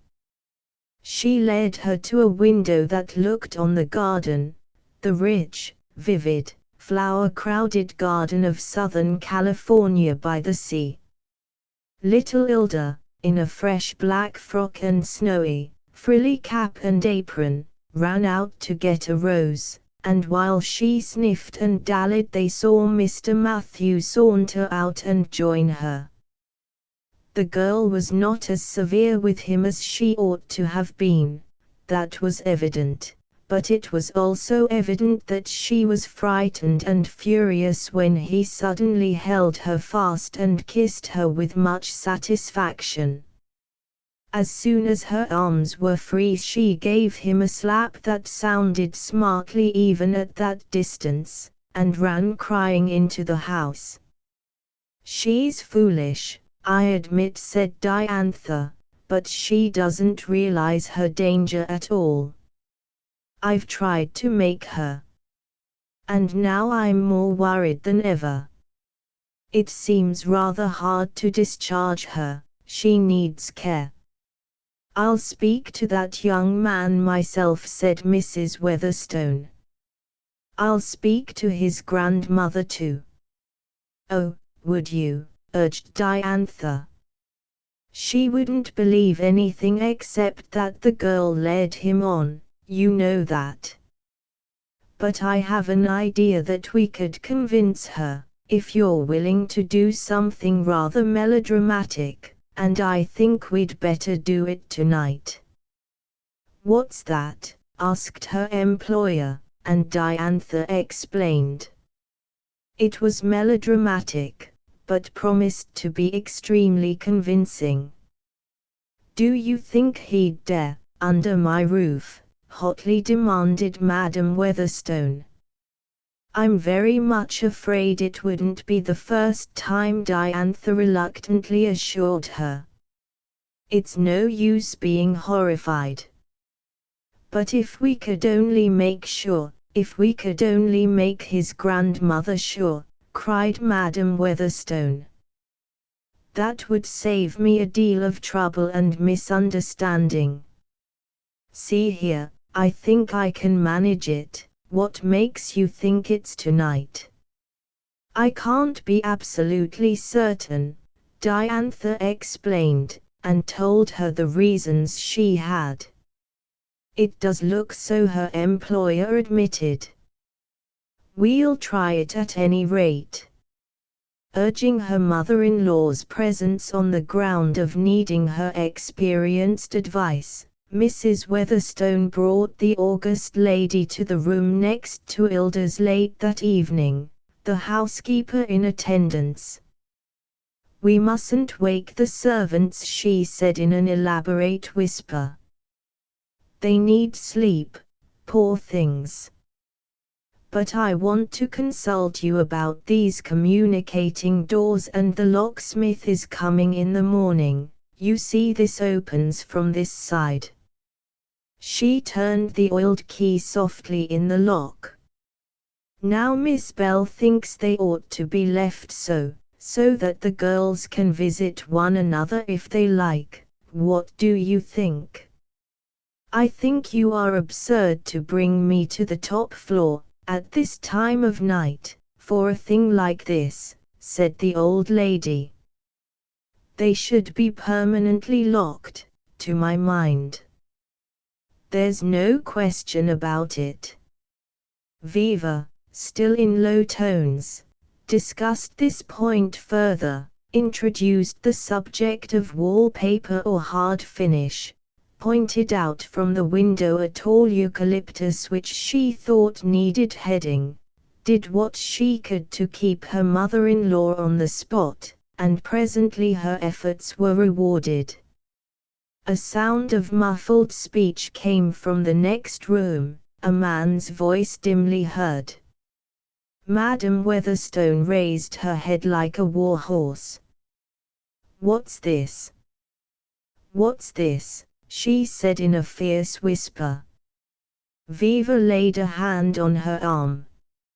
"Pshaw," said she. "Let us make sure," and she softly unlatched the door. A brilliant moon flooded the small chamber. They could see little Ilda, huddled in the bedclothes, staring at her door from which the key had fallen. Another key was being inserted, turned, but the bolt held. "Come and open it, young lady," said a careful voice outside. "Go away. Go away," begged the girl, low and breathlessly. "Oh, how can you? Go away quick." "Indeed, I won't," said the voice. "You come and open it." "Go away," she cried, in a soft but frantic voice. I'll scream." "Scream away," he answered. "I'll just say I came up to see what the screaming's about, that's all. You open the door, if you don't want anybody to know I'm here. I won't hurt you any, I just want to talk to you a minute." Madam Weatherstone was speechless with horror. Her daughter-in-law listened with set lips. Diantha looked from one to the other, and at the frightened child before them who was now close to the terrible door. "Oh, please, please, go away," she cried in desperation. "Oh, what shall I do? What shall I do?" "You can't do anything," he answered cheerfully. "And I'm coming in anyhow. You'd better keep still about this for your own sake. Stand from under." Madam Weatherstone marched into the room. Ilda, with a little cry, fled out of it to Diantha.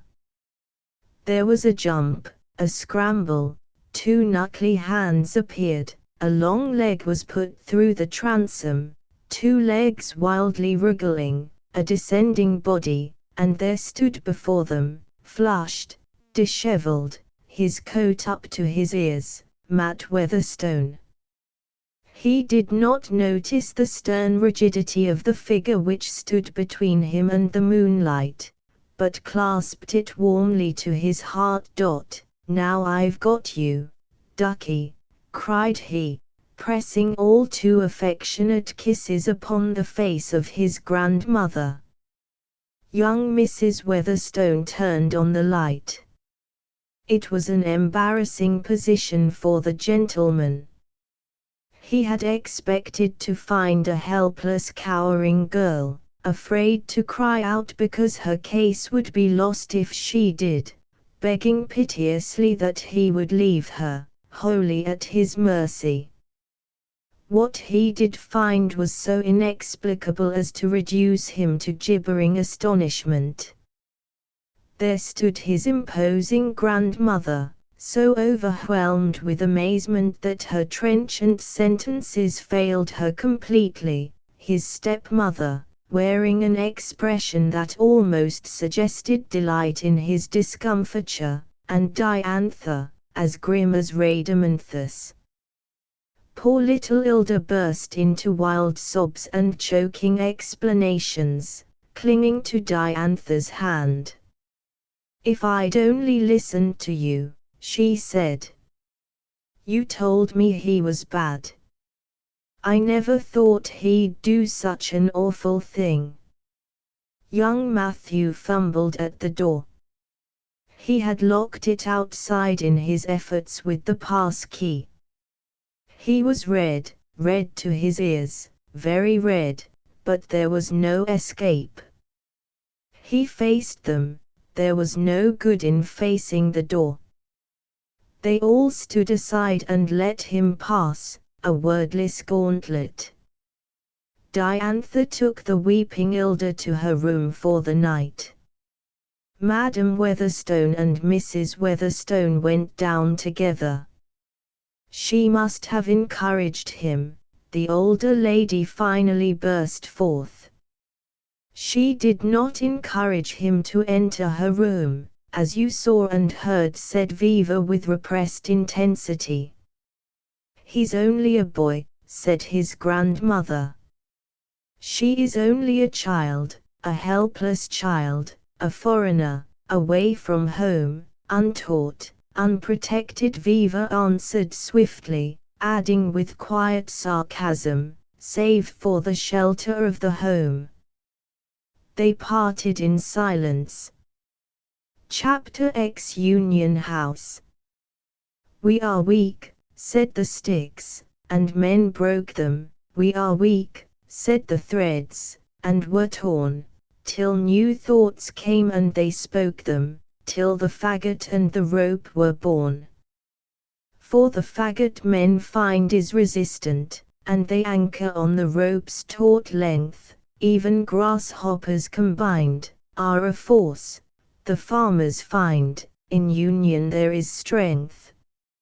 Ross Warden endured his grocery business, strove with it, toiled at it, concentrated his scientific mind on alien tasks of financial calculation and practical psychology, but he liked it no better. He had no interest in business, no desire to make money, no skill in salesmanship. But there were 5 mouths at home, sweet affectionate feminine mouths no doubt, but requiring food. Also 2 in the kitchen, wider, and requiring more food. And there were 5 backs at home to be covered, to use the absurd metaphor, as if all one needed for clothing was a 4-foot patch. The amount and quality of the covering was an unceasing surprise to Ross, and he did not do justice to the fact that his womenfolk really saved a good deal by doing their own sewing. In his heart he longed always to be free of the whole hated load of tradesmanship. Continually his thoughts went back to the hope of selling out the business and buying a ranch. I could make it keep us, anyhow he would plan to himself, and I could get at that guinea pig idea. Or maybe hens would do. He had a theory of his own, or a personal test of his own, rather, which he wished to apply to a well-known theory. It would take some years to work it out, and a great many fine pigs, and be of no possible value financially. I'll do it sometime, he always concluded, which was cold comfort. His real grief at losing the companionship of the girl he loved was made more bitter by a total lack of sympathy with her aims, even if she achieved them, in which he had no confidence. He had no power to change his course, and tried not to be unpleasant about it, but he had to express his feelings now and then. "Are you coming back to me?" he wrote. "How can you bear to give so much pain to everyone who loves you? Is your wonderful salary worth more to you than being here with your mother, with me? How can you say you love me, and ruin both our lives like this? I cannot come to see you, I would not come to see you," calling at the back door. "Finding the girl I love in a cap and apron. Can you not see it is wrong, utterly wrong, all this mad escapade of yours? Suppose you do make $1,000 a year, I shall never touch your money, you know that. I cannot even offer you a home, except with my family, and I know how you feel about that, I do not blame you. But I am as stubborn as you are, dear girl, I will not live on my wife's money, you will not live in my mother's house, and we are drifting apart. It is not that I care less for you, dear, or at all for anyone else, but this is slow death, that's all." Mrs. Warden wrote now and then and expatiated on the sufferings of her son, and his failing strength under the unnatural strain, till Diantha grew to dread her letters more than any pain she knew. Fortunately they came seldom. Her own family was much impressed by the $1,000, and found the occupation of housekeeper a long way more tolerable than that of housemaid, a distinction which made Diantha smile rather bitterly. Even her father wrote to her once, suggesting that if she chose to invest her salary according to his advice he could double it for her in a year, maybe treble it, in Belgian hares. They'd double and treble fast enough, she admitted to herself, but she wrote as pleasant a letter as she could, declining his proposition. Her mother seemed stronger, and became more sympathetic as the months passed. Large affairs always appealed to her more than small ones, and she offered valuable suggestions as to the account-keeping of the big house. They all assumed that she was permanently settled in this well-paid position, and she made no confidences.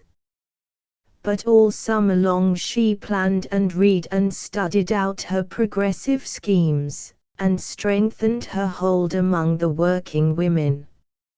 Laundress after laundress she studied personally and tested professionally, finding a general level of mediocrity, till finally she hit upon a melancholy Dane, a big raw-boned red-faced woman, whose husband had been a miller, but was hurt about the head so that he was no longer able to earn his living.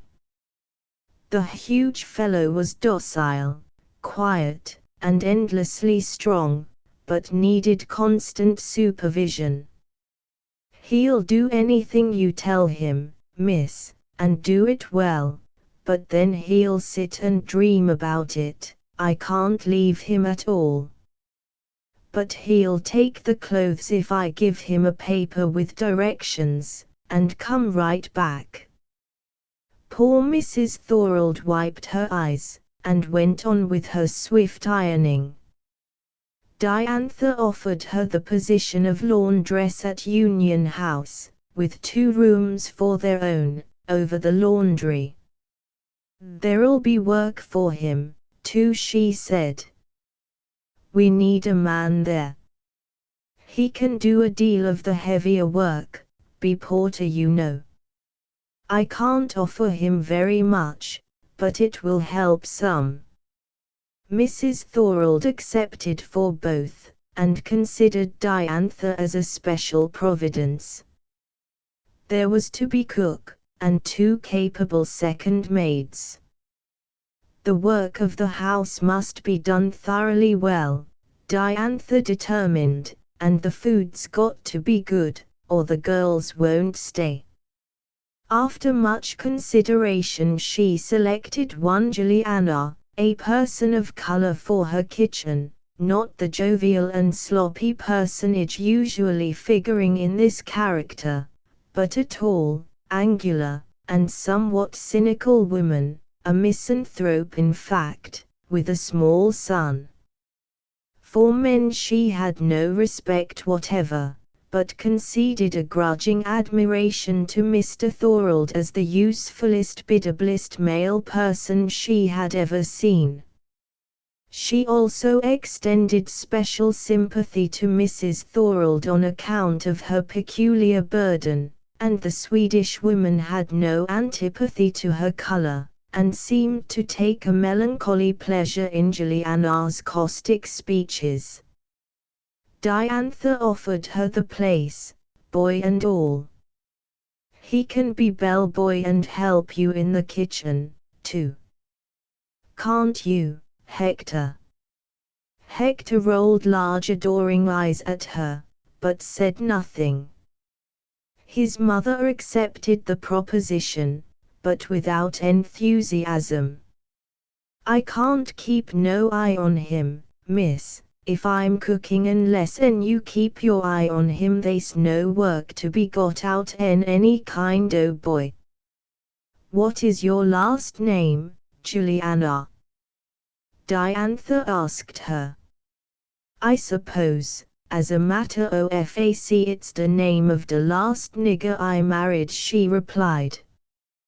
"There was several of 'em, all having different names. And to tell you the truth, Miss Bell, I got clean mixed amongst 'em. But Juliana's my name, world without end, amen." So Diantha had to waive her theories about the surnames of servants in this case. "Did they all die?" she asked with polite sympathy. "No, they didn't, none of 'em die, worse luck." "I'm afraid you have seen much trouble, Juliana," she continued sympathetically. "They deserted you, I suppose." Juliana laid her long spoon upon the table and stood up with great gravity. "No, she said again, they didn't none of 'em desert me on no occasion. I divorced 'em." Marital difficulties in bulk were beyond Diantha's comprehension, and she dropped the subject. Union House opened in the autumn. The vanished pepper trees were dim with dust in Orchardina streets as the long rainless summer drew to a close, but the social atmosphere fairly sparkled with new interest. Those who had not been away chattered eagerly with those who had, and both with the incoming tide of winter visitors. "That girl of Mrs. Pawn's has started her housekeeping shop. That Miss Bell has got Mrs. Weatherstone fairly infatuated with her crazy schemes. Do you know that Bell girl has actually taken Union House? Going to make a girls' club of it. Did you ever hear of such a thing? Diantha Bell's really going to try to run her absurd undertaking right here in Orchardina." They did not know that the young captain of industry had deliberately chosen Orchardina as her starting point on account of the special conditions. The even climate was favorable to going out by the day or the delivery of meals. The number of wealthy residents gave opportunity for catering on a large scale. The crowding tourists and health seekers made a market for all manner of transient service and cooked food, and the constant lack of sufficient or capable servants forced the people into an unwilling consideration of any plan of domestic assistance. In a year's deliberate effort, Diantha had acquainted herself with the rank and file of the town's housemaids and day workers, and picked her assistants carefully. She had studied the local conditions thoroughly, and knew her ground. A big faded building that used to be the hotel in Orchardina's infant days, standing, awkward and dingy on a site too valuable for a house lot and not yet saleable as a business block, was the working base.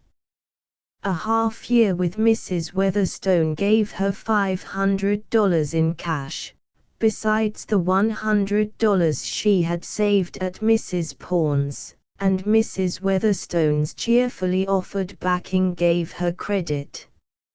"I hate to let you," said Diantha, "I want to do it all myself." "You are a painfully perfect person," Miss Bell said, her last employer, pleasantly, "but you have ceased to be my housekeeper and I hope you will continue to be my friend. As a friend I claim the privilege of being disagreeable. If you have a fault it is conceit. Immovable colossal conceit. And obstinacy." "Is that all?" asked Diantha. "It's all I've found, so far," gaily retorted Mrs. Weatherstone. "Don't you see, child, that you can't afford to wait? You have reasons for hastening, you know. I don't doubt you could, in a series of years, work up this business all stark alone. I have every confidence in those qualities I have mentioned. But what's the use? You'll need credit for groceries and furniture. I am profoundly interested in this business. I am more than willing to advance a little capital, or to ensure your credit. A man would have sense enough to take me up at once." "I believe you are right," Diantha reluctantly agreed. "And you shan't lose by it." Her friends were acutely interested in her progress, and showed it in practical ways. The new women's club furnished 5 families of patrons for the regular service of cooked food, which soon grew, with satisfaction, to a dozen or so, varying from time to time. The many families with invalids, and lonely invalids without families, were glad to avail themselves of the special delicacies furnished at Union House. picnickers found it easier to buy Diantha's marvelous sandwiches than to spend golden morning hours in putting up inferior ones at home, and many who cooked for themselves, or kept servants, were glad to profit by this outside source on Sunday evenings and days out. There was opposition too, both the natural resistance of inertia and prejudice, and the active malignity of Mrs. Thidler. The pawns were sympathetic and anxious. "That place'll cost her all of $10,000 a year, with those 25 to feed, and they only pay $4.50 a week, I know that," said Mr. Pawn.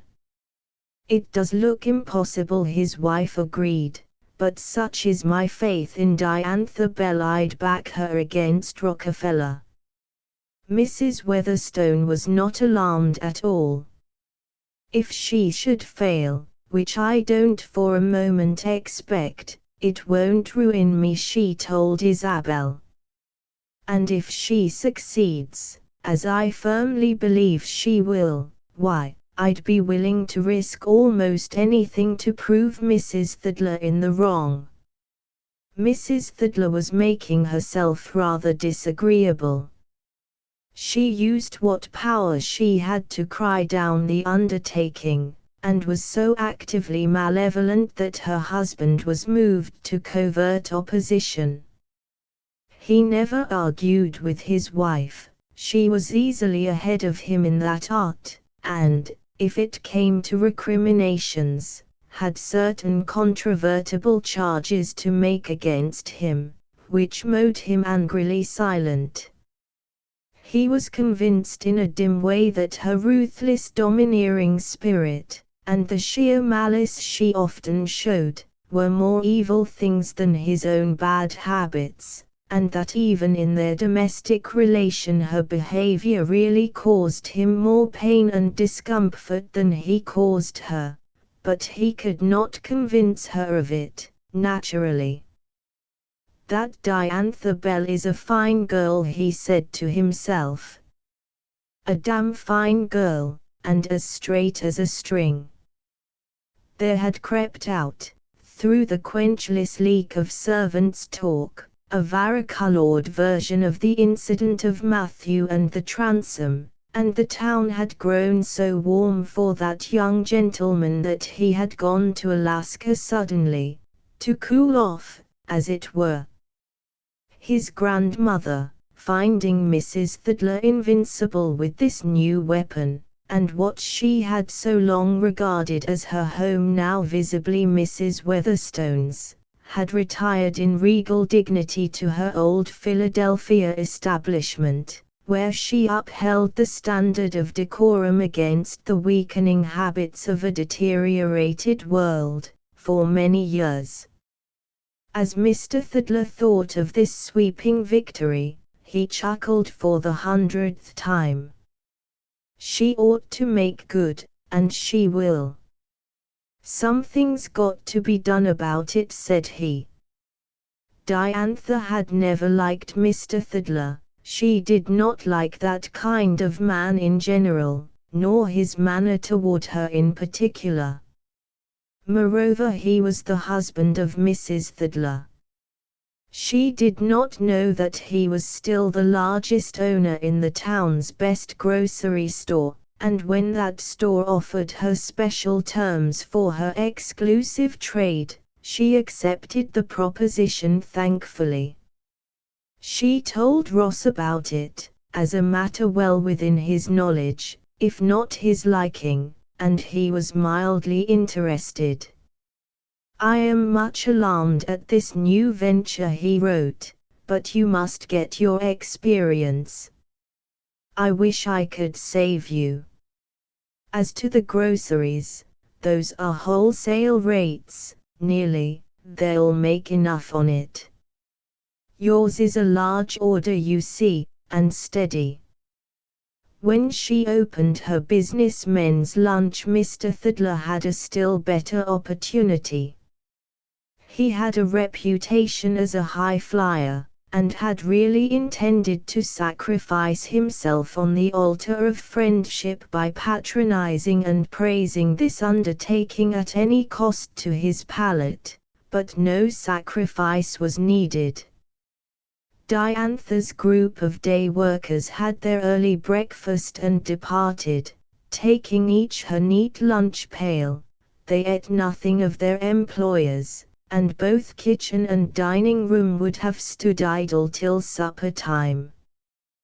But the young manager knew she must work her plant for all it was worth, and speedily opened the dining room with the side entrance as a cafeteria with the larger one as a sort of meeting place, papers and magazines on the tables. From the counter you took what you liked, and seated yourself, and your friends, at one of the many small tables or in the flat-armed chairs in the big room, or on the broad piazza, and as this gave good food, cheapness, a chance for a comfortable seat and talk and a smoke, if one had time, it was largely patronized. Mr. Thidler, as an experienced bon vivant, despised sandwiches. Picnicky makeshifts he called them, railroad rations, bread and leavings, and when he saw these piles on piles of sandwiches, listed only as number 1, number 2, number 3 and so on, his benevolent intention wavered. But he pulled himself together and took a plateful, assorted. "Come on, Pawn," he said, "we'll play it's a Sunday school picnic," and he drew himself a cup of coffee, finding hot milk, cream and sugar crystals at hand. "I never saw a cheap joint where you could fix it yourself before," he said, and suspiciously tasted the mixture. "By jing! That's coffee," he cried in surprise. "There's no scum on the milk, and the cream's cream. 5 cents. She won't get rich on this." Then he applied himself to his number 1 sandwich, and his determined expression gave way to one of pleasure. "Why, that's bread, real bread. I believe she made it herself." She did in truth, she and Juliana with Hector as general assistant. The big oven was filled several times every morning. The fresh rolls disappeared at breakfast and supper, the fresh bread was packed in the lunch pails, and the stale bread was even now melting away in large bites behind the smiling mouths and mustaches of many men. Perfect bread, excellent butter, and what's the filling, I'd like to know? More than one inquiring-minded patron split his sandwich to add sight to taste, but few could be sure of the flavorsome contents, fatless, gritless, smooth and even, covering the entire surface, the last mouthful as perfect as the first. Some were familiar, some new, all were delicious. The 6 sandwiches were 5 cents, the cup of coffee 5, and the little drop cakes sweet and spicy, were 2 for 5. Every man spent 15 cents, some of them more, and many took away small cakes in paper bags, if there were any left. "I don't see how you can do it, and make a profit," urged Mr. Eltwood, making a pastoral call. "They are so good, you know." Diantha smiled cheerfully. "That's because all your ideas are based on what we call domestic economy, which is domestic waste. I buy in large quantities at wholesale rates, and my cook with her little helper, the 2 maids, and my own share of the work, of course, provides for the lot. Of course one has to know how." Whenever did you find, or did you create, those heavenly sandwiches? He asked. I have to thank my laundress for part of that success, she said. She's a Dane, and it appears that the Danes are so fond of sandwiches that, in large establishments, they have a sandwich kitchen to prepare them. It is quite a bit of work, but they are good and inexpensive. There is no limit to the variety. As a matter of fact, this lunch business paid well, and led to larger things. The girls' methods were simple and so organized as to make one hand wash the other. Her house had some 20-odd bedrooms, full accommodations for kitchen and laundry work on a large scale, big dining, dancing, and reception rooms, and broad shady piazzas on the sides. Its position on a corner near the business part of the little city, and at the foot of the hill crowned with so many millionaires and near millionaires as could get land there, offered many advantages, and every one was taken. The main part of the undertaking was a house-workers' union, a group of 30 girls, picked and trained. These, previously working out as servants, had received $6 a week and found.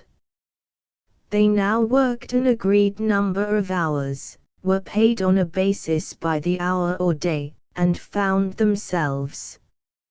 Each had her own room, and the broad porches and ballroom were theirs, except when engaged for dances and meetings of one sort and another. It was a stirring year's work, hard but exciting, and the only difficulty which really worried Diantha was the same that worried the average housewife: the accounts. Chapter 11. The Power of the Screw.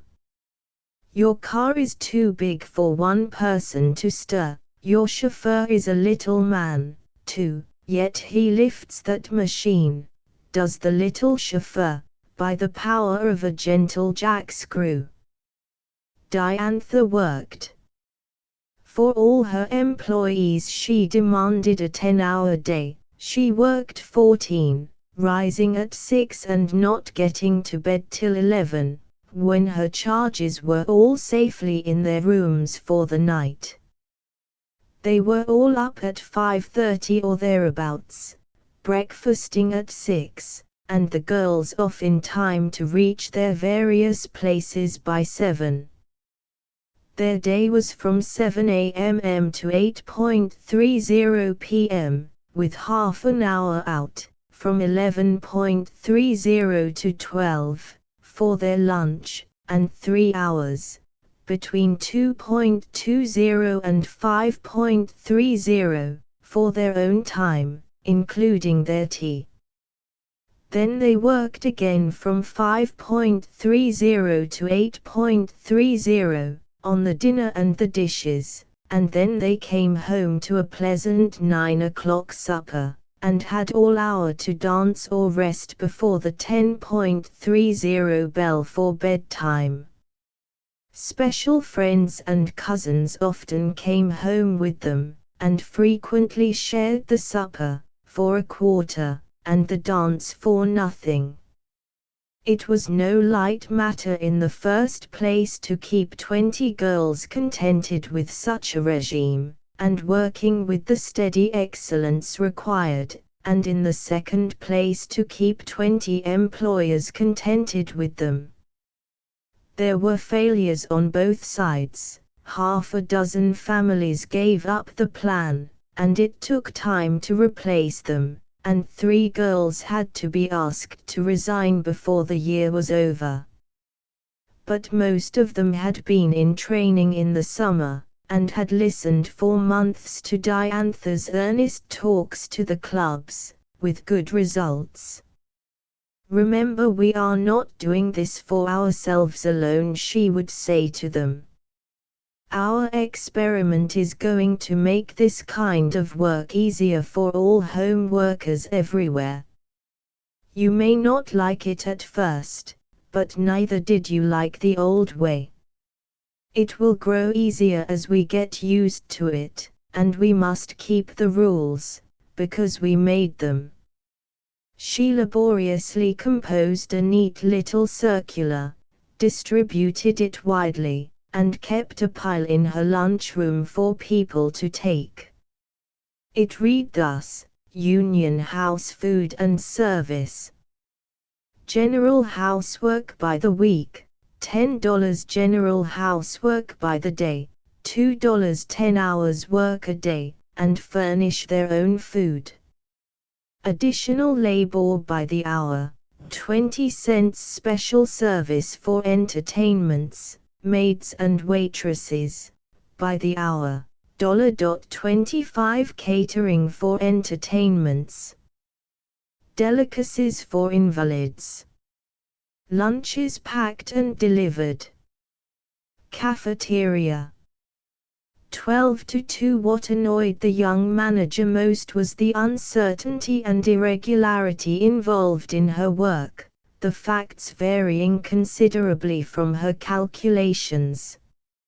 In the house all ran smoothly. Solemn Mrs. Thorvald did the laundry work for 35, by the aid of her husband and a big mangle for the flat work. The girls' washing was limited. You have to be reasonable about it, Diantha had explained to them. Your 50 cents covers a dozen pieces, no more. If you want more you have to pay more, just as your employers do for your extra time. This last often happened. No one on the face of it could ask more than 10 hours of the swift, steady work given by the girls at but a fraction over 14 cents an hour. Yet many times the housekeeper was anxious for more labor on special days, and the girls, unaccustomed to the 3 free hours in the afternoon, were quite willing to furnish it, thus adding somewhat to their cash returns. They had a dressmaking class at the club afternoons, and as Union House boasted a good sewing machine, many of them spent the free hours in enlarging their wardrobes. Some amused themselves with light reading, a few studied, others met and walked outside.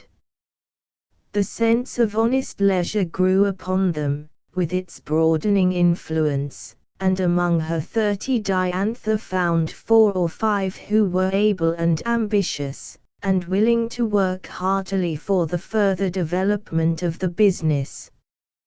Her 2 housemaids were specially selected. When the girls were out of the house these 2 maids washed the breakfast dishes with marvelous speed, and then helped Diantha prepare for the lunch.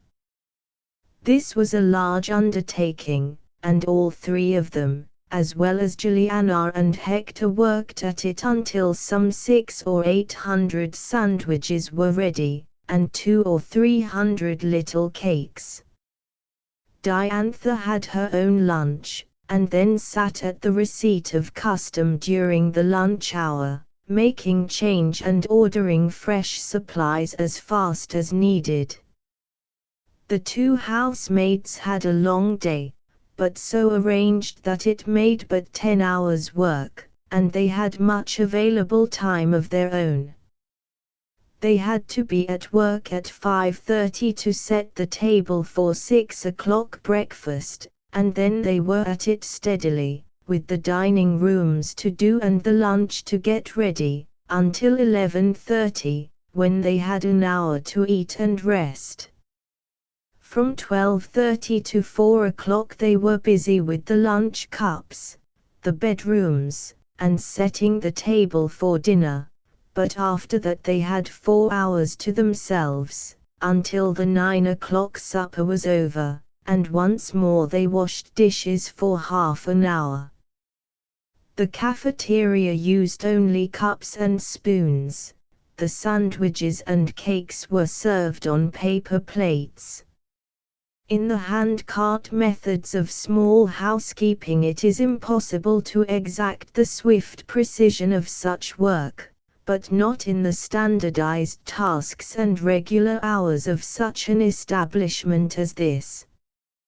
Diantha religiously kept her hour at noon, and tried to keep the 3 in the afternoon, but the employer and manager cannot take irresponsible rest as can the employee. She felt like a most inexperienced captain on a totally new species of ship, and her paper plans looked very weak sometimes, as bills turned out to be larger than she had allowed for, or her patronage unaccountably dwindled. But if the difficulties were great, the girl's courage was greater.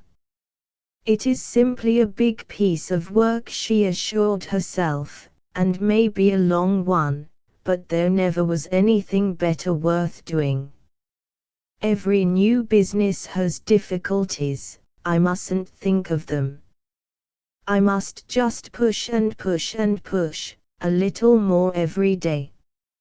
And then she would draw on all her powers to reason with, laugh at, and persuade some dissatisfied girl, or, hardest of all, to bring in a new one to fill a vacancy. She enjoyed the details of her lunch business, and studied it carefully, planning for a restaurant a little later. Her bread was baked in long cylindrical closed pans, and cut by machinery into thin even slices, not a crust wasted, for they were ground into crumbs and used in the cooking. The filling for her sandwiches was made from fish, flesh, and fowl, from cheese and jelly and fruit and vegetables, and so named or numbered that the general favorites were gradually determined. Mr. Thidler chatted with her over the counter, as far as she would allow it, and discoursed more fully with his friends on the veranda. "Pawn," he said, "where'd that girl come from anyway? She's a genius, that's what she is, a regular genius." "She's all that," said Mr. Pawn, "and a benefactor to humanity thrown in. I wish she'd start her food delivery, though. I'm tired of those 2 Swedes already." "Oh, come from?" "Up in Jopales, Inca County, I believe." "New England stock, I bet," said Mr. Thidler. "It's a damn shame the way the women go on about her." "Not all of them," surely protested Mr. Pawn. "No, not all of 'em, but enough of 'em to make mischief, you may be sure. Women are the devil, sometimes." Mr. Pawn smiled without answer, and Mr. Thidler went sulking away, a bag of cakes bulging in his pocket. The little wooden hotel in Jopales boasted an extra visitor a few days later.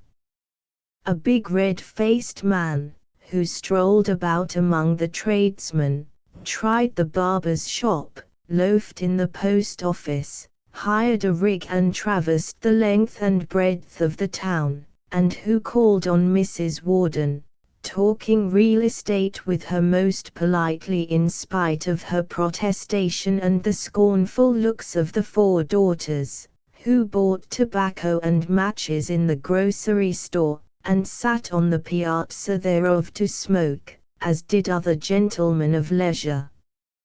Ross Warden occasionally leaned at the door jamb, with folded arms. He never could learn to be easily sociable with ranchmen and teamsters.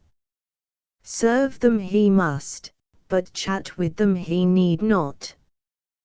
The stout gentleman essayed some conversation, but did not get far. Ross was polite, but far from encouraging, and presently went home to supper, leaving a carrot-haired boy to wait upon his lingering customers. "Nice young fella enough," said the stout gentleman to himself, "but raised on ramrods. Never got 'em from those women folks of his, either. He has a row to hoe." And he departed as he had come. Mr. Eltwood turned out an unexpectedly useful friend to Diantha. He steered club meetings and sociables into her large rooms, and as people found how cheap and easy it was to give parties that way, they continued the habit.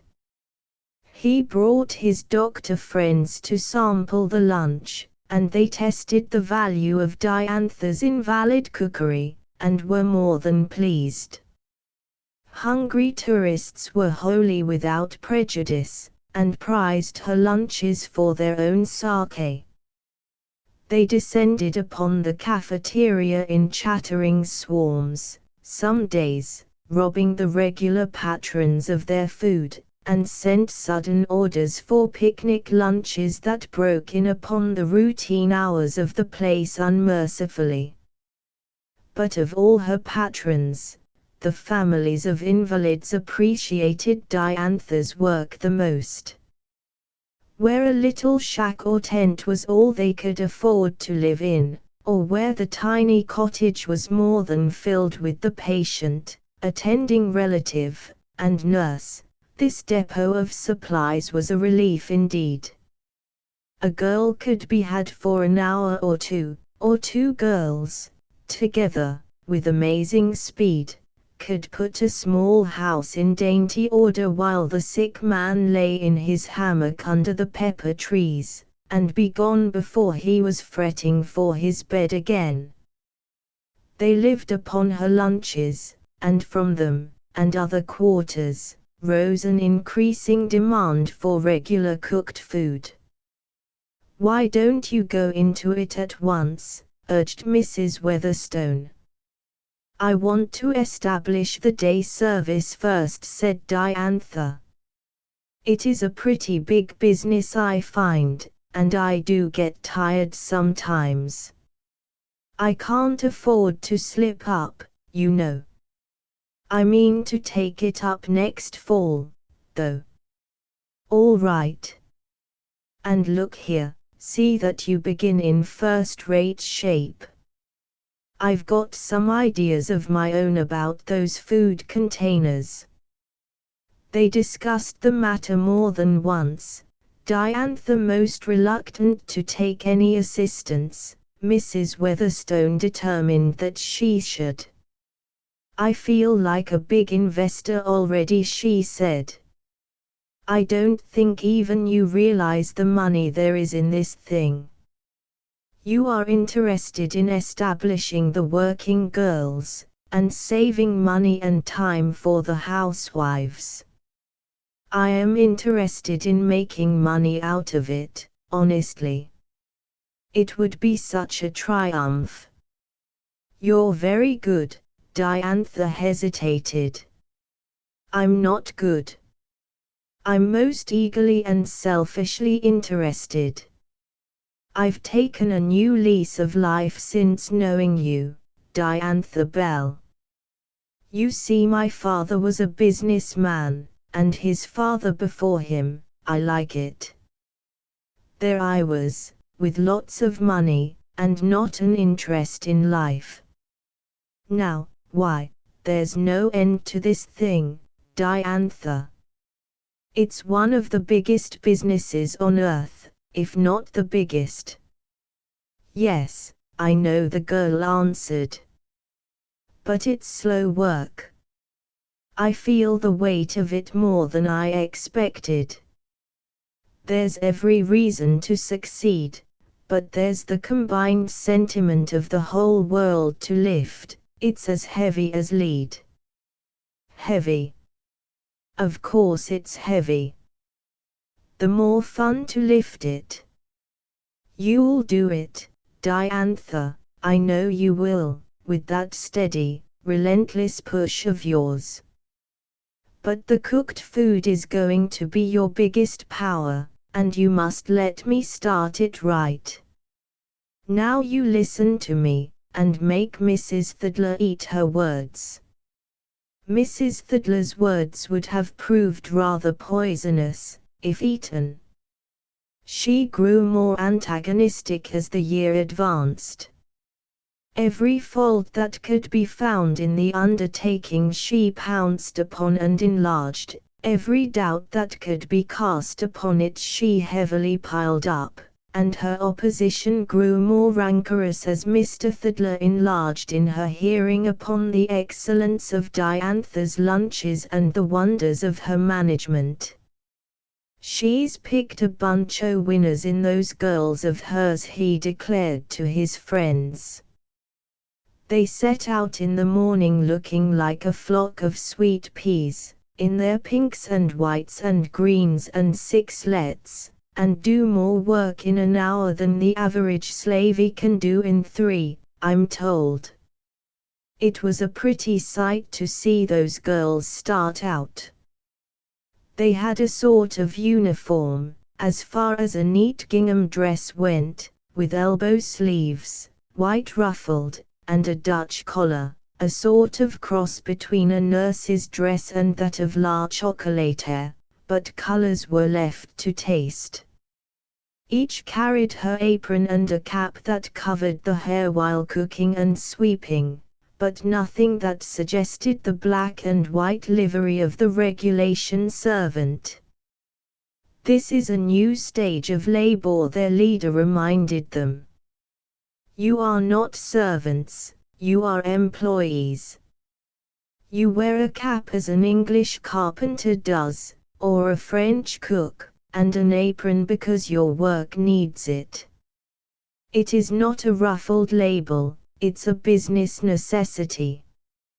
And each one of us must do our best to make this new kind of work valued and respected. It is no easy matter to overcome prejudices many centuries old, and meet the criticism of women who have nothing to do but criticize. Those who were mistresses and wanted servants, someone to do their will at any moment from early morning till late evening, were not pleased with the new way if they tried it, but the women who had interests of their own to attend to, who merely wanted their homes kept clean, and the food well cooked and served, were pleased.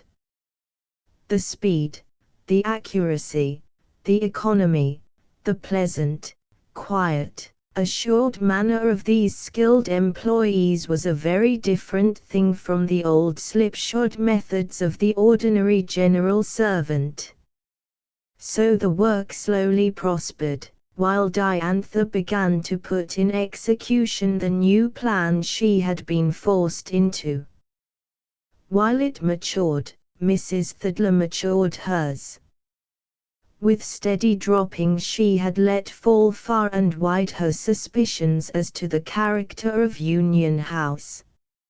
"It looks pretty queer to me," she would say, confidentially, "all those girls together, and no person to have any authority over them. Not a married woman in the house but that washerwoman, and her husband's a fool. And again, you don't see how she does it." Neither do I. The expenses must be tremendous. Those girls pay next to nothing, and all that broth and brown bread flying about town. Pretty queer doings, I think. The men seem to like that cafeteria, don't they? Urged one caller, perhaps not unwilling to nestle Mrs. Thidler, who flushed darkly as she replied. "Yes, they do. Men usually like that sort of place. They like good food at low prices, if that's what you mean," her visitor answered. "That's not all I mean, by a long way," said Mrs. Thidler. She said so much, and said it so ingeniously, that a dark rumor arose from nowhere, and grew rapidly. Several families discharged their Union House girls. Several girls complained that they were insultingly spoken to on the street. Even the lunch patronage began to fall off. Diantha was puzzled, a little alarmed. Her slow, steady lifting of the prejudice against her was checked. She could not put her finger on the enemy, yet felt one distinctly, and had her own suspicions. But she also had her new move well arranged by this time. Then a maliciously insinuating story of the place came out in a San Francisco paper, and a flock of local reporters buzzed in to sample the victim. They helped themselves to the luncheon, and liked it, but that did not soften their pens.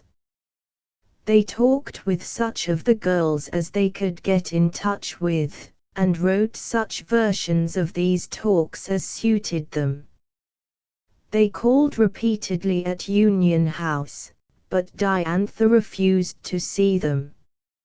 Finally she was visited by the Episcopalian clergyman.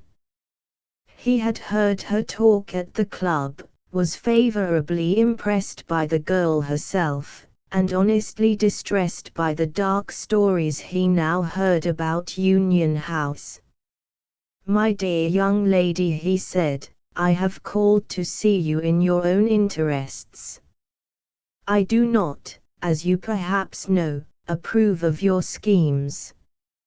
I consider them subversive of the best interests of the home. But I think you mean well, though mistakenly. Now I fear you are not aware that this ill-considered undertaking of yours is giving rise to considerable adverse comment in the community.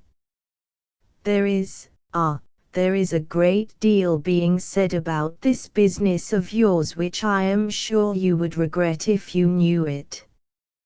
Do you think it is wise? Do you think it is, right, my dear Miss Bell, to attempt to carry on a place of this sort, without the presence of a matron of assured standing?" Diantha smiled rather coldly. "May I trouble you to step into the back parlor, Dr. Aberthwaite?" she said, and then, "May I have the pleasure of presenting to you Mrs. Henderson Bell, my mother?"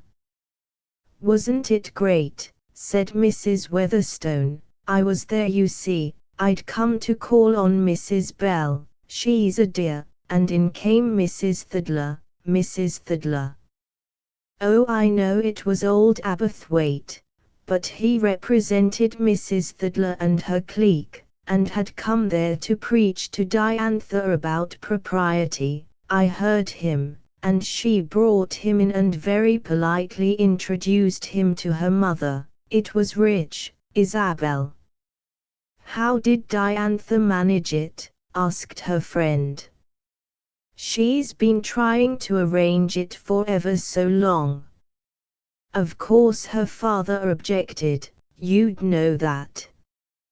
But there's a sister, not a bad sort, only very limited. She's taken the old man to board, as it were, and I guess the mother really set her foot down for once, said she had a right to visit her own daughter. It would seem so." Mrs. Pawn agreed. "I am so glad.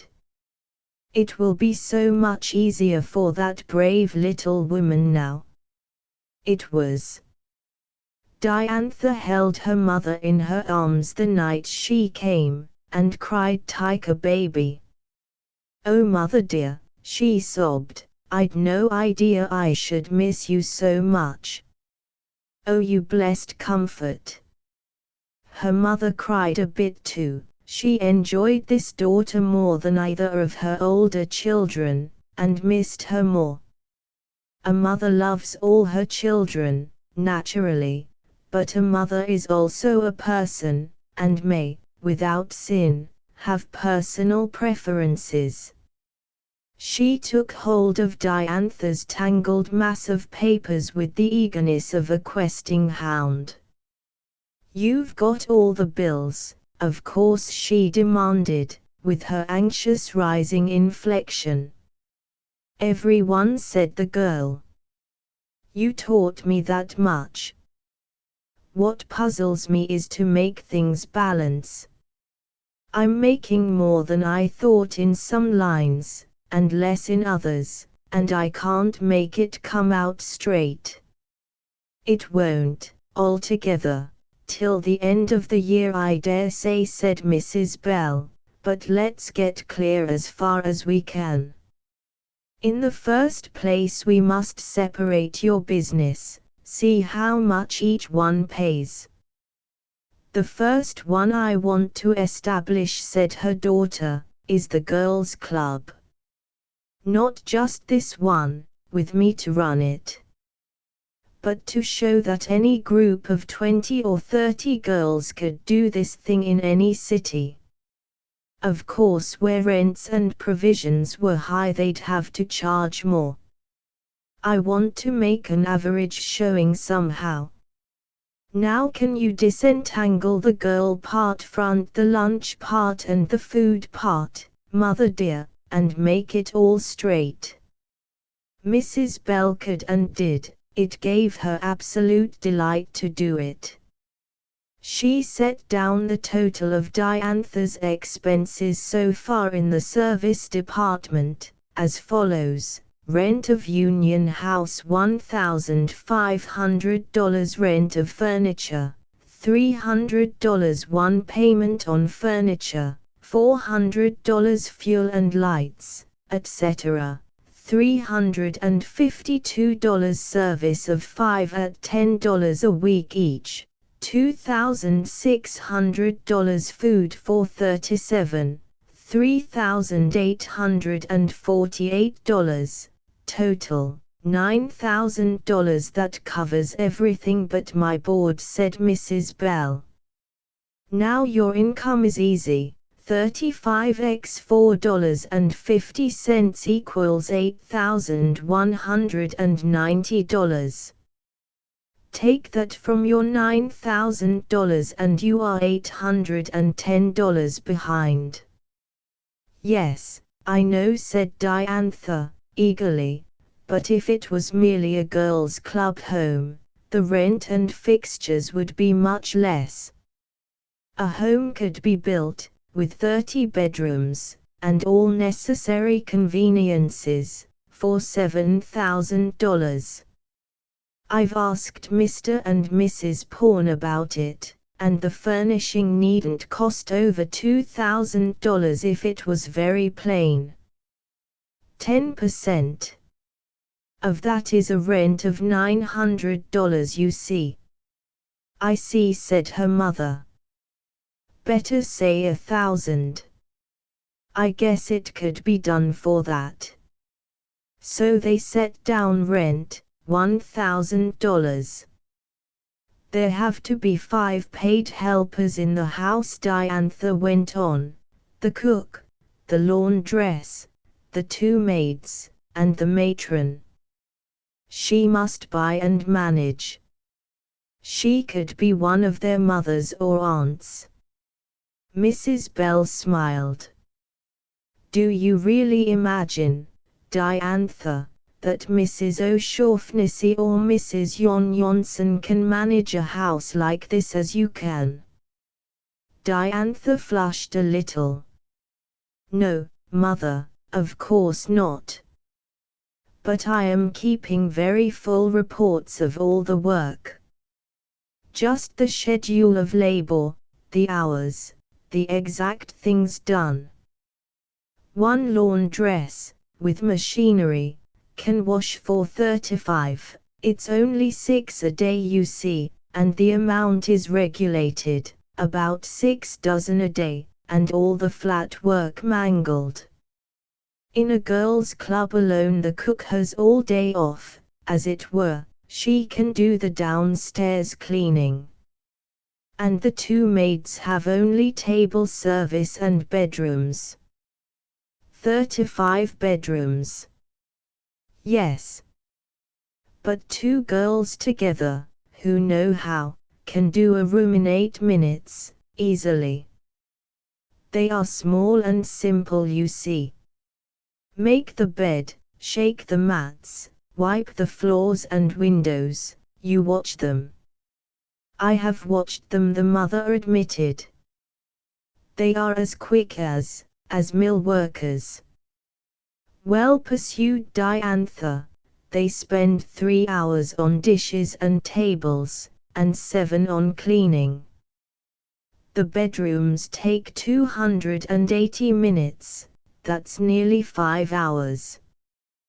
The other 2 are for the bathrooms, halls, stairs, downstairs windows, and so on.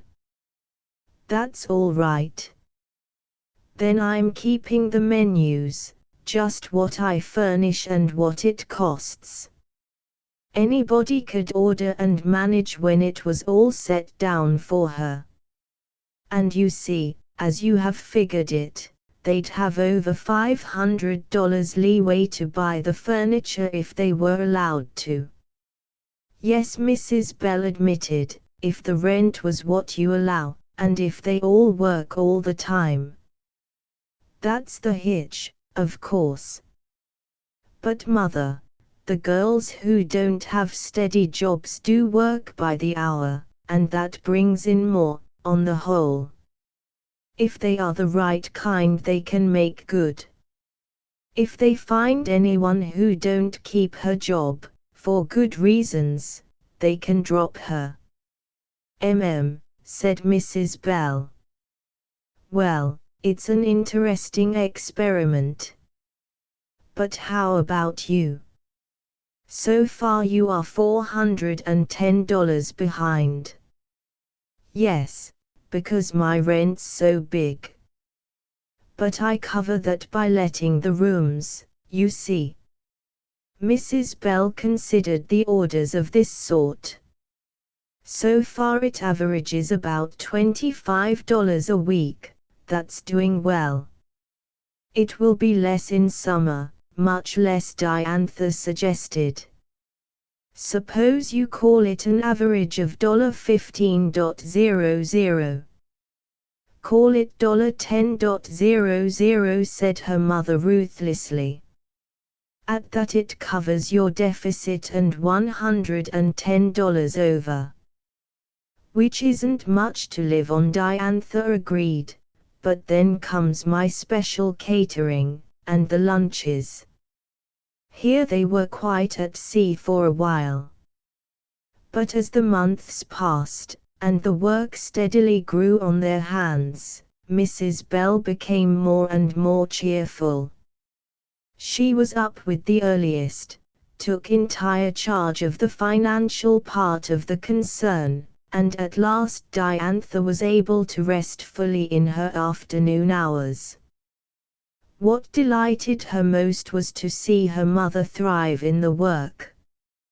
Her thin shoulders lifted a little as small dragging tasks were forgotten and a large growing business substituted. Her eyes grew bright again, she held her head as she did in her keen girlhood, and her daughter felt fresh hope and power as she saw already the benefit of the new method as affecting her nearest and dearest. All Diantha's friends watched the spread of the work with keenly sympathetic intent, but to Mrs. Weatherstone it became almost as fascinating as to the girl herself. "It's going to be one of the finest businesses in the world," she said, "and one of the largest and best paying. Now I'll have a surprise ready for that girl in the spring, and another next year, if I'm not mistaken." There were long and vivid discussions of the matter between her and her friends the Pawns, and Mrs. Pawn spent more hours in her drawing room than she had for years. But while these unmentioned surprises were pending, Mrs. Weatherstone departed to New York, to Europe, and was gone some months. In the spring she returned, in April, which is late June in Orchardina. She called upon Diantha and her mother at once, and opened her attack. "I do hope, Mrs. Bell, that you'll back me up," she said. "You have the better business head, I think, in the financial line." "She has," Diantha admitted. "She's 10 times as good as I am at that, but she's no more willing to carry obligation than I am, Mrs. Weatherstone." "Obligation is one thing, investment is another," said her guest. "I live on my money, that is, on other people's work. I am a base capitalist, and you seem to me good material to invest in. So, take it or leave it, I've brought you an offer." She then produced from her handbag some papers, and, from her car outside, a large object carefully boxed, about the size and shape of a plate warmer. This being placed on the table before them, was uncovered, and proved to be a food container of a new model. "I had one made in Paris," she explained, "and the rest copied here to save paying duty." "Lift it." They lifted it in amazement, it was so light. "Aluminum," she said, proudly, "silver-plated, new process. And bamboo at the corners, you see. All lined and interlined with asbestos, rubber fittings for silverware, plate racks, food compartments, see." She pulled out drawers, opened little doors, and rapidly laid out a table service for 5. "It will hold food for 5, the average family, you know. For larger orders you'll have to send more." I had to make some estimate. "What lovely dishes," said Diantha. "Aren't they? Aluminum, silvered. If your washers are careful they won't get dented, and you can't break 'em." Mrs. Bell examined the case and all its fittings with eager attention. "It's the prettiest thing I ever saw," she said. "Look, Diantha, here's for soup, here's for water, or wine if you want, all your knives and forks at the side, Japanese napkins up here. It's lovely, but, I should think, expensive." Mrs. Weatherstone smiled. "I've had 25 of them made. They cost, with the fittings, $100 apiece, $2,500. I will rent them to you, Miss Bell, at a rate of 10%. Interest, only $250 a year." "It ought to take more," said Mrs. Bell, "there'll be breakage and waste." "You can't break them, I tell you," said the cheerful visitor, "and dents can be smoothed out in any tin shop. You'll have to pay for it. Will that satisfy you?" Diantha was looking at her, her eyes deep with gratitude. You know what I think of you," she said.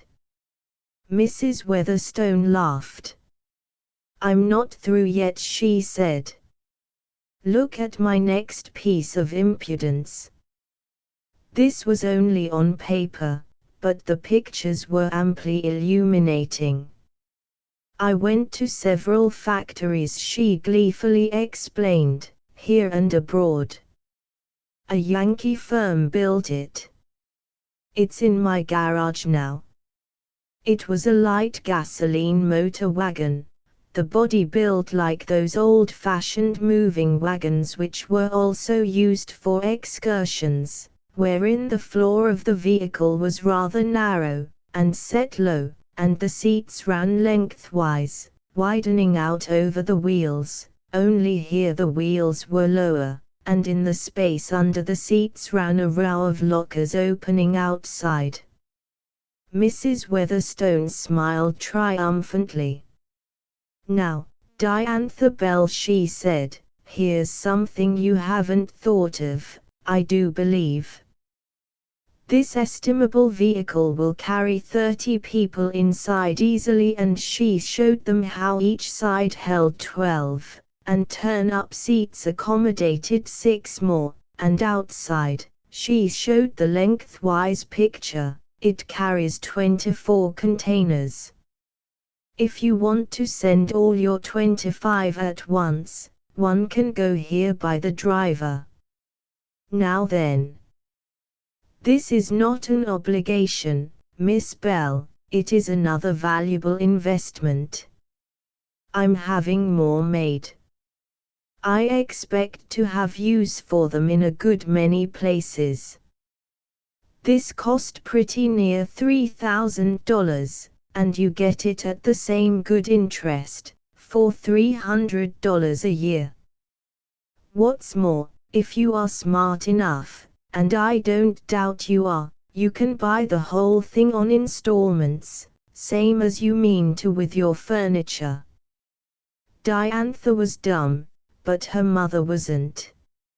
She thanked Mrs. Weatherstone with a hearty appreciation of her opportune help, but no less of her excellent investment. "Don't be a goose, Diantha," she said. "You will set up your food business in first-class style, and I think you can carry it successfully. But Mrs. Weatherstone's right, she's got a new investment here that'll pay her better than most others, and be a growing thing, I do believe." And still Diantha found it difficult to express her feelings. She had lived under a good deal of strain for many months now, and this sudden opening out of her plans was a heavenly help indeed. Mrs. Weatherstone went around the table and sat by her. "Child," said she, "you don't begin to realize what you've done for me, and for Isabel, and for ever so many in this town, and all over the world. And besides, don't you think anybody else can see your dream?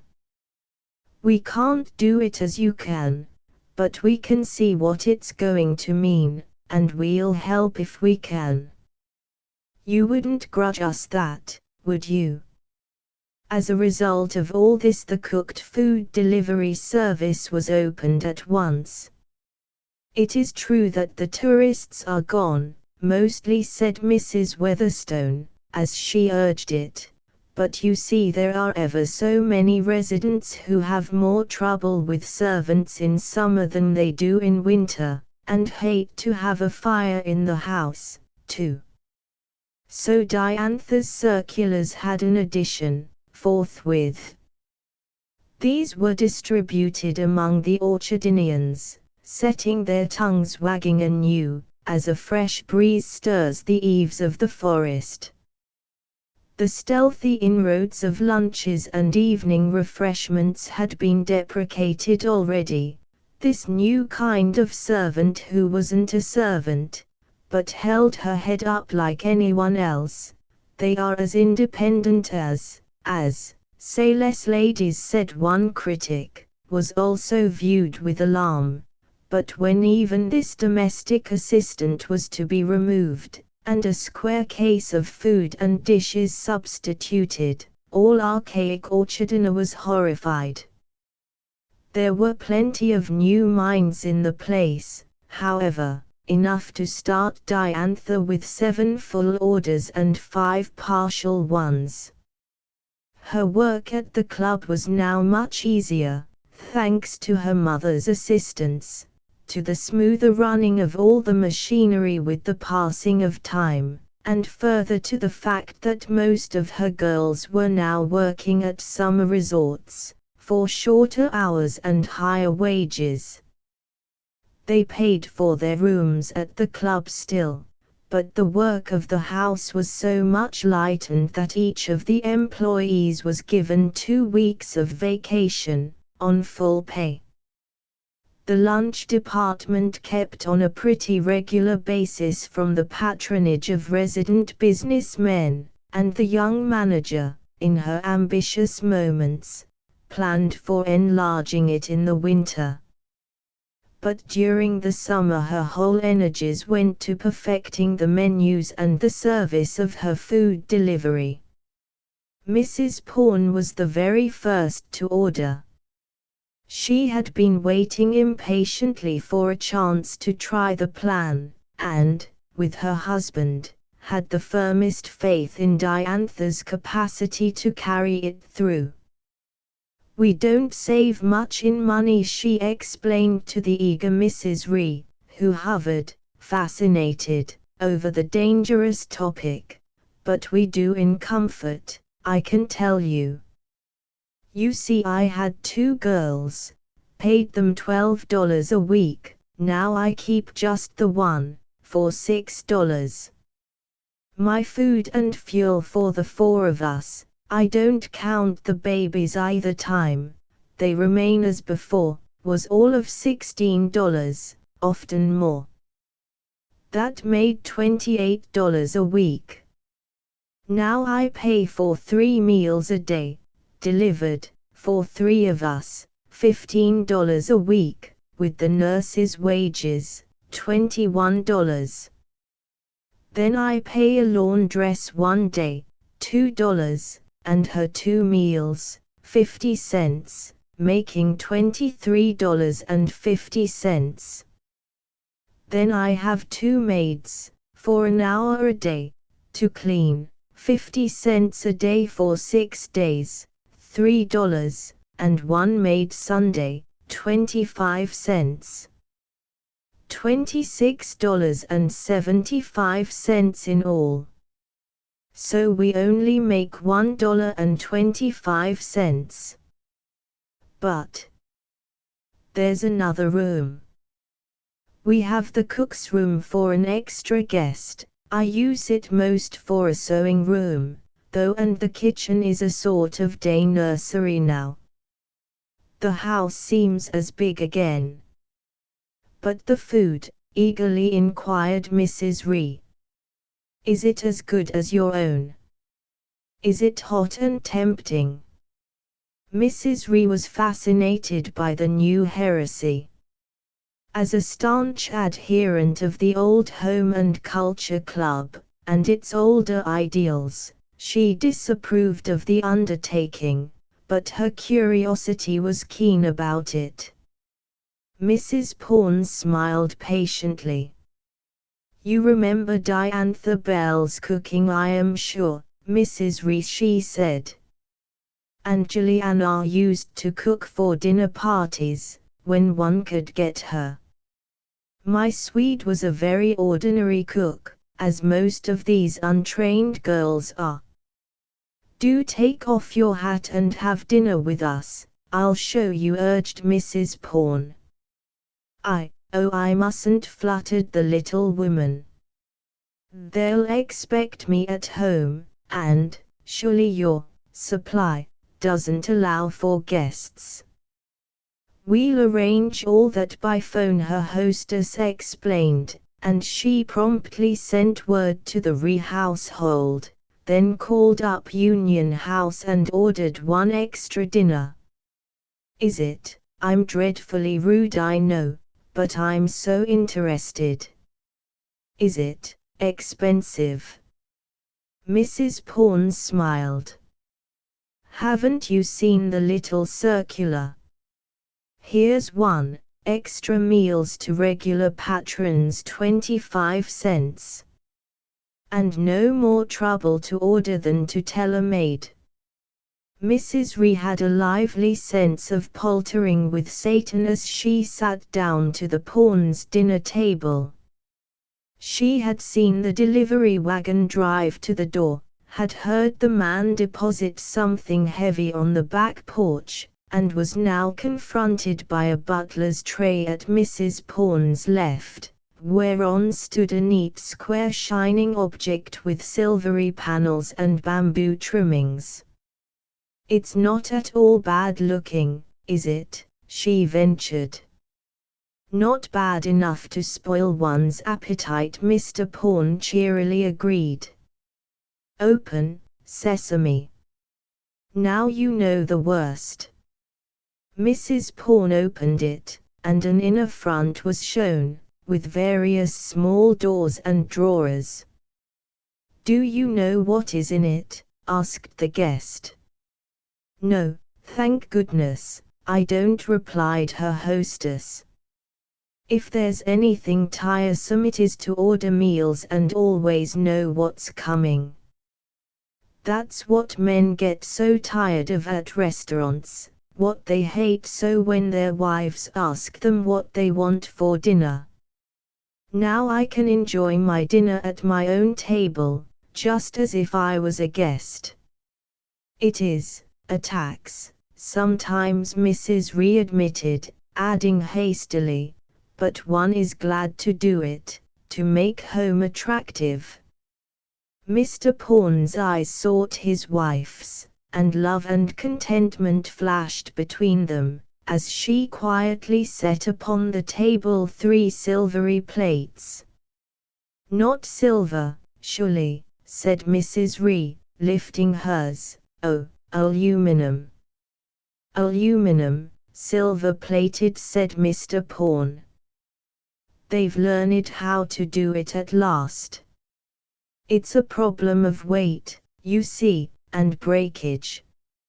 Aluminum isn't pretty, glass and silver are heavy, but we all love silver, and there's a pleasant sense of gorgeousness in this outfit." It did look rather impressive: silver tumblers, silver dishes, the whole dainty service, and so surprisingly light. "You see, she knows that it is very important to please the eye as well as the palate," said Mr. Pawn. "Now, speaking of palates, let us all keep silent and taste this soup." They did keep silent in supreme contentment while the soup lasted. Mrs. Ree laid down her spoon with the air of one roused from a lovely dream. Why, it's like Paris," she said in an awed tone. "Isn't it?" Mr. Pawn agreed, "and not twice alike in a month, I think." "Why, there aren't 30 kinds of soup, are there?" she urged. "I never thought there were when we kept servants," said he. 3 was about their limit, and greasy, at that. Mrs. Pawn slipped the soup plates back in their place and served the meat. "She does not give a fish course, does she?" Mrs. Ree observed.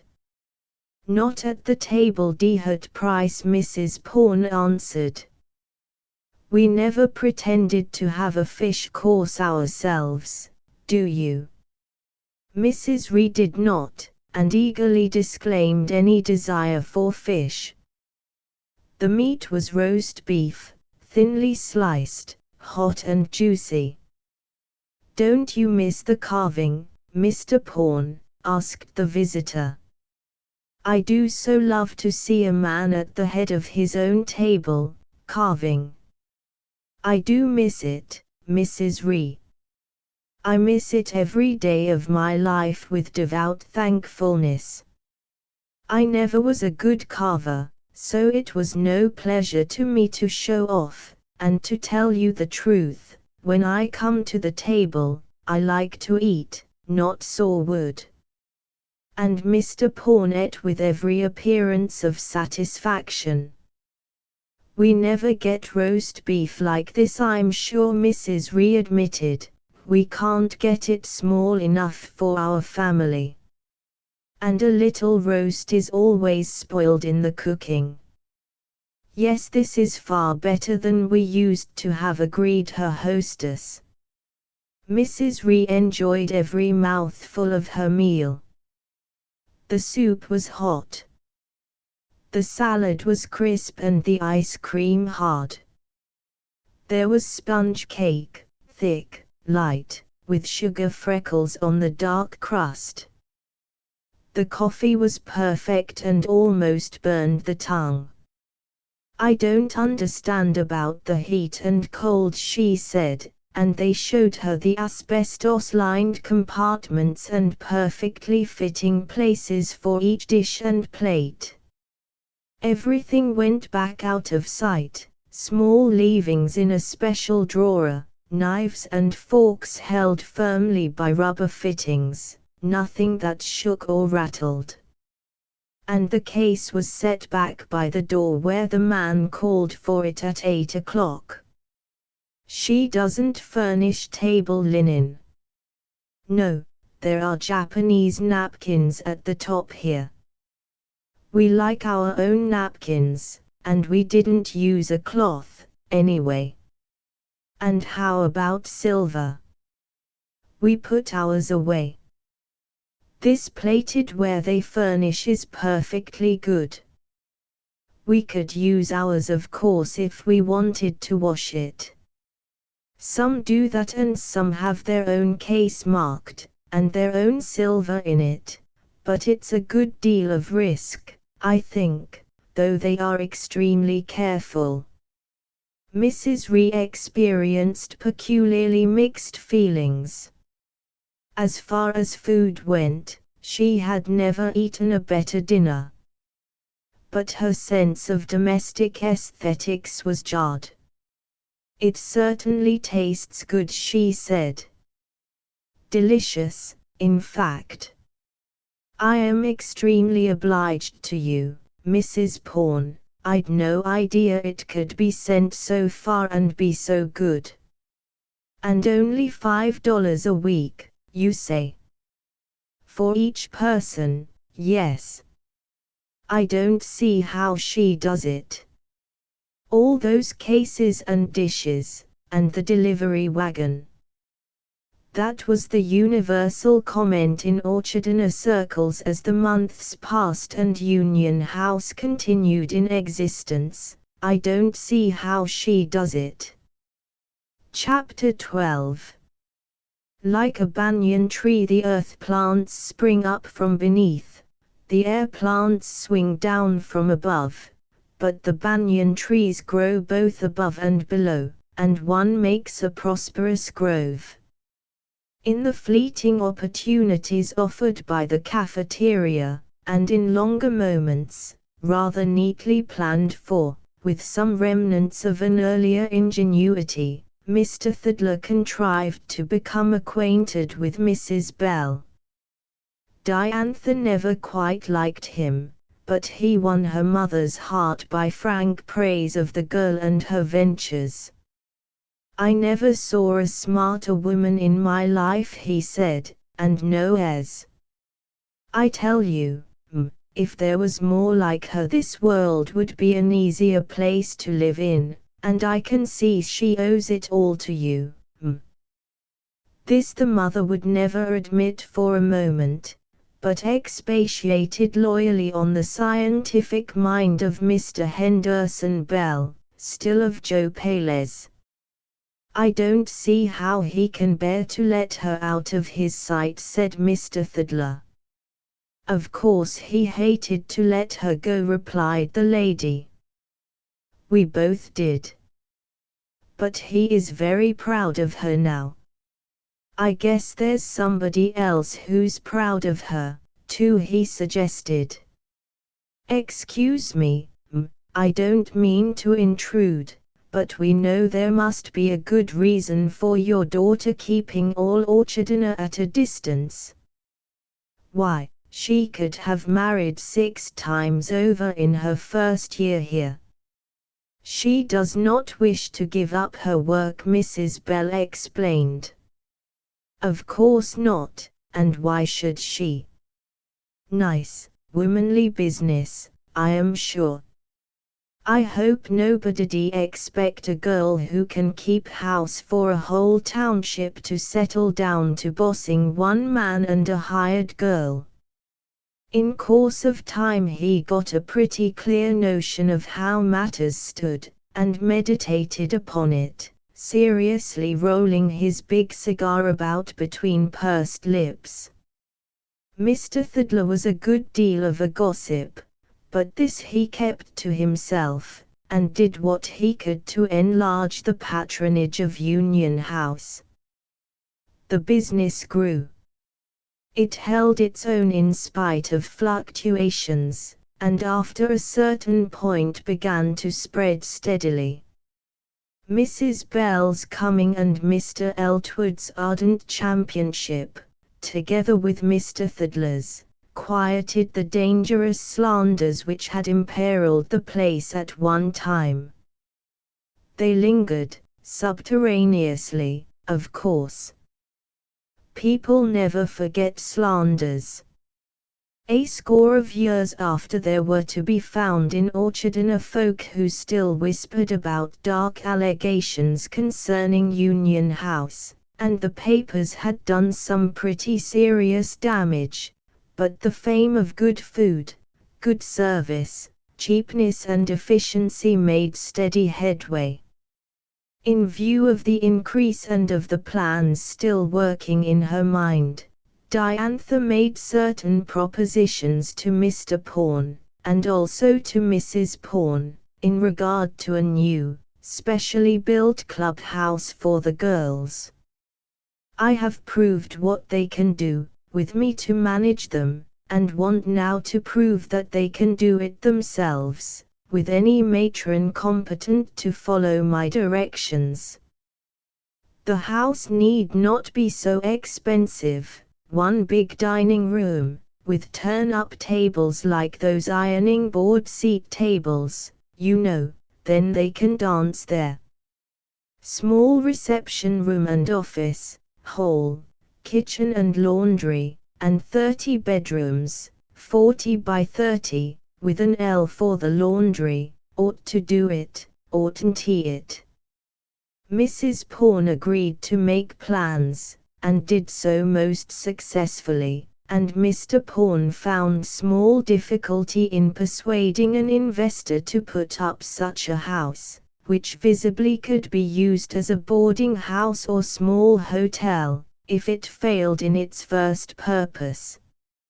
It was built of concrete, a plain simple structure, but fine in proportions and pleasantly colored.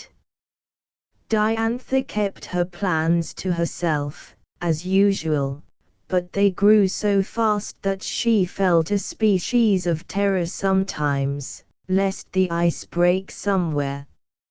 "Steady, now," she would say. "This is real business, just plain business.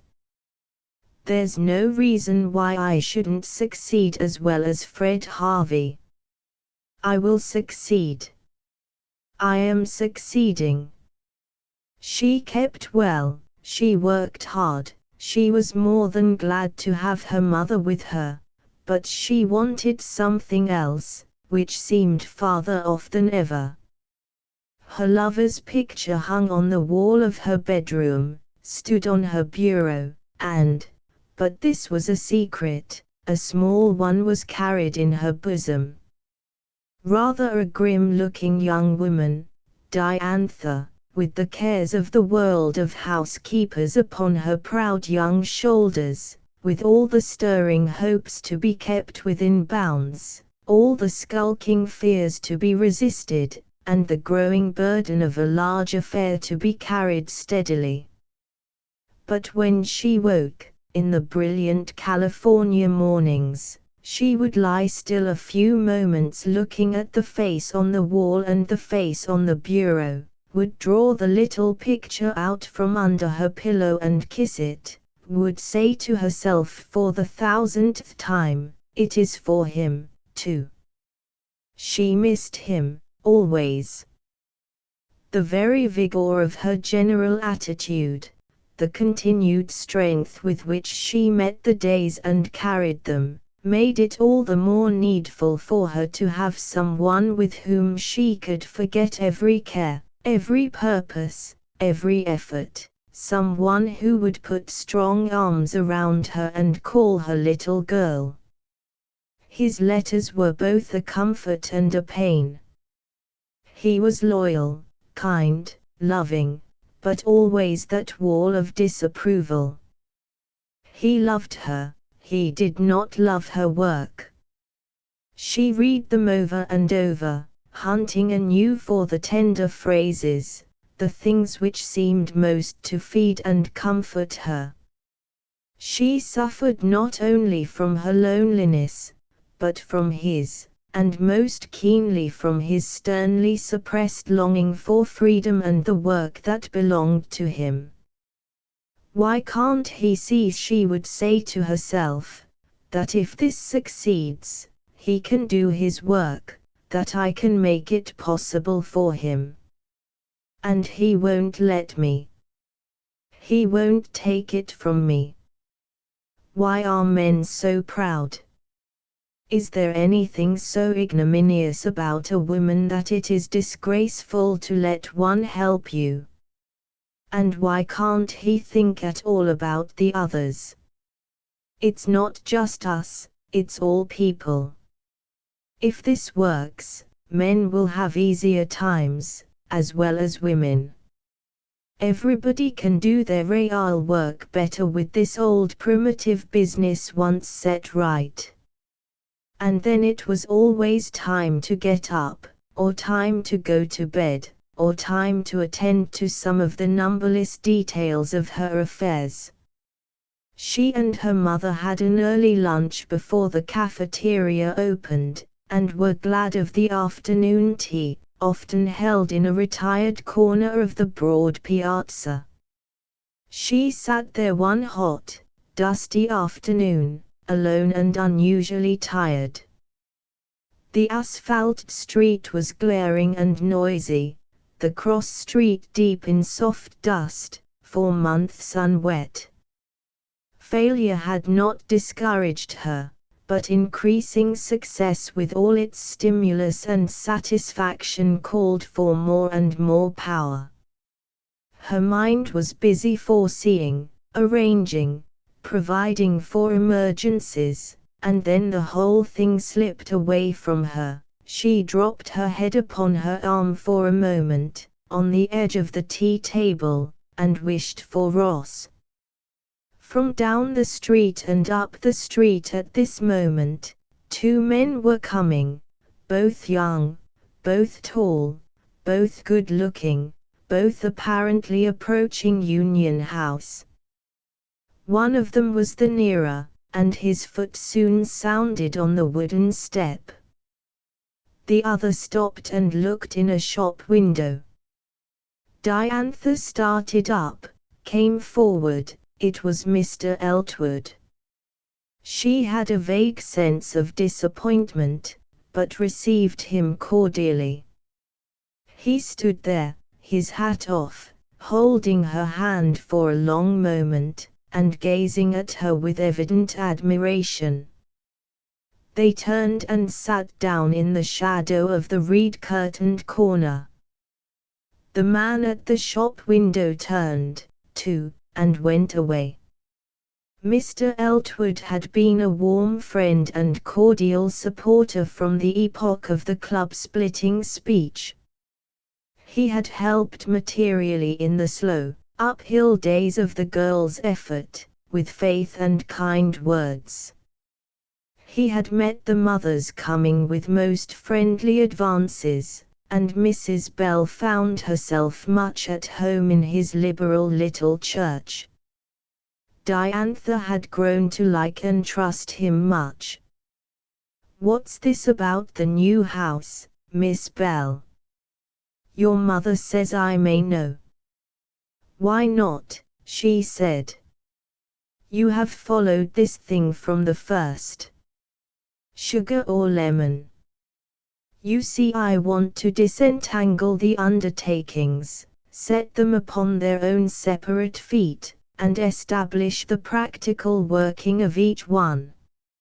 I see, he said, and day service is not cooked food delivery.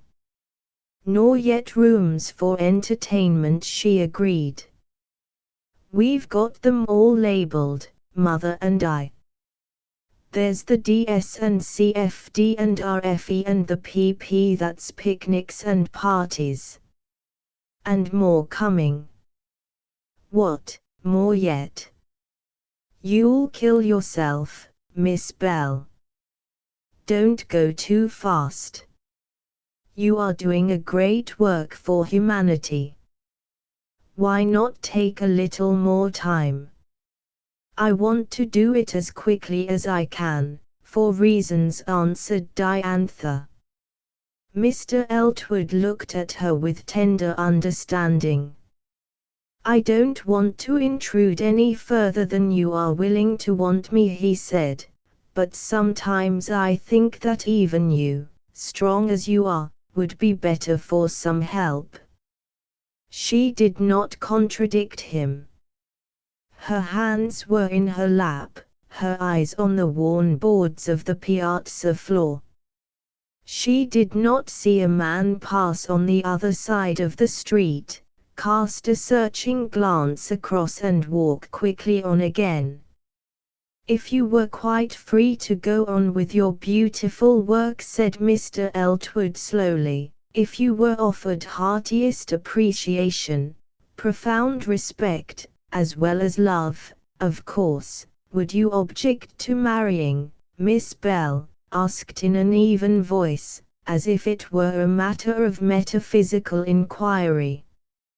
Mrs. Pawn had told him of her theory as to a lover in the hometown, wishing to save him a long heartache, but he was not sure of it, and he wanted to be. Diantha glanced quickly at him, and felt the emotion under his quiet words. She withdrew her eyes, looking quite the other way. You are enough of a friend to know, Mr. Eltwood, she said. I rather thought you did know. I am engaged. Thank you for telling me. Someone is greatly to be congratulated. He spoke sincerely, and talked quietly on about less personal matters, holding his tea untasted till it was cold. Do let me give you some that is hot, she said at last, and let me thank you from my heart for the help and strength and comfort you have been to me, Mr. Eltwood. I'm very glad, he said, and again, I am very glad. You may count upon anything I can do for you, always, he continued. I am proud to be your friend. He held her hand once more for a moment, and went away with his head up and a firm step. To one who watched him go, he had almost a triumphant air, but it was not triumph, only the brave beginning of a hard fight and a long one. Then came Mrs. Bell, returned from a shopping trip, and sank down in a wicker rocker, glad of the shade and a cup of tea. No, she didn't want it iced. Hot tea makes you cooler, was her theory. You don't look very tired, said the girl. Seems to me you get stronger all the time. I do, said her mother. You don't realize, you can't realize, Diantha, what this means to me. Of course to you I am an old woman, a back number, one has to feel so about one's mother. I did when I married, and my mother then was 5 years younger than I am now. I don't think you old, mother, not a bit of it. You ought to have 20 or 30 years of life before you, real life. That's just what I'm feeling, said Mrs. Bell, as if I'd just begun to live. This is so different. There is a big, moving thing to work for. There is. Why, Diantha, you wouldn't believe what a comfort it is to me to feel that my work here is, really, adding to the profits. Diantha laughed aloud. You dear old darling, she said, I should think it was. It is making the profits. And it grows so, her mother went on. Here's this part so well assured that you're setting up the new Union House. Are you sure about Mrs. Jessup, dear? As sure as I can be of anyone till I've tried a long time. She has done all I've asked her to here, and done it well. Besides, I mean to keep a hand on it for a year or two yet. I can't afford to have that fail. Mrs. Jessup was an imported aunt, belonging to one of the cleverest girls, and Diantha had had her in training for some weeks. Well, I guess she's as good as any you'd be likely to get, Mrs. Bell admitted, and we mustn't expect paragons. If this can't be done by an average bunch of working women the world over, it can't be done, that's all. It can be done, said the girl, calmly. It will be done. You see, Mr. Thidler says you could run any kind of a business you set your hand to, her mother went on. He has a profound respect for your abilities, Dina. Seems to me you and Mr. Thidler have a good deal to say to each other, Motherkins. I believe you enjoy that cafeteria desk, and all the compliments you get. I do, said Mrs. Bell stoutly. I do indeed. Why, I haven't seen so many men, to speak to, since, why, never in my life. And they are very amusing, some of them. They like to come here, like it immensely. And I don't wonder. I believe you'll do well to enlarge. Then they plunged into a discussion of the winter's plans. The day service department and its employment agency was to go on at the new Union House, with Mrs. Jessup as manager. The present establishment was to be run as a hotel and restaurant, and the depot for the cooked food delivery. Mrs. Thorvald and her husband were installed by themselves in another new venture, a small laundry outside the town. This place employed several girls steadily, and the motor wagon found a new use between meals, in collecting and delivering laundry parcels. It simplifies it a lot, to get the washing out of the place and the girls off my mind, said Diantha. Now I mean to buckle down and learn the hotel business, thoroughly, and develop this cooked food delivery to perfection. Modest young lady, smiled her mother. Where do you mean to stop, if ever? I don't mean to stop till I'm dead, Diantha answered, but I don't mean to undertake any more trades, if that is what you mean. You know what I'm after, to get housework on a business basis, that's all, and prove what a good business it is. There's the cleaning branch, that's all started and going well in the day service.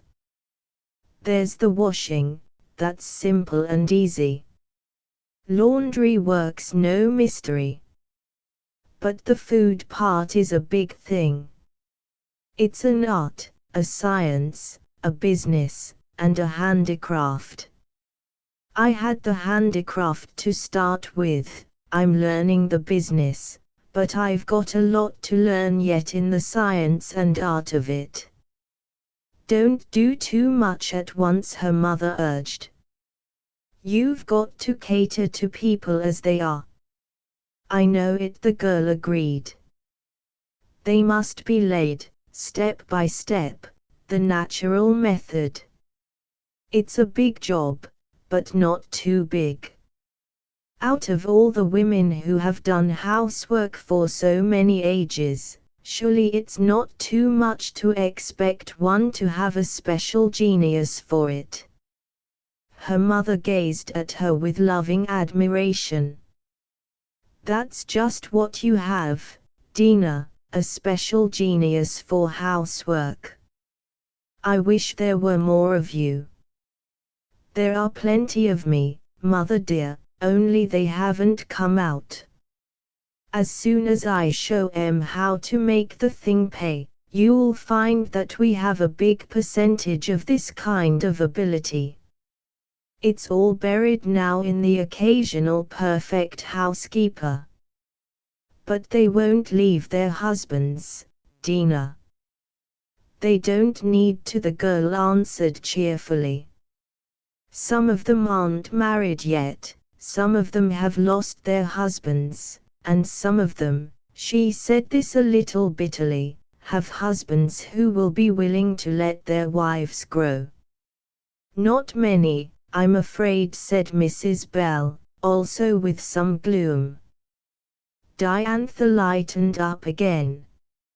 Anyhow, here you are, mother dear. And for this year I propose that you assume the financial management of the whole business at a salary of $1,000 and found. How does that suit you? Mrs. Bell looked at her unbelievingly. You can't afford it, Dina. Oh, yes, I can, you know I can, because you've got the accounts. I'm going to make big money this year. But you'll need it. This hotel and restaurant business may not do well. Now, mother, you know we're doing well. Look here. And Diantha produced her notebook. Here's the little laundry place, its fittings come to so much, wages so much, collection and delivery so much, supplies so much, and already enough patronage engaged to cover. It will be bigger in winter, a lot, with transients, and this hotel to fall back on, ought to clear at least $1,000 a year.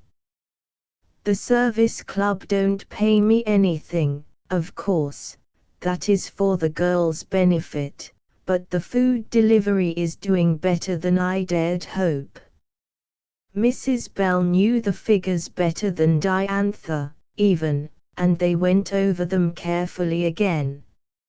If the winter's patronage held on to equal the summer's, and the many transient residents ought to increase it, they would have an average of 20 families a week to provide for 100 persons. The expenses were food for 100 at $250 a week. Per capita $600. Per year $13,000 labor, delivery man. $600 head cook. $600 two assistant cooks. $1,040 three washers and packers. $1,560 office girl. $520 per year. $4,320 rent, kitchen, office, etc. $500 rent of motor. $300 rent of cases. $250 gasoline and repairs. $630 per year. $1,680 total. $19,000. How do you make the gasoline and repairs as much as that? Asked Mrs. Bell. It's margin, mother, makes it even money. It won't be so much, probably. The income was simple and sufficient.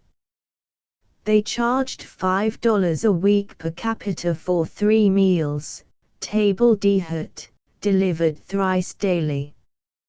Frequent orders for extra meals really gave them more than they set down, but the 100-person estimate amounted to $26,000 a year.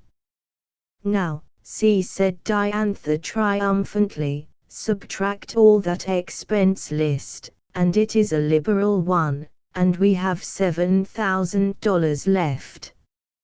I can buy the car and the cases this year and have $1,600 over. More, because if I do buy them I can leave off some of the interest, and the rent of kitchen and office comes to Union House. Then there's all of the extra orders. It's going to pay splendidly, Mother. It clears $70 a year per person.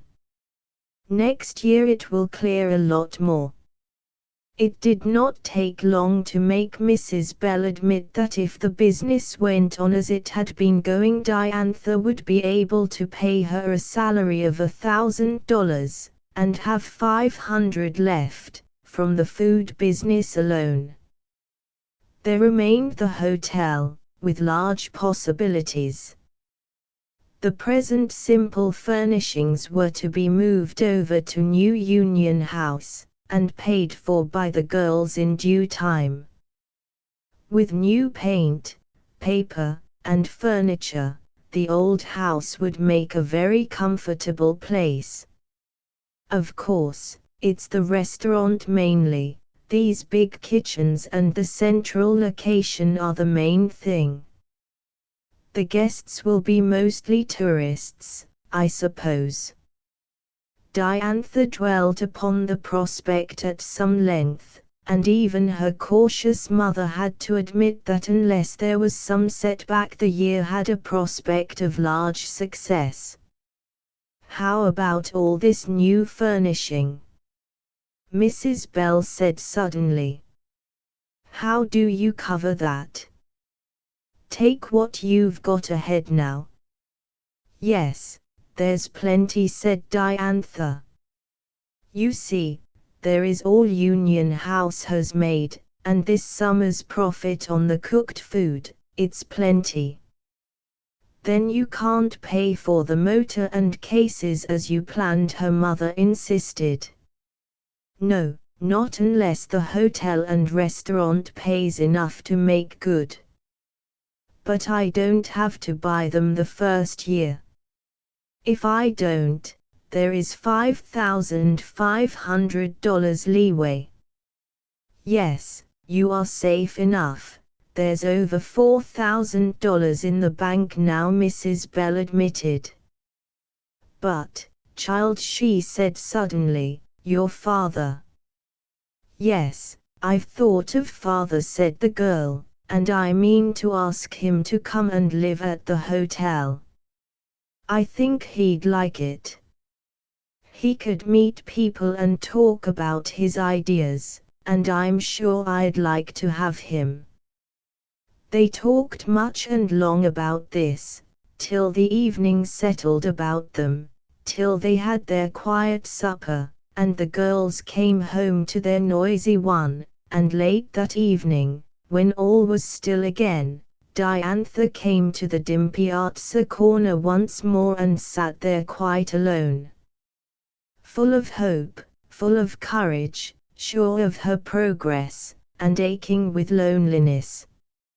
She sat with her head in her hands, and to her ears came suddenly the sound of a familiar step, a well-known voice, the hands and the lips of her lover.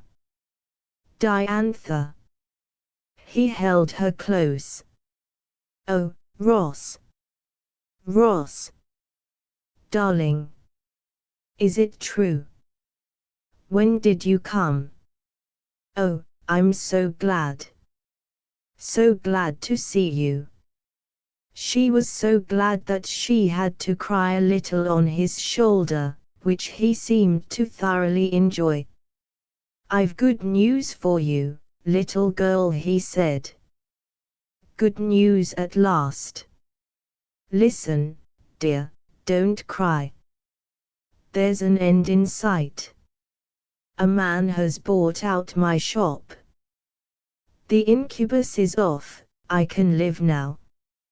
He held his head up in a fine triumph, and she watched him adoringly. Was it profitable? She asked. It's all exchange, and some cash to boot. Just think. You know what I've wanted so long, a ranch. A big one that would keep us all, and let me go on with my work. And, dear, I've got it.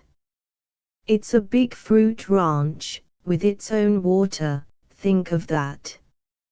And a vegetable garden, too, and small fruit, and everything. And, what's better, it's all in good running order, with a competent ranchman, and 2 Chinese who rent the vegetable part. And there are 2 houses on it, too. One for mother and the girls, and one for us. Diantha's heart stirred suddenly. Where is it, dear? She whispered. He laughed joyfully. It's here, he said. About 8 miles or so out, up by the mountains, has a little canyon of its own little stream and reservoir. Oh, my darling. My darling. They sat in happy silence in the perfumed night. The strong arms were around her, the big shoulder to lean on, the dear voice to call her little girl. The year of separation vanished from their thoughts, and the long years of companionship opened bright and glorious before them. I came this afternoon, he said at length, but I saw another man coming. He got here first. I thought, Ross. You didn't. And you've left me to go without you all these hours. He looked so confident when he went away that I was jealous, Ross admitted, furiously jealous. And then your mother was here, and then those cackling girls. I wanted you, alone.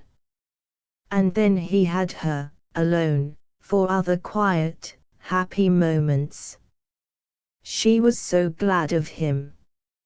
Her hold upon his hand, upon his coat, was tight. I don't know how I've lived without you, she said softly. Nor I, said he. I haven't lived. It isn't life, without you. Well, dearest, it needn't be much longer. We closed the deal this afternoon. I came down here to see the place, and, incidentally, to see you. More silence. I shall turn over the store at once.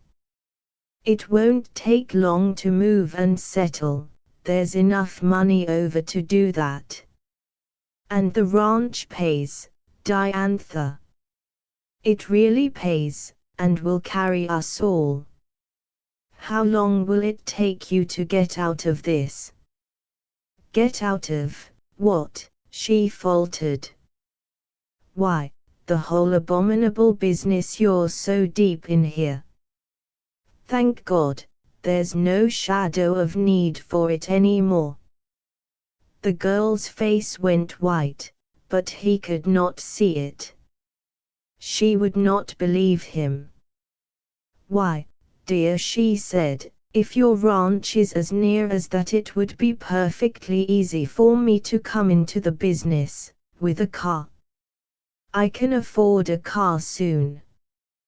But I tell you there's no need any more, said he. Don't you understand? This is a paying fruit ranch, with land rented to advantage, and a competent manager right there running it. It's simply changed owners. I'm the owner now. There's 2,000 or 3,000 a year to be made on it, has been made on it. There is a home for my people, a home for us. Oh, my beloved girl. My darling. My own sweetheart. Surely you won't refuse me now. Diantha's head swam dizzily. Ross, she urged, you don't understand. I've built up a good business here, a real successful business. Mother is in it, father's to come down, there is a big patronage, it grows. I can't give it up. Not for me. Not when I can offer you a home at last. Not when I show you that there is no longer any need of your earning money, he said hotly. But, dear, she protested. It isn't for the money, it is the work I want to do, it is my work. You are so happy now that you can do your work, at last. This is mine. When he spoke again his voice was low and stern. Do you mean that you love your work better than you love me? No. It isn't that. That's not fair, cried the girl. Do you love your work better than you love me? Of course not. You love both. So do I.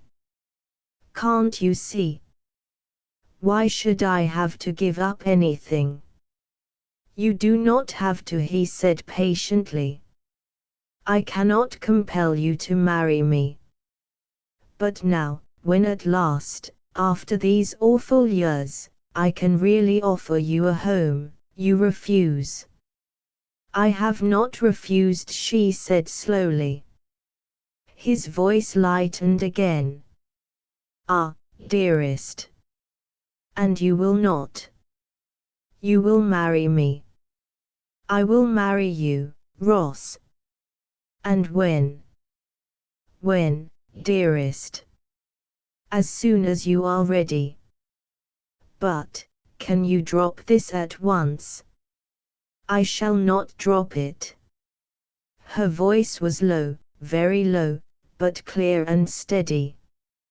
He rose to his feet with a muffled exclamation, and walked the length of the piazza and back. Do you realize that you are saying no to me, Diantha? You are mistaken, dear. I have said that I will marry you whenever you choose. But it is you who are saying, I will not marry a woman with a business. This is foolishness, he said sharply. No man, that is a man, would marry a woman and let her run a business. You are mistaken, she answered. One of the finest men I ever knew has asked me to marry him, and keep on with my work. Why didn't you take him up? Because I didn't love him. She stopped, a sob in her voice, and he caught her in his arms again. It was late indeed when he went away, walking swiftly, with a black rebellion in his heart, and Diantha dragged herself to bed. She was stunned, deadened, exhausted, torn with a desire to run after him and give up anything to hold his love. But something, partly reason and partly pride, kept saying within her, I have not refused him, he has refused me. Chapter 13. All this. They laid before her conquering feet the spoils of many lands, their crowns shone red upon her head, their scepters in her hands. She heard too murmuring at night, where rose-sweet shadows rest, and coveted the blossom red he laid upon her breast.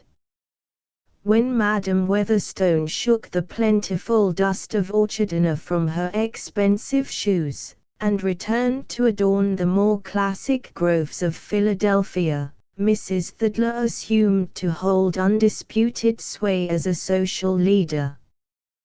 The social leader she meant to be, and marshaled her forces to that end.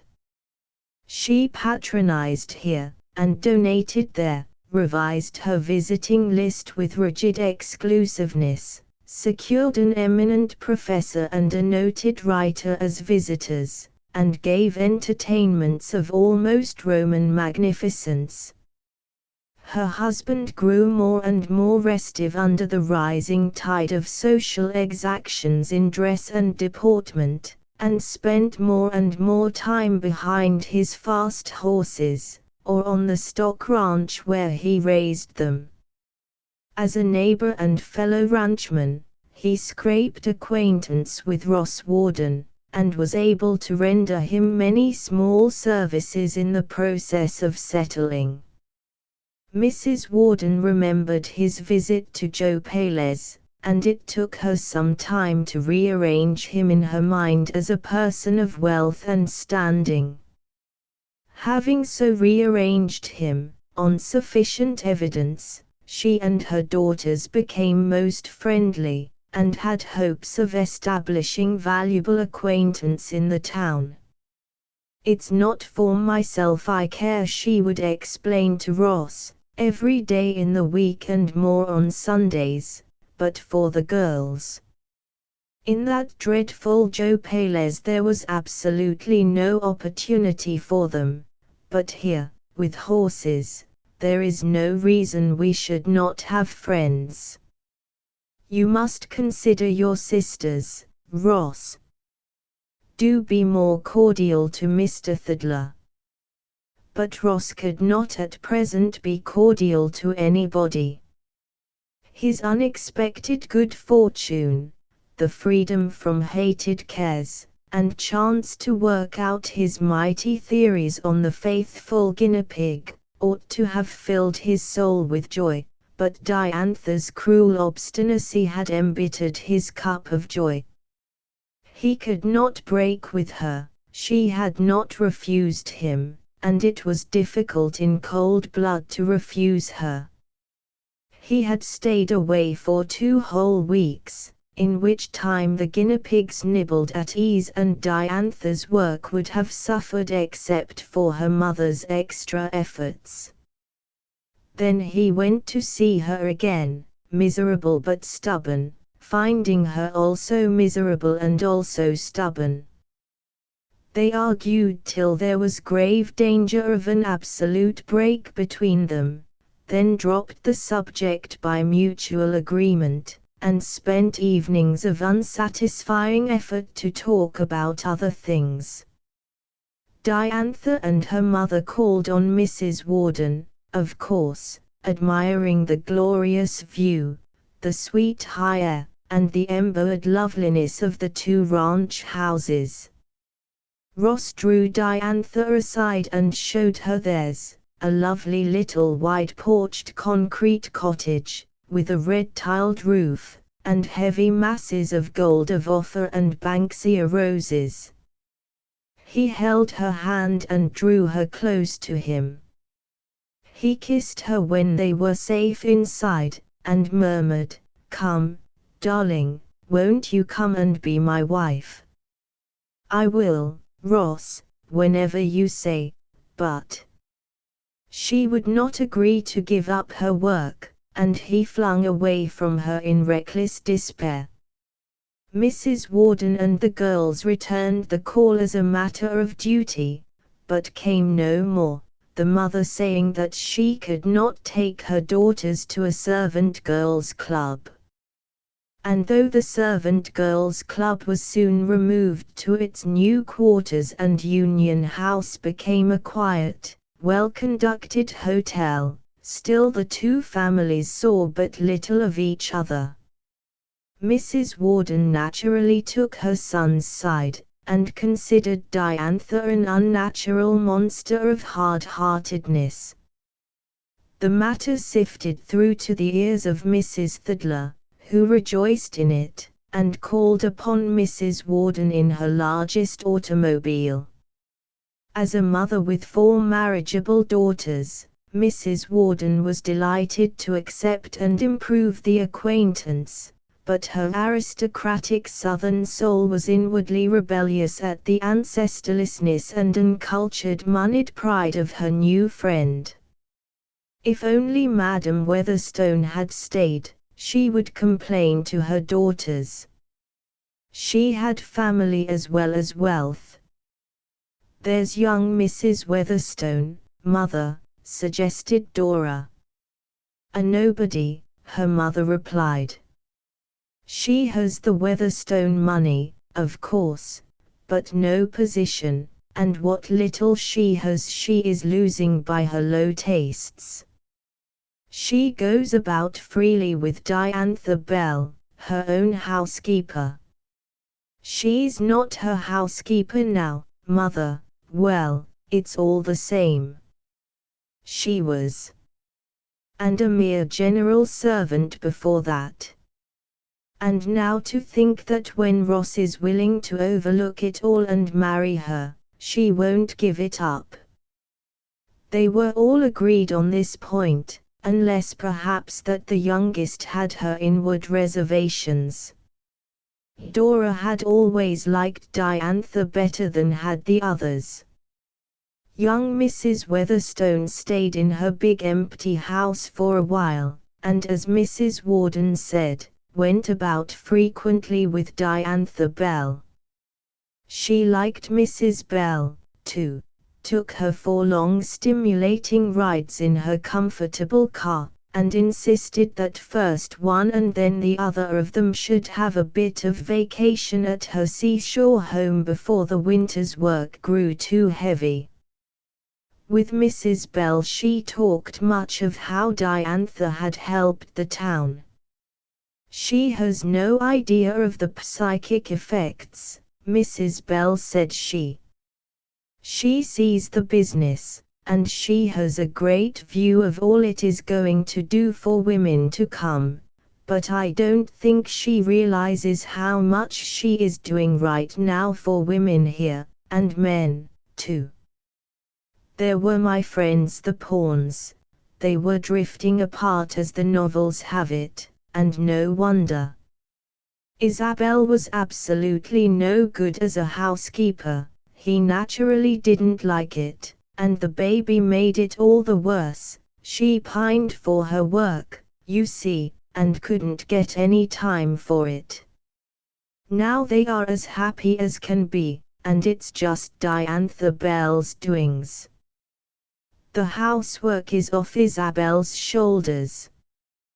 Then there are the Wagrams, and the Sheldons, and the Brinks, and ever so many more, who have told me themselves that they are far happier than they ever were before, and can live more cheaply. She ought to be the happiest girl alive." Mrs. Bell would agree to this, and quite swelled with happiness and pride, but Mrs. Weatherstone, watching narrowly, was not satisfied. When she had Diantha with her she opened fire direct. "You ought to be the happiest, proudest, most triumphant woman in the world," she said. "You're making oodles of money, your whole thing's going well, and look at your mother, she's made over." Diantha smiled and said she was happy, but her eyes would stray off to the very rim of the ocean, her mouth set in patient lines that were not in the least triumphant. "Tell me about it, my friend," said her hostess. "Is it that he won't let you keep on with the business?" Diantha nodded. "And you won't give it up to marry him?" "No," said Diantha. "No. Why should I? I'd marry him tomorrow." She held one hand with the other, tight, but they both shook a little. I'd be glad to.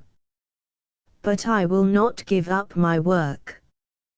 You look thin, said Mrs. Weatherstone. Yes, do you sleep well? No, not very. And I can see that you don't eat as you ought to. Are you going to break down? No, said Diantha, I am not going to break down. I am doing what is right, and I shall go on. It's a little hard at first, having him so near. But I am young and strong and have a great deal to do, I shall do it. And then Mrs. Weatherstone would tell her all she knew of the intense satisfaction of the people she served, and pleasant stories about the girls.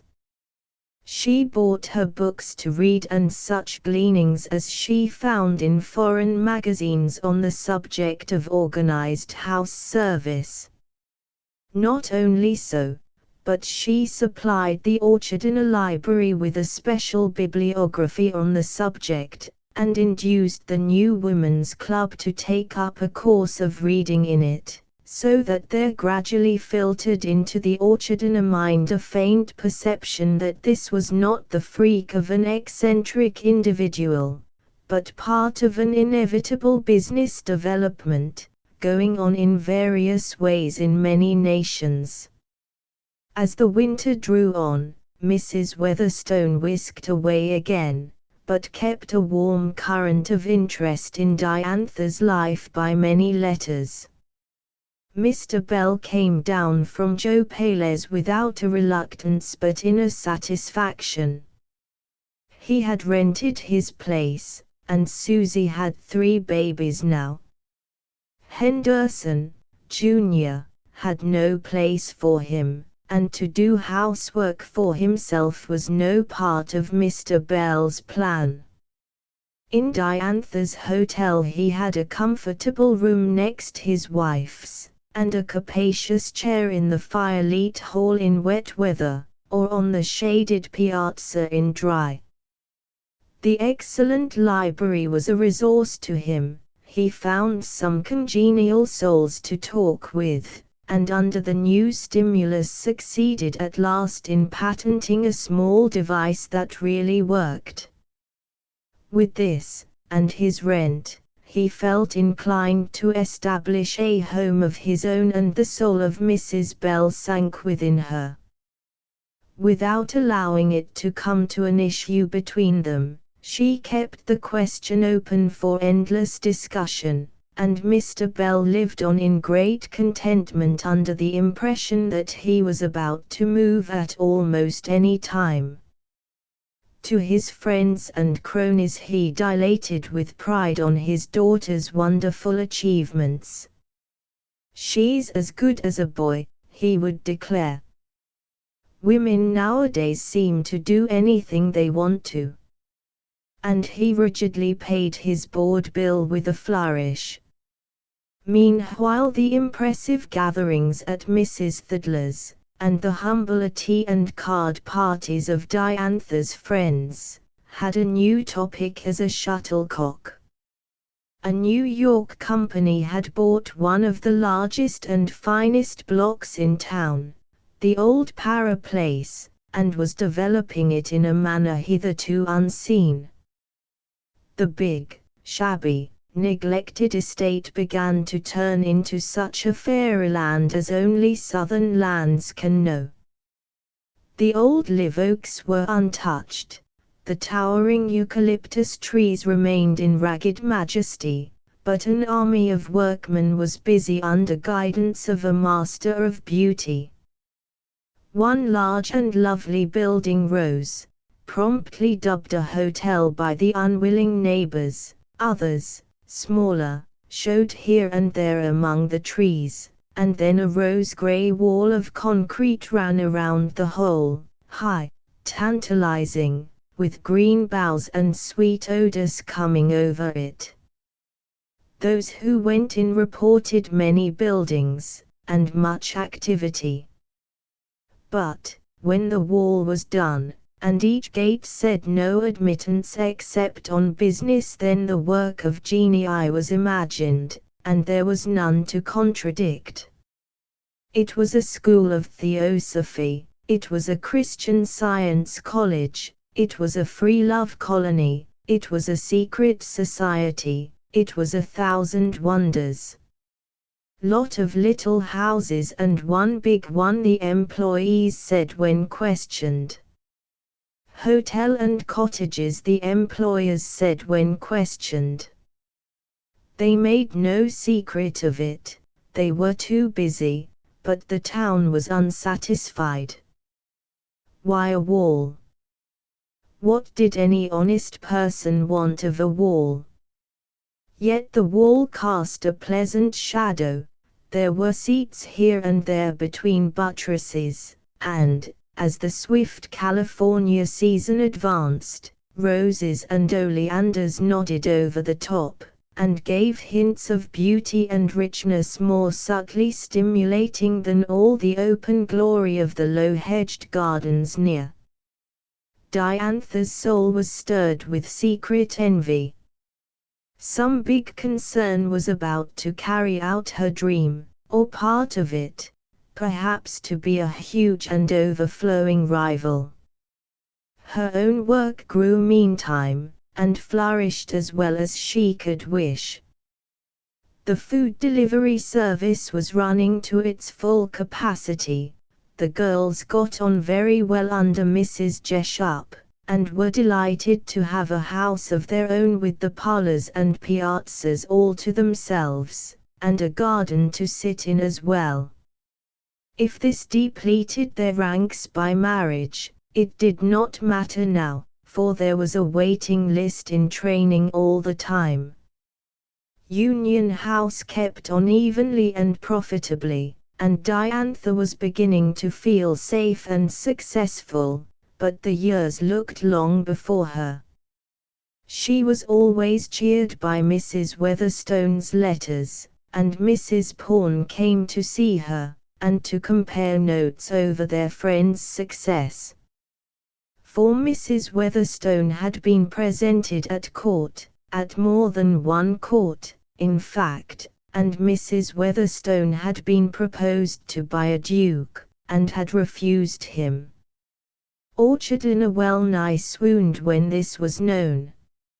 She had been studying, investigating, had become known in scientific as well as social circles, and on her way back the strenuous upper layer of New York society had also made much of her. Rumors grew of her exquisite costumes, of her unusual jewels, of her unique entertainments, of her popularity everywhere she went.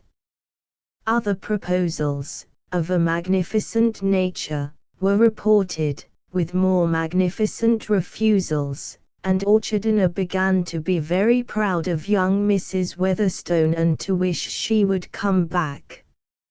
She did at last, bringing an Italian prince with her, and a Hochgeborn German count also, who alleged they were traveling to study the country, but who were reputed to have had a duel already on the beautiful widow's account.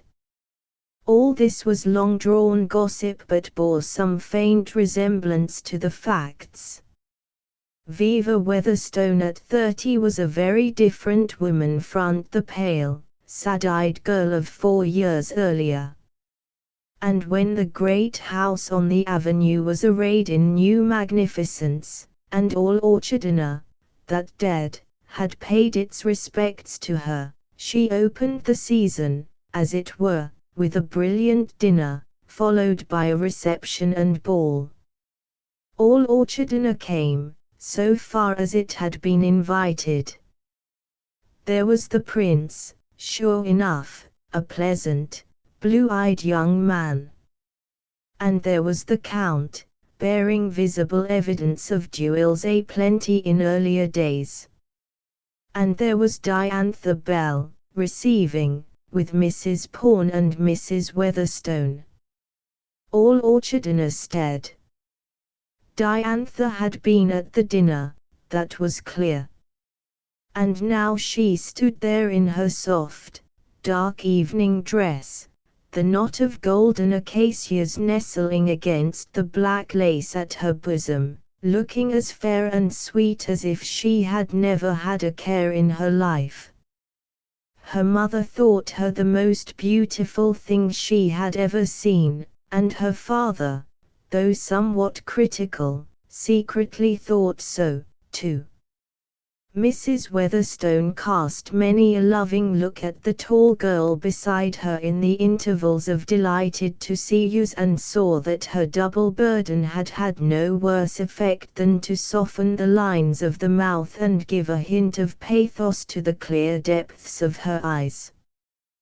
The foreign visitors were much interested in the young Amazon of industry, as the prince insisted on calling her, and even the German count for a moment forgot his ancestors in her pleasant practical talk. Mrs. Weatherstone had taken pains to call upon the Wardens, claiming a connection, if not a relationship, and to invite them all. And as the crowd grew bigger and bigger, Diantha saw Mrs. Warden at last approaching with her 4 daughters, and no one else. She greeted them politely and warmly, but Mrs. Weatherstone did more. Holding them all in a little group beside her, she introduced her noble visitors to them, imparted the further information that their brother was fiancé to Miss Bell. "I don't see him," she said, looking about. "He will come later, of course." "Ah, Miss Madeline. How proud you all must feel of your sister-in-law to be." Madeline blushed and tried to say she was. "Such a remarkable young lady," said the Count to Adeline. "You will admire, envy, and imitate. Is it not so?" "Your ladies of America have all things in your hands," said the prince to Miss Cora. "To think that she has done so much, and is yet so young, and so beautiful. I know you're all as proud as you can be," Mrs. Weatherstone continued to Dora. "You see, Diantha has been heard of abroad." They all passed on presently, as others came, but Mrs. Warden's head was reeling. She wished she could by any means get at Ross, and make him come, which he had refused to do. "I can't, Mother," he had said. "You go, all of you. Take the girls. I'll call for you at 12, but I won't go in." Mr. and Mrs. Thidler were there, but not happy. She was not, at least, and showed it. He was not until an idea struck him. He dodged softly out, and was soon flying off, at dangerous speed over the moon-white country roads. He found Ross, dressed and ready, sulking blackly on his shadowy porch. "Come and take a spin while you wait," said Mr. Thidler. "Thanks, I have to go in town later." "I'll take you in town." "Thank you, but I have to take the horses in and bring out my mother and the girls." "I'll bring you all out in the car." "Come on, it's a great night." So Ross rather reluctantly came. He sat back on the luxurious cushions, his arms folded sternly, his brows knit, and the stout gentleman at his side watched him shrewdly. "How does the ranch go?" he asked. "Very well, thank you, Mr. Thidler. The Mchinks pay up promptly. As prompt as the month comes round. Their rent is a very valuable part of the estate. Yes, Mr. Thidler pursued. They have a good steady market for their stuff. And the chicken man, too. Do you know who buys 'em? Ross did not greatly care, he intimated. I should think you'd be interested, you ought to, it's Diantha Bell. Ross started, but said nothing. You see, I've taken a great interest in her proposition ever since she sprung it on us, Mr. Thidler confided. She's got the goods all right. But there was plenty against her here, you know what women are. And I made up my mind the supplies should be good and steady, anyhow. She had no trouble with her grocery orders, that was easy. Meat I couldn't handle, except indirectly, a little pressure, maybe, here and there. And he chuckled softly. But this ranch I bought on purpose. Ross turned as if he had been stung. You, he said. Yes, me. Why not? It's a good property. I got it all fixed right, and then I bought your little upstate shop, lock, stock and barrel, and gave you this for it. A fair exchange is no robbery. Though it would be nice to have it all in the family, eh? Ross was silent for a few turbulent moments, revolving this far from pleasing information. What'd I do it for? Continued the unasked benefactor. What do you think I did it for? So that brave, sweet little girl down here could have her heart's desire. She's established her business, she's proved her point, she's won the town, most of it, and there's nothing on earth to make her unhappy now but your pie-earedness. Young man, I tell you you're a plumb fool. One cannot throw one's host out of his own swift flying car, nor is it wise to jump out one's self. Nothing on earth between you but your cussed pride. Mr. Thidler remorselessly went on. This ranch is honestly yours, by a square deal. Your Joe Paley's business was worth the money, you ran it honestly and extended the trade. You'd have made a heap by it if you could have unbent a little. Gosh! I limbered up that store some in 12 months. And the stout man smiled reminiscently. Ross was still silent. And now you've got what you wanted, thanks to her, mind you, thanks to her, and you ain't willing to let her have what she wants. The young man moistened his lips to speak. You ain't dependent on her in any sense, I don't mean that. You earned the place all right, and I don't doubt you'll make good, both in a business way and a scientific way, young man. But why in hads you can't let her be happy, too, is more'n I can figure. Guess you get your notions from 2 generations back, and some. Ross began, stumblingly. I did not know I was indebted to you, Mr. Thidler. You're not, young man, you're not. I ran that shop of yours a year, built up the business and sold it for more than I paid for this. So you've no room for heroics, none at all. What I want you to realize is that you're breaking the heart of the finest woman I ever saw. You can't bend that girl, she'll never give up. A woman like that has got more things to do than just marry. But she's pining for you all the same.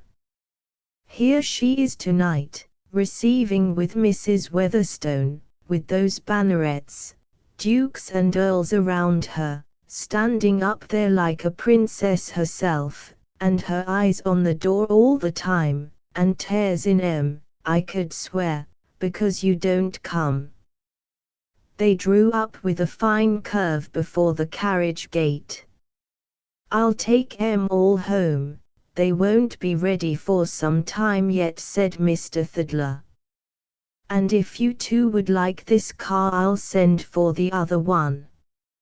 Ross shook hands with him. You are very kind, Mr. Thidler, he said. I am obliged to you. But I think we will walk. Tall and impressive, looking more distinguished in a 6-year-old evening suit than even the Hochgeborene in his uniform, he came at last, and Diantha saw him the moment he entered, saw, too, a new light in his eyes. He went straight to her. And Mrs. Weatherstone did not lay it up against him that he had but the briefest of words for his hostess. Will you come, he said. May I take you home, now?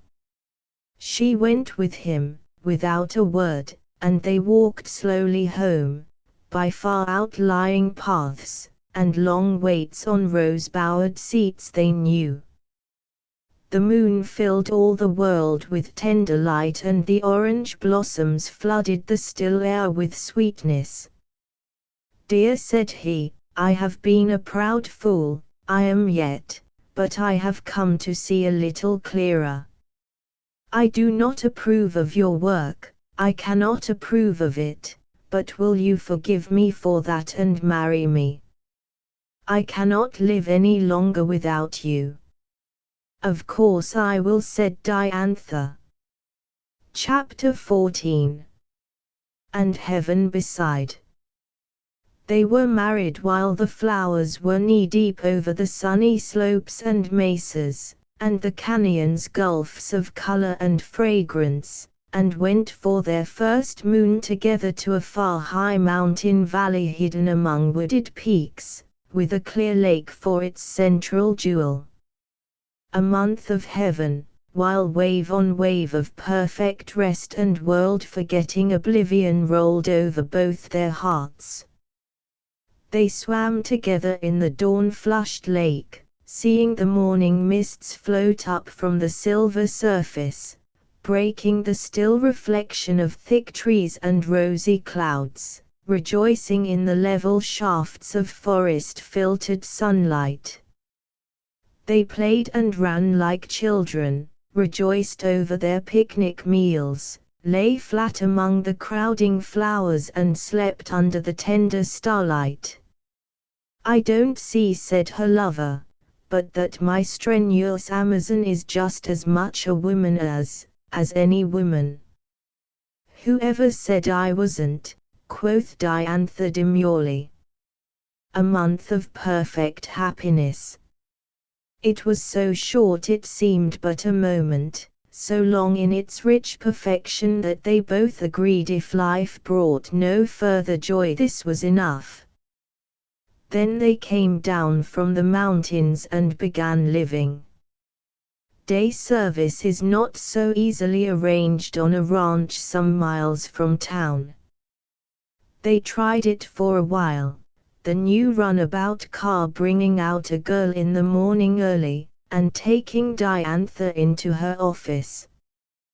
But motor cars are not infallible, and if it met with any accident there was delay at both ends, and more or less friction.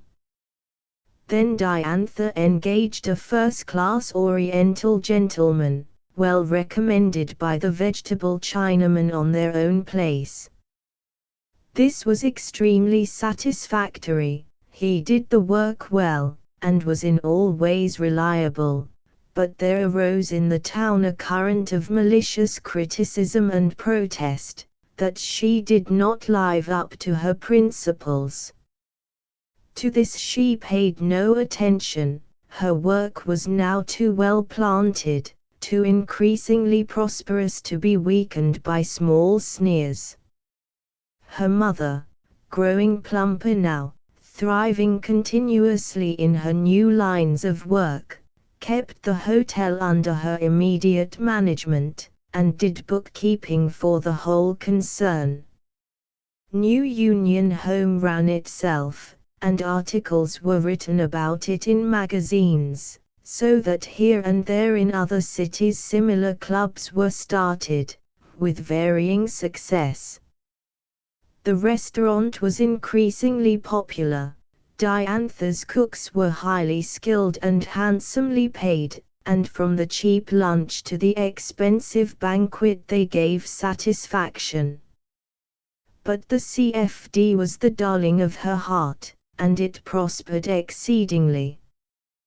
There is no advertisement like a pleased customer, and her pleased customers grew in numbers and in enthusiasm.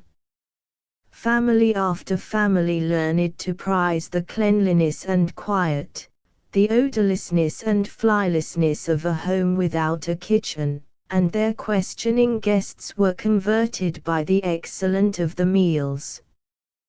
Critical women learned at last that a competent cook can really produce better food than an incompetent one, albeit without the sanctity of the home. "Sanctity of your bootstraps," protested one irascible gentleman. "Such talk is all nonsense.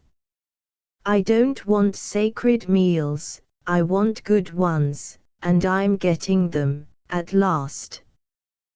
"We don't brag about home brewing any more," said another, "or home tailoring or home shoemaking.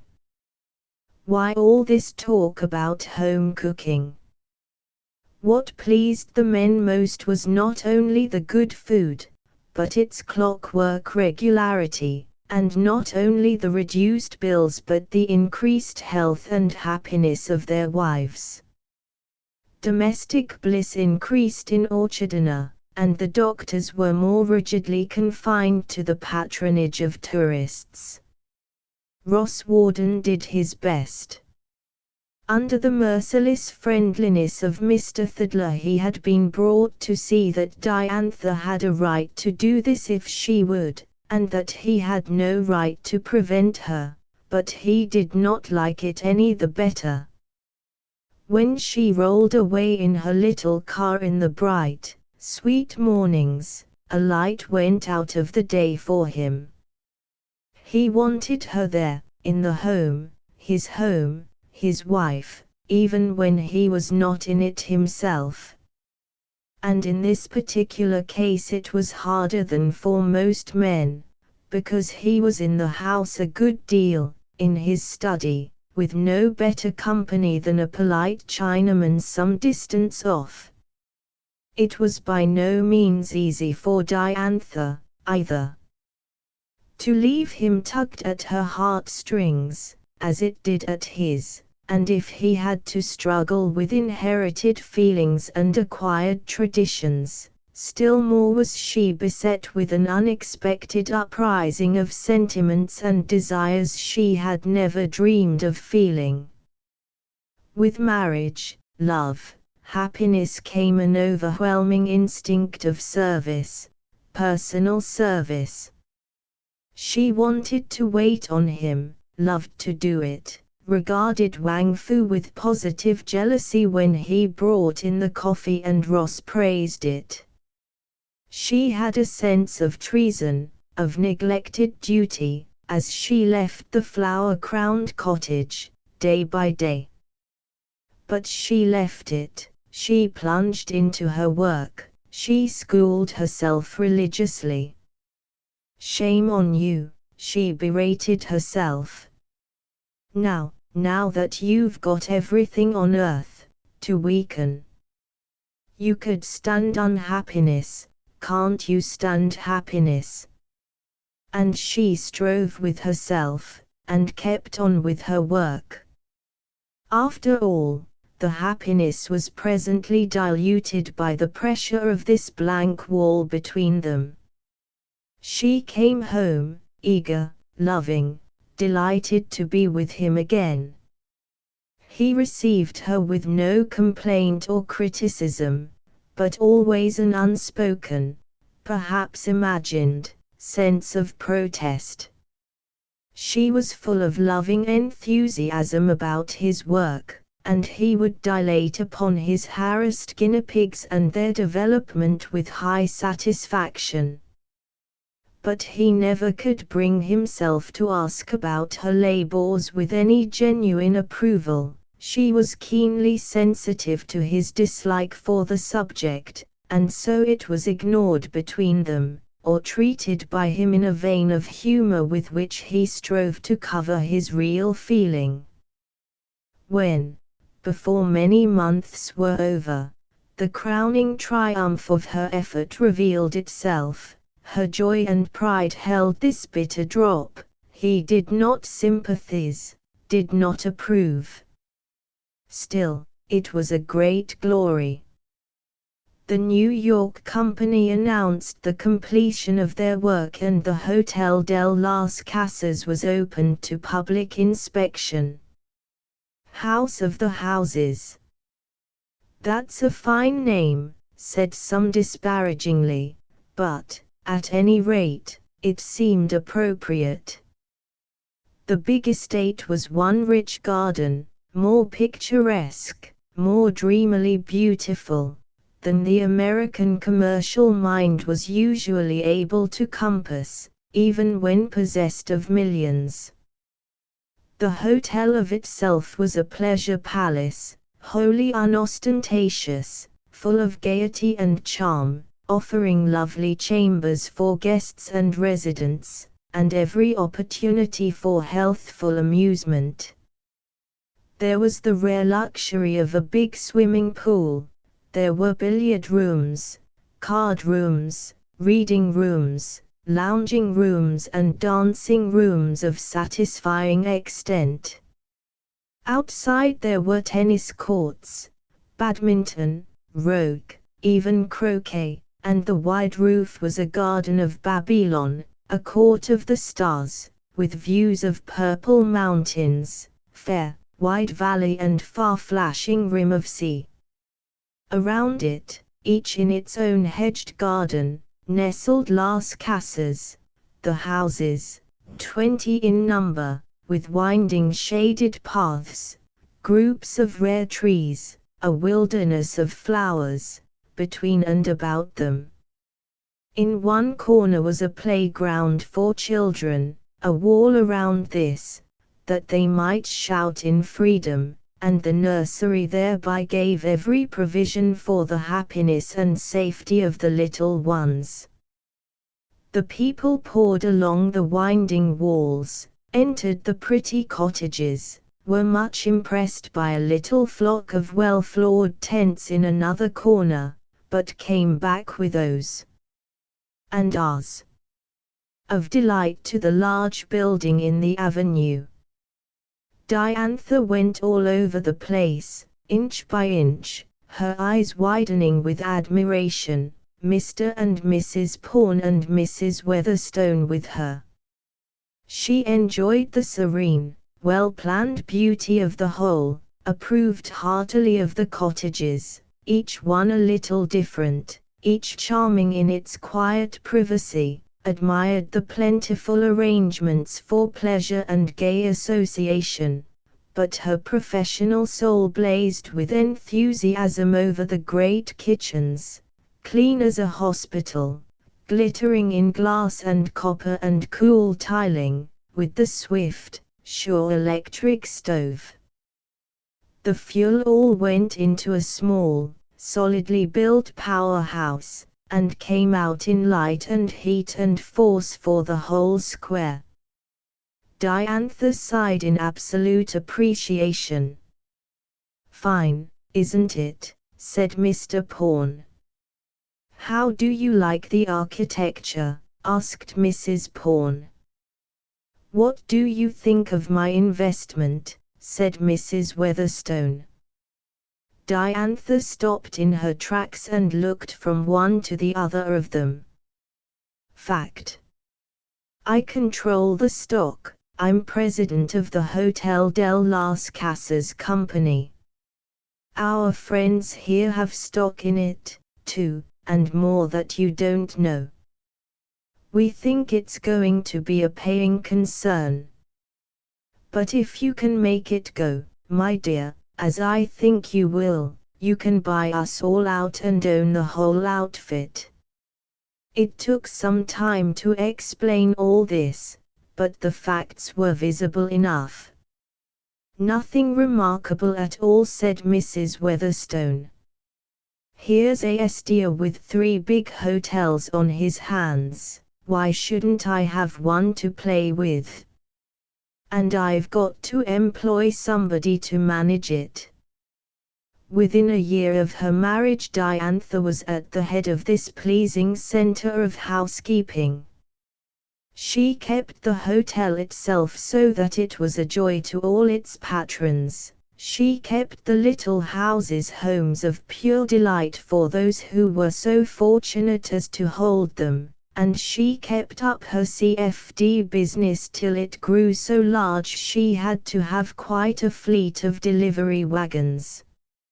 Orchardina basked and prospered. Its citizens found their homes happier and less expensive than ever before, and its citizenesses began to wake up and to do things worthwhile. 2 years, and there was a small Ross Warden born. She loved it, nursed it, and ran her business at long range for some 6 months. But then she brought nurse and child to the hotel with her, placed them in the cool, airy nursery in the garden, and varied her busy day with still hours by herself, the baby in her arms.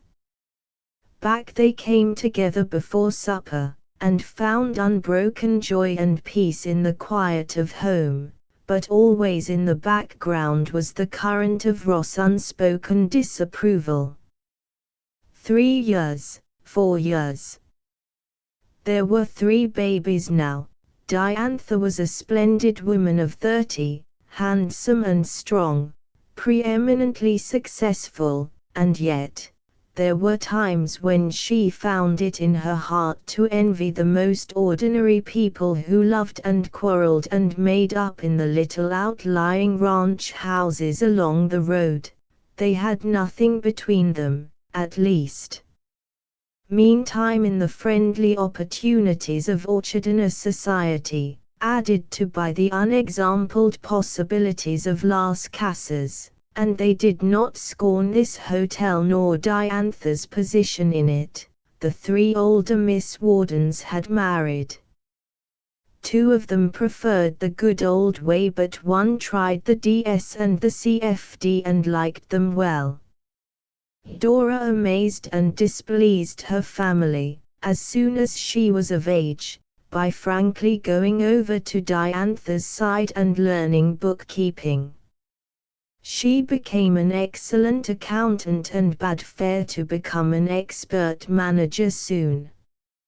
Ross had prospered in his work. It may be that the element of dissatisfaction in his married life spurred him on, while the unusual opportunities of his ranch allowed free effort.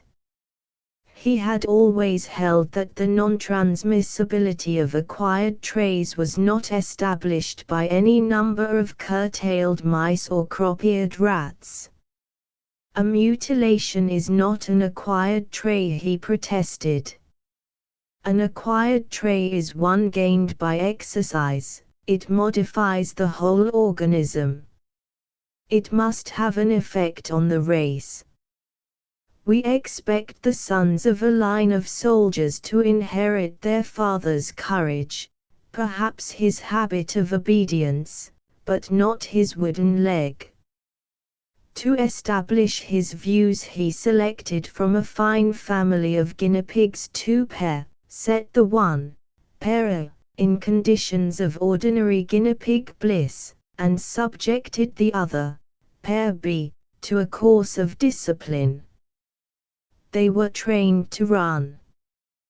They and their descendants after them, pair following on pair, first with slow-turning wheels as in squirrel cages, the wheel inexorably going, machine-driven, and the luckless little gluttons having to move on, for gradually increasing periods of time, at gradually increasing speeds.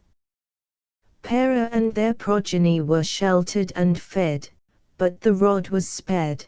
Pair B were as the guests at Muldoon's, they had to exercise. With scientific patience and ingenuity, he devised mechanical surroundings which made them jump increasing spaces, which made them run always a little faster and a little farther, and he kept a record as carefully as if these little sheds were racing stables for a king. Several centuries of guinea pig time went by, generation after generation of healthy guinea pigs passed under his modifying hands, and after some 5 years he had in one small yard a fine group of the descendants of his gall-fed pair, and in another the offspring of the trained ones, nimble, swift, as different from the first as the razor-backed pig of the forest from the fat porkers in the sty. He set them to race, the young untrained specimens of these distant cousins, and the hare ran away from the tortoise completely. Great zoologists and biologists came to see him, studied, fingered, poked, and examined the records, argued and disbelieved, and saw them run. It is natural selection, they said. It profited them to run. Not at all, said he. They were fed and cared for alike, with no gain from running. It was artificial selection, they said. You picked out the speediest for your training. Not at all, said he. I took always any healthy pair from the trained parents and from the untrained ones, quite late in life, you understand, as guinea pigs go. Anyhow, there were the pigs, and he took little specialized piglets scarce weaned, and pitted them against piglets of the untrained lot, and they outran them in a race for Mama. Wherefore Mr. Rosswarden found himself famous of a sudden, and all over the scientific world the Weismanian controversy raged anew. He was invited to deliver a lecture before some most learned societies abroad, and in several important centres at home, and went, rejoicing. Diantha was glad for him from the bottom of her heart, and proud of him through and through. She thoroughly appreciated his sturdy opposition to such a weight of authority, his long patience, his careful, steady work. She was left in full swing with her big business, busy and successful, honored and liked by all the town, practically, and quite independent of the small fraction which still disapproved. Some people always will. She was happy, too, in her babies, very happy. The Hotel de las Casas was a triumph. Diantha owned it now, and Mrs. Weatherstone built others, in other places, at a large profit. Mrs. Warden went to live with Cora in the town. Cora had more time to entertain her, as she was the one who profited by her sister-in-law's general services. Diantha sat in friendly talk with Mrs. Weatherstone one quiet day, and admitted that she had no cause for complaint. And yet, said her friend. Young Mrs. Warden smiled. There's no keeping anything from you, is there? Yes, you're right. I'm not quite satisfied. I suppose I ought not to care, But you see, I love him so. I want him to approve of me, not just put up with it, and bear it. I want him to feel with me, to care. It is awful to know that all this big life of mine is just a mistake to him, that he condemns it in his heart. But you knew this from the beginning, my dear, didn't you? Yes, I knew it, but it is different now. You know, when you are married, Mrs. Weatherstone looked far away through the wide window. I do know, she said. Diantha reached a strong hand to clasp her friend's. I wish I could give it to you, she said. You have done so much for me. So much. You have poured out your money like water. My money. Well, I like that, said Mrs. Weatherstone. I have taken my money out of 5 and 7% investments, and put it into 10% ones, that's all. Shall I never make you realize that I am a richer woman because of you, Diantha Bellwarden? So don't try to be grateful, I won't have it. Your work has paid, remember, paid me as well as you, and lots of other folks beside. You know, there are 18 good imitations of Union House running now, in different cities, and 3 Las Casas, all succeeding, and the papers are talking about the dangers of a cooked food trust. They were friends old and tried, and happy in mutual affection. Diantha had many now, though none quite so dear. Her parents were contented, her brother and sister doing well, her children throve and grew and found Mama a joy they never had enough of. Yet still in her heart of hearts she was not wholly happy. Then one night came by the last mail, a thick letter from Ross, thicker than usual. She opened it in her room alone, their room, to which they had come so joyously 5 years ago. He told her of his journeying, his lectures, his controversies and triumphs, rather briefly, and then, my darling, I have learned something at last, on my travels, which will interest you, I fancy, more than the potential speed of all the guinea pigs in the world, and its transmissibility. From what I hear about you in foreign lands, from what I read about you wherever I go, and, even more, from what I see, as a visitor, in many families, I have at last begun to grasp the nature and importance of your work.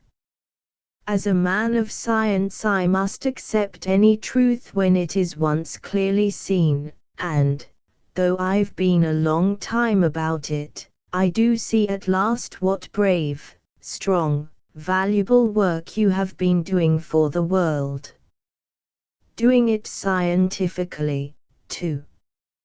Your figures are quoted, your records studied, your example followed.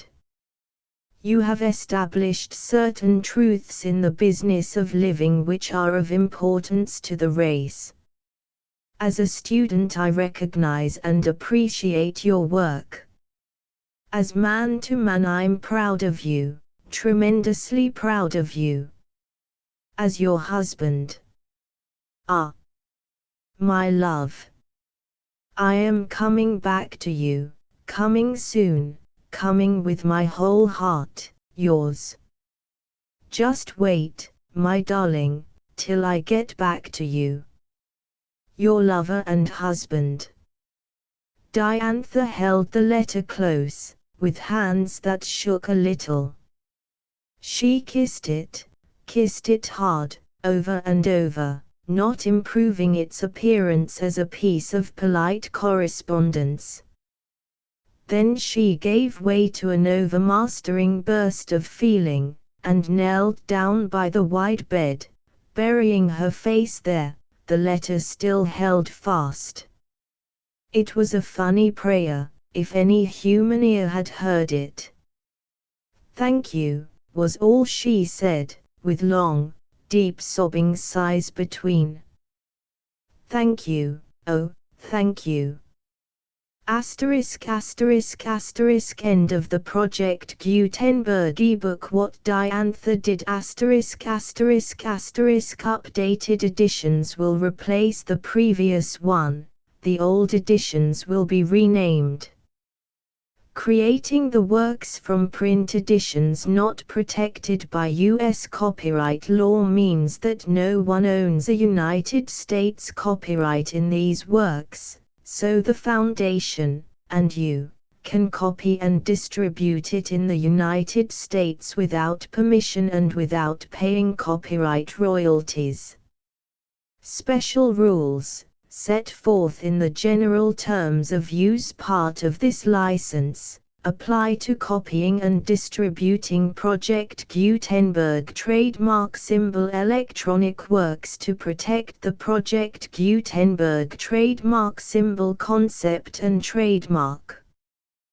Project Gutenberg is a registered trademark, and may not be used if you charge for an ebook, except by following the terms of the trademark license, including paying royalties for use of the Project Gutenberg trademark. If you do not charge anything for copies of this ebook, complying with the trademark license is very easy. You may use this ebook for nearly any purpose, such as creation of derivative works, reports, performances and research. Project Gutenberg ebooks may be modified and printed and given away. You may do practically anything in the United States with ebooks not protected by U.S. copyright law. Redistribution is subject to the trademark license, especially commercial redistribution.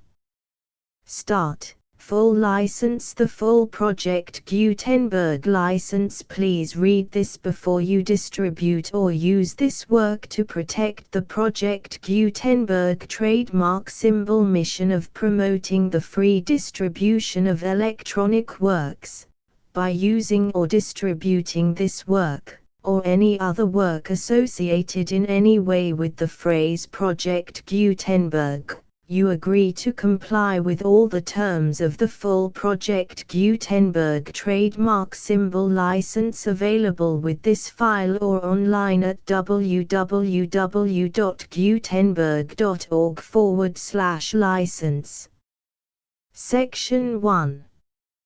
General Terms of Use and Redistributing Project Gutenberg Trademark Symbol Electronic Works 1.0.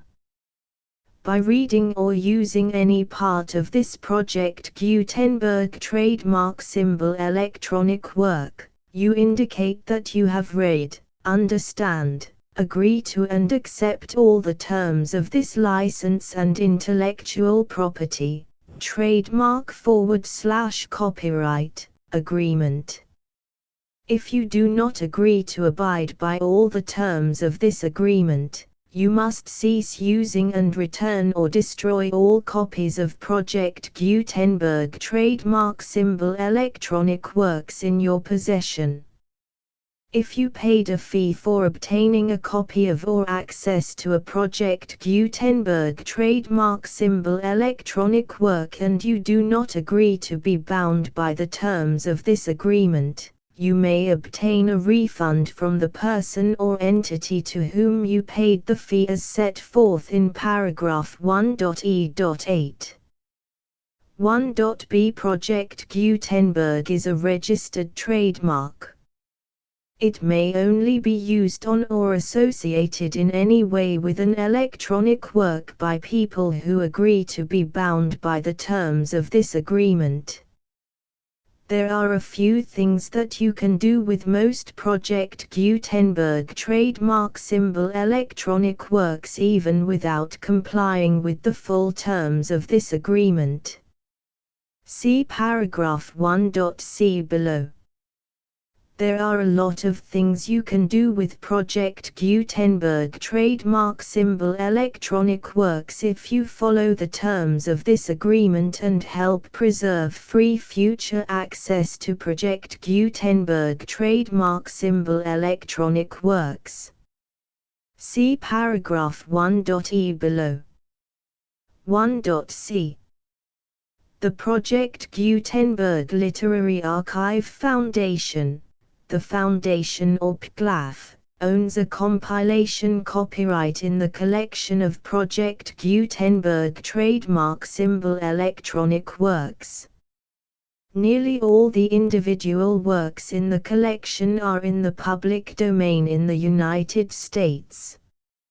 If an individual work is unprotected by copyright law in the United States and you are located in the United States, we do not claim a right to prevent you from copying, distributing, performing, displaying or creating derivative works based on the work as long as all references to Project Gutenberg are removed. Of course, we hope that you will support the Project Gutenberg trademark symbol mission of promoting free access to electronic works by freely sharing Project Gutenberg trademark symbol works in compliance with the terms of this agreement for keeping the Project Gutenberg trademark symbol name associated with the work. You can easily comply with the terms of this agreement by keeping this work in the same format with its attached full Project Gutenberg trademark symbol license when you share it without charge with others.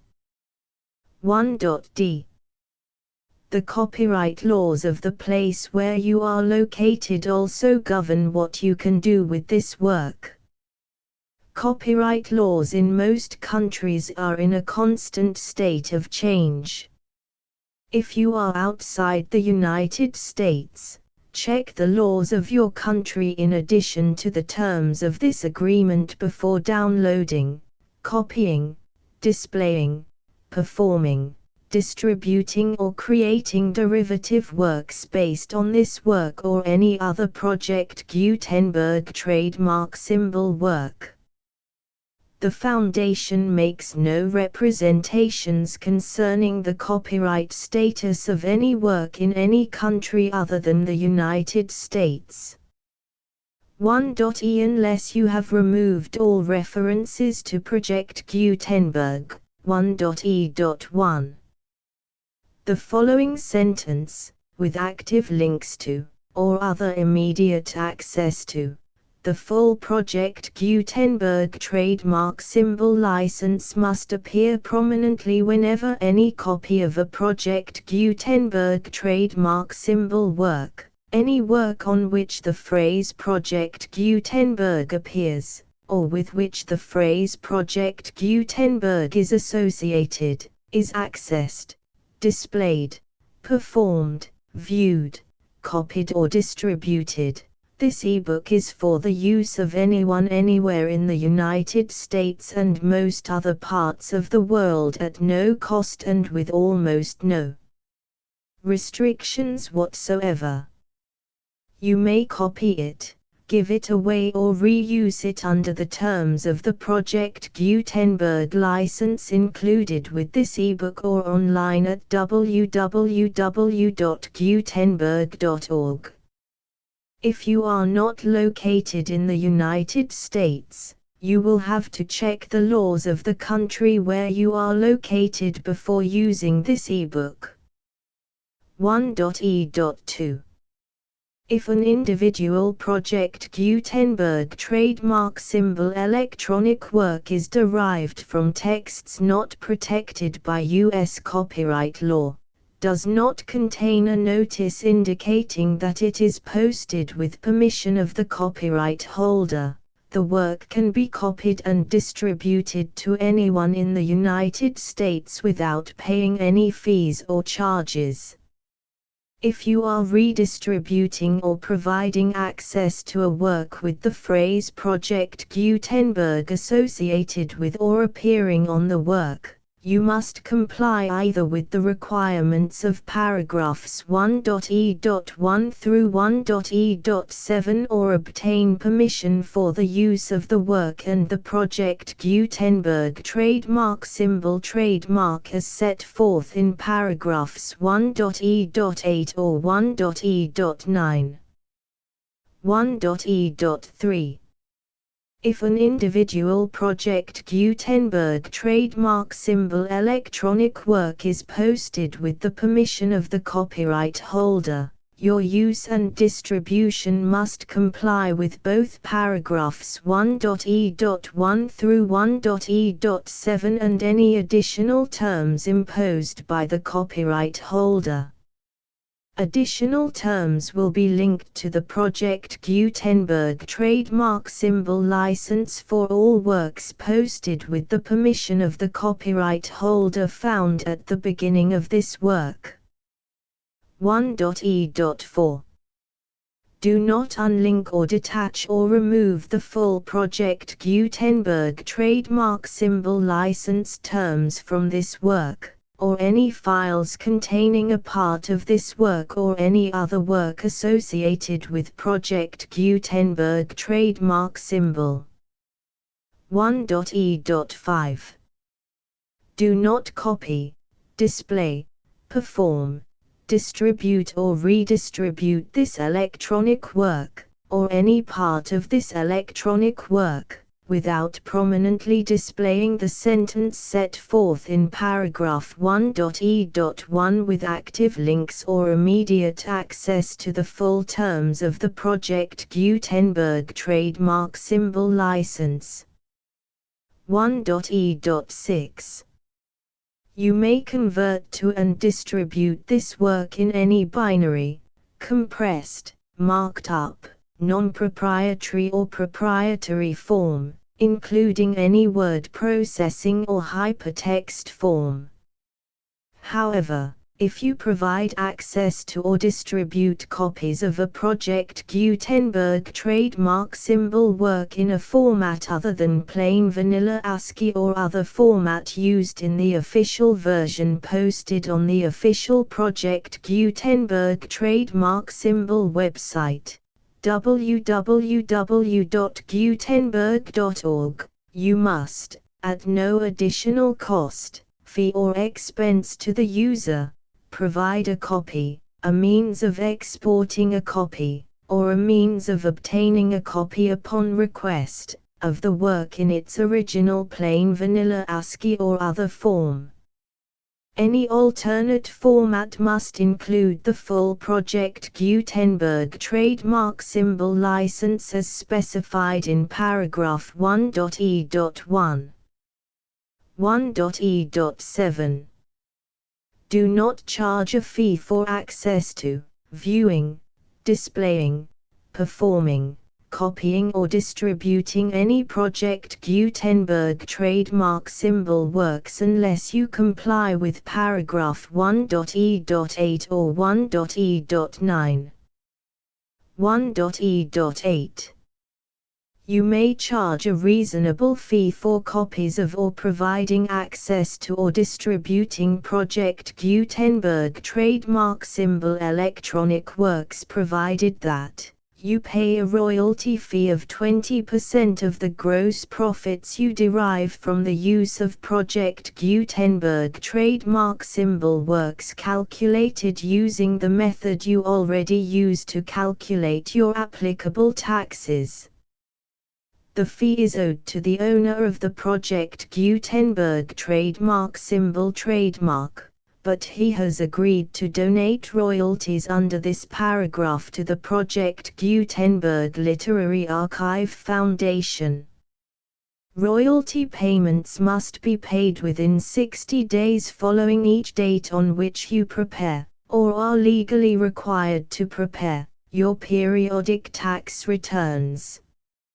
Royalty payments should be clearly marked as such and sent to the Project Gutenberg Literary Archive Foundation at the address specified in Section 4. Information about donations to the Project Gutenberg Literary Archive Foundation. You provide a full refund of any money paid by a user who notifies you in writing, or by email, within 30 days of receipt that he does not agree to the terms of the full Project Gutenberg trademark symbol license. You must require such a user to return or destroy all copies of the works possessed in a physical medium and discontinue all use of and all access to other copies of Project Gutenberg trademark symbol works.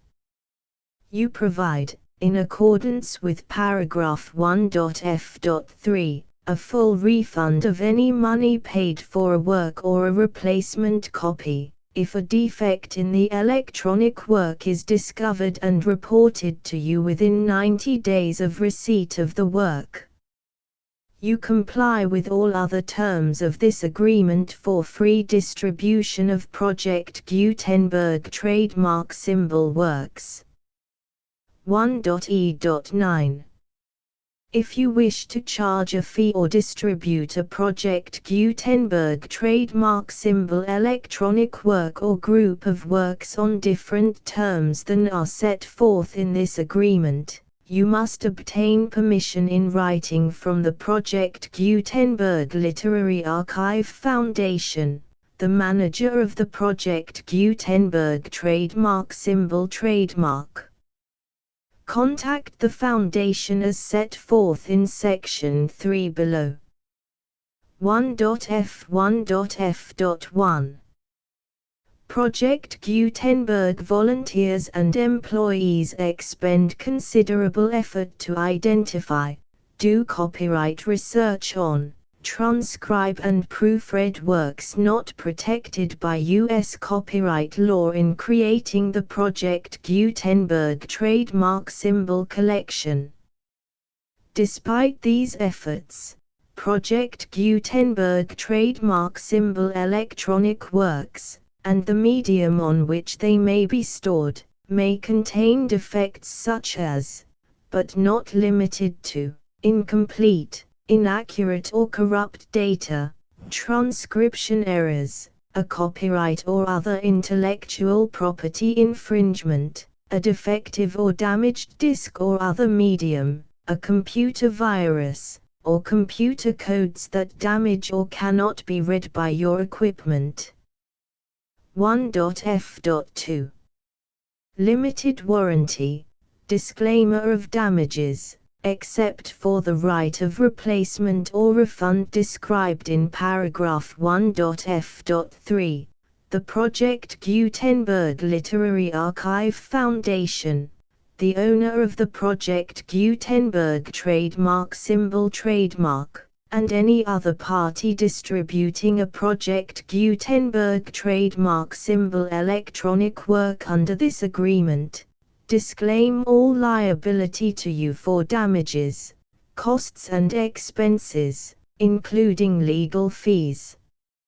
You agree that you have no remedies for negligence, strict liability, breach of warranty or breach of contract except those provided in paragraph 1.f.3. You agree that the Foundation, the trademark owner, and any distributor under this agreement will not be liable to you for actual, direct, indirect, consequential, punitive or incidental damages even if you give notice of the possibility of such damage. 1.f.3. Limited right of replacement or refund. If you discover a defect in this electronic work within 90 days of receiving it, you can receive a refund of the money, if any, you paid for it by sending a written explanation to the person you received the work from. If you received the work on a physical medium, you must return the medium with your written explanation. The person or entity that provided you with the defective work may elect to provide a replacement copy in lieu of a refund. If you received the work electronically, the person or entity providing it to you may choose to give you a second opportunity to receive the work electronically in lieu of a refund. If the second copy is also defective, you may demand a refund in writing without further opportunities to fix the problem. 1.f.4 Except for the limited right of replacement or refund set forth in paragraph 1.f.3, this work is provided to you as is, with no other warranties of any kind, express or implied, including but not limited to warranties of merchantability or fitness for any purpose. 1.f.5 Some states do not allow disclaimers of certain implied warranties or the exclusion or limitation of certain types of damages. If any disclaimer or limitation set forth in this agreement violates the law of the state applicable to this agreement, the agreement shall be interpreted to make the maximum disclaimer or limitation permitted by the applicable state law. The invalidity or unenforceability of any provision of this agreement shall not void the remaining provisions. 1.f.6 Indemnity. You agree to indemnify and hold the foundation, the trademark owner, any agent or employee of the foundation, anyone providing copies of Project Gutenberg trademark symbol electronic works in accordance with this agreement, and any volunteers associated with the production, promotion and distribution of Project Gutenberg trademark symbol electronic works, harmless from all liability, costs and expenses, including legal fees, that arise directly or indirectly from any of the following which you do or cause to occur. A. Distribution of this or any Project Gutenberg trademark symbol work. B. Alteration, modification, or additions or deletions to any Project Gutenberg trademark symbol work, and C. Any defect you cause. Section 2. Information about the mission of Project Gutenberg trademark symbol. Project Gutenberg trademark symbol is synonymous with the free distribution of electronic works in formats readable by the widest variety of computers, including obsolete, old, middle-aged and new computers. It exists because of the efforts of hundreds of volunteers and donations from people in all walks of life. Volunteers and financial support to provide volunteers with the assistance they need are critical to reaching Project Gutenberg trademark symbol's goals and ensuring that the Project Gutenberg trademark symbol collection will remain freely available for generations to come. In 2001, the Project Gutenberg Literary Archive Foundation was created to provide a secure and permanent future for Project Gutenberg trademark symbol and future generations. To learn more about the Project Gutenberg Literary Archive Foundation and how your efforts and donations can help, see sections 3 and 4 and the Foundation information page at www.gutenberg.org. Section 3. Information about the Project Gutenberg Literary Archive Foundation. The Project Gutenberg Literary Archive Foundation is a non-profit 501(c)(3) educational corporation organized under the laws of the state of Mississippi and granted tax-exempt status by the Internal Revenue Service. The foundation's IN or Federal Tax Identification Number is 64-6221541. Contributions to the Project Gutenberg Literary Archive Foundation are tax-deductible to the full extent permitted by U.S. federal laws and your state's laws. The Foundation's business office is located at 809 North 1500 West, Salt Lake City, UT 84116, 801-596-1887. Email contact links and up-to-date contact information can be found at the Foundation's website and official page at www.gutenberg.org/contact section 4. Information about donations to the Project Gutenberg Literary Archive Foundation. Project Gutenberg trademark symbol depends upon and cannot survive without widespread public support and donations to carry out its mission of increasing the number of public domain and licensed works that can be freely distributed in machine-readable form accessible by the widest array of equipment including outdated equipment.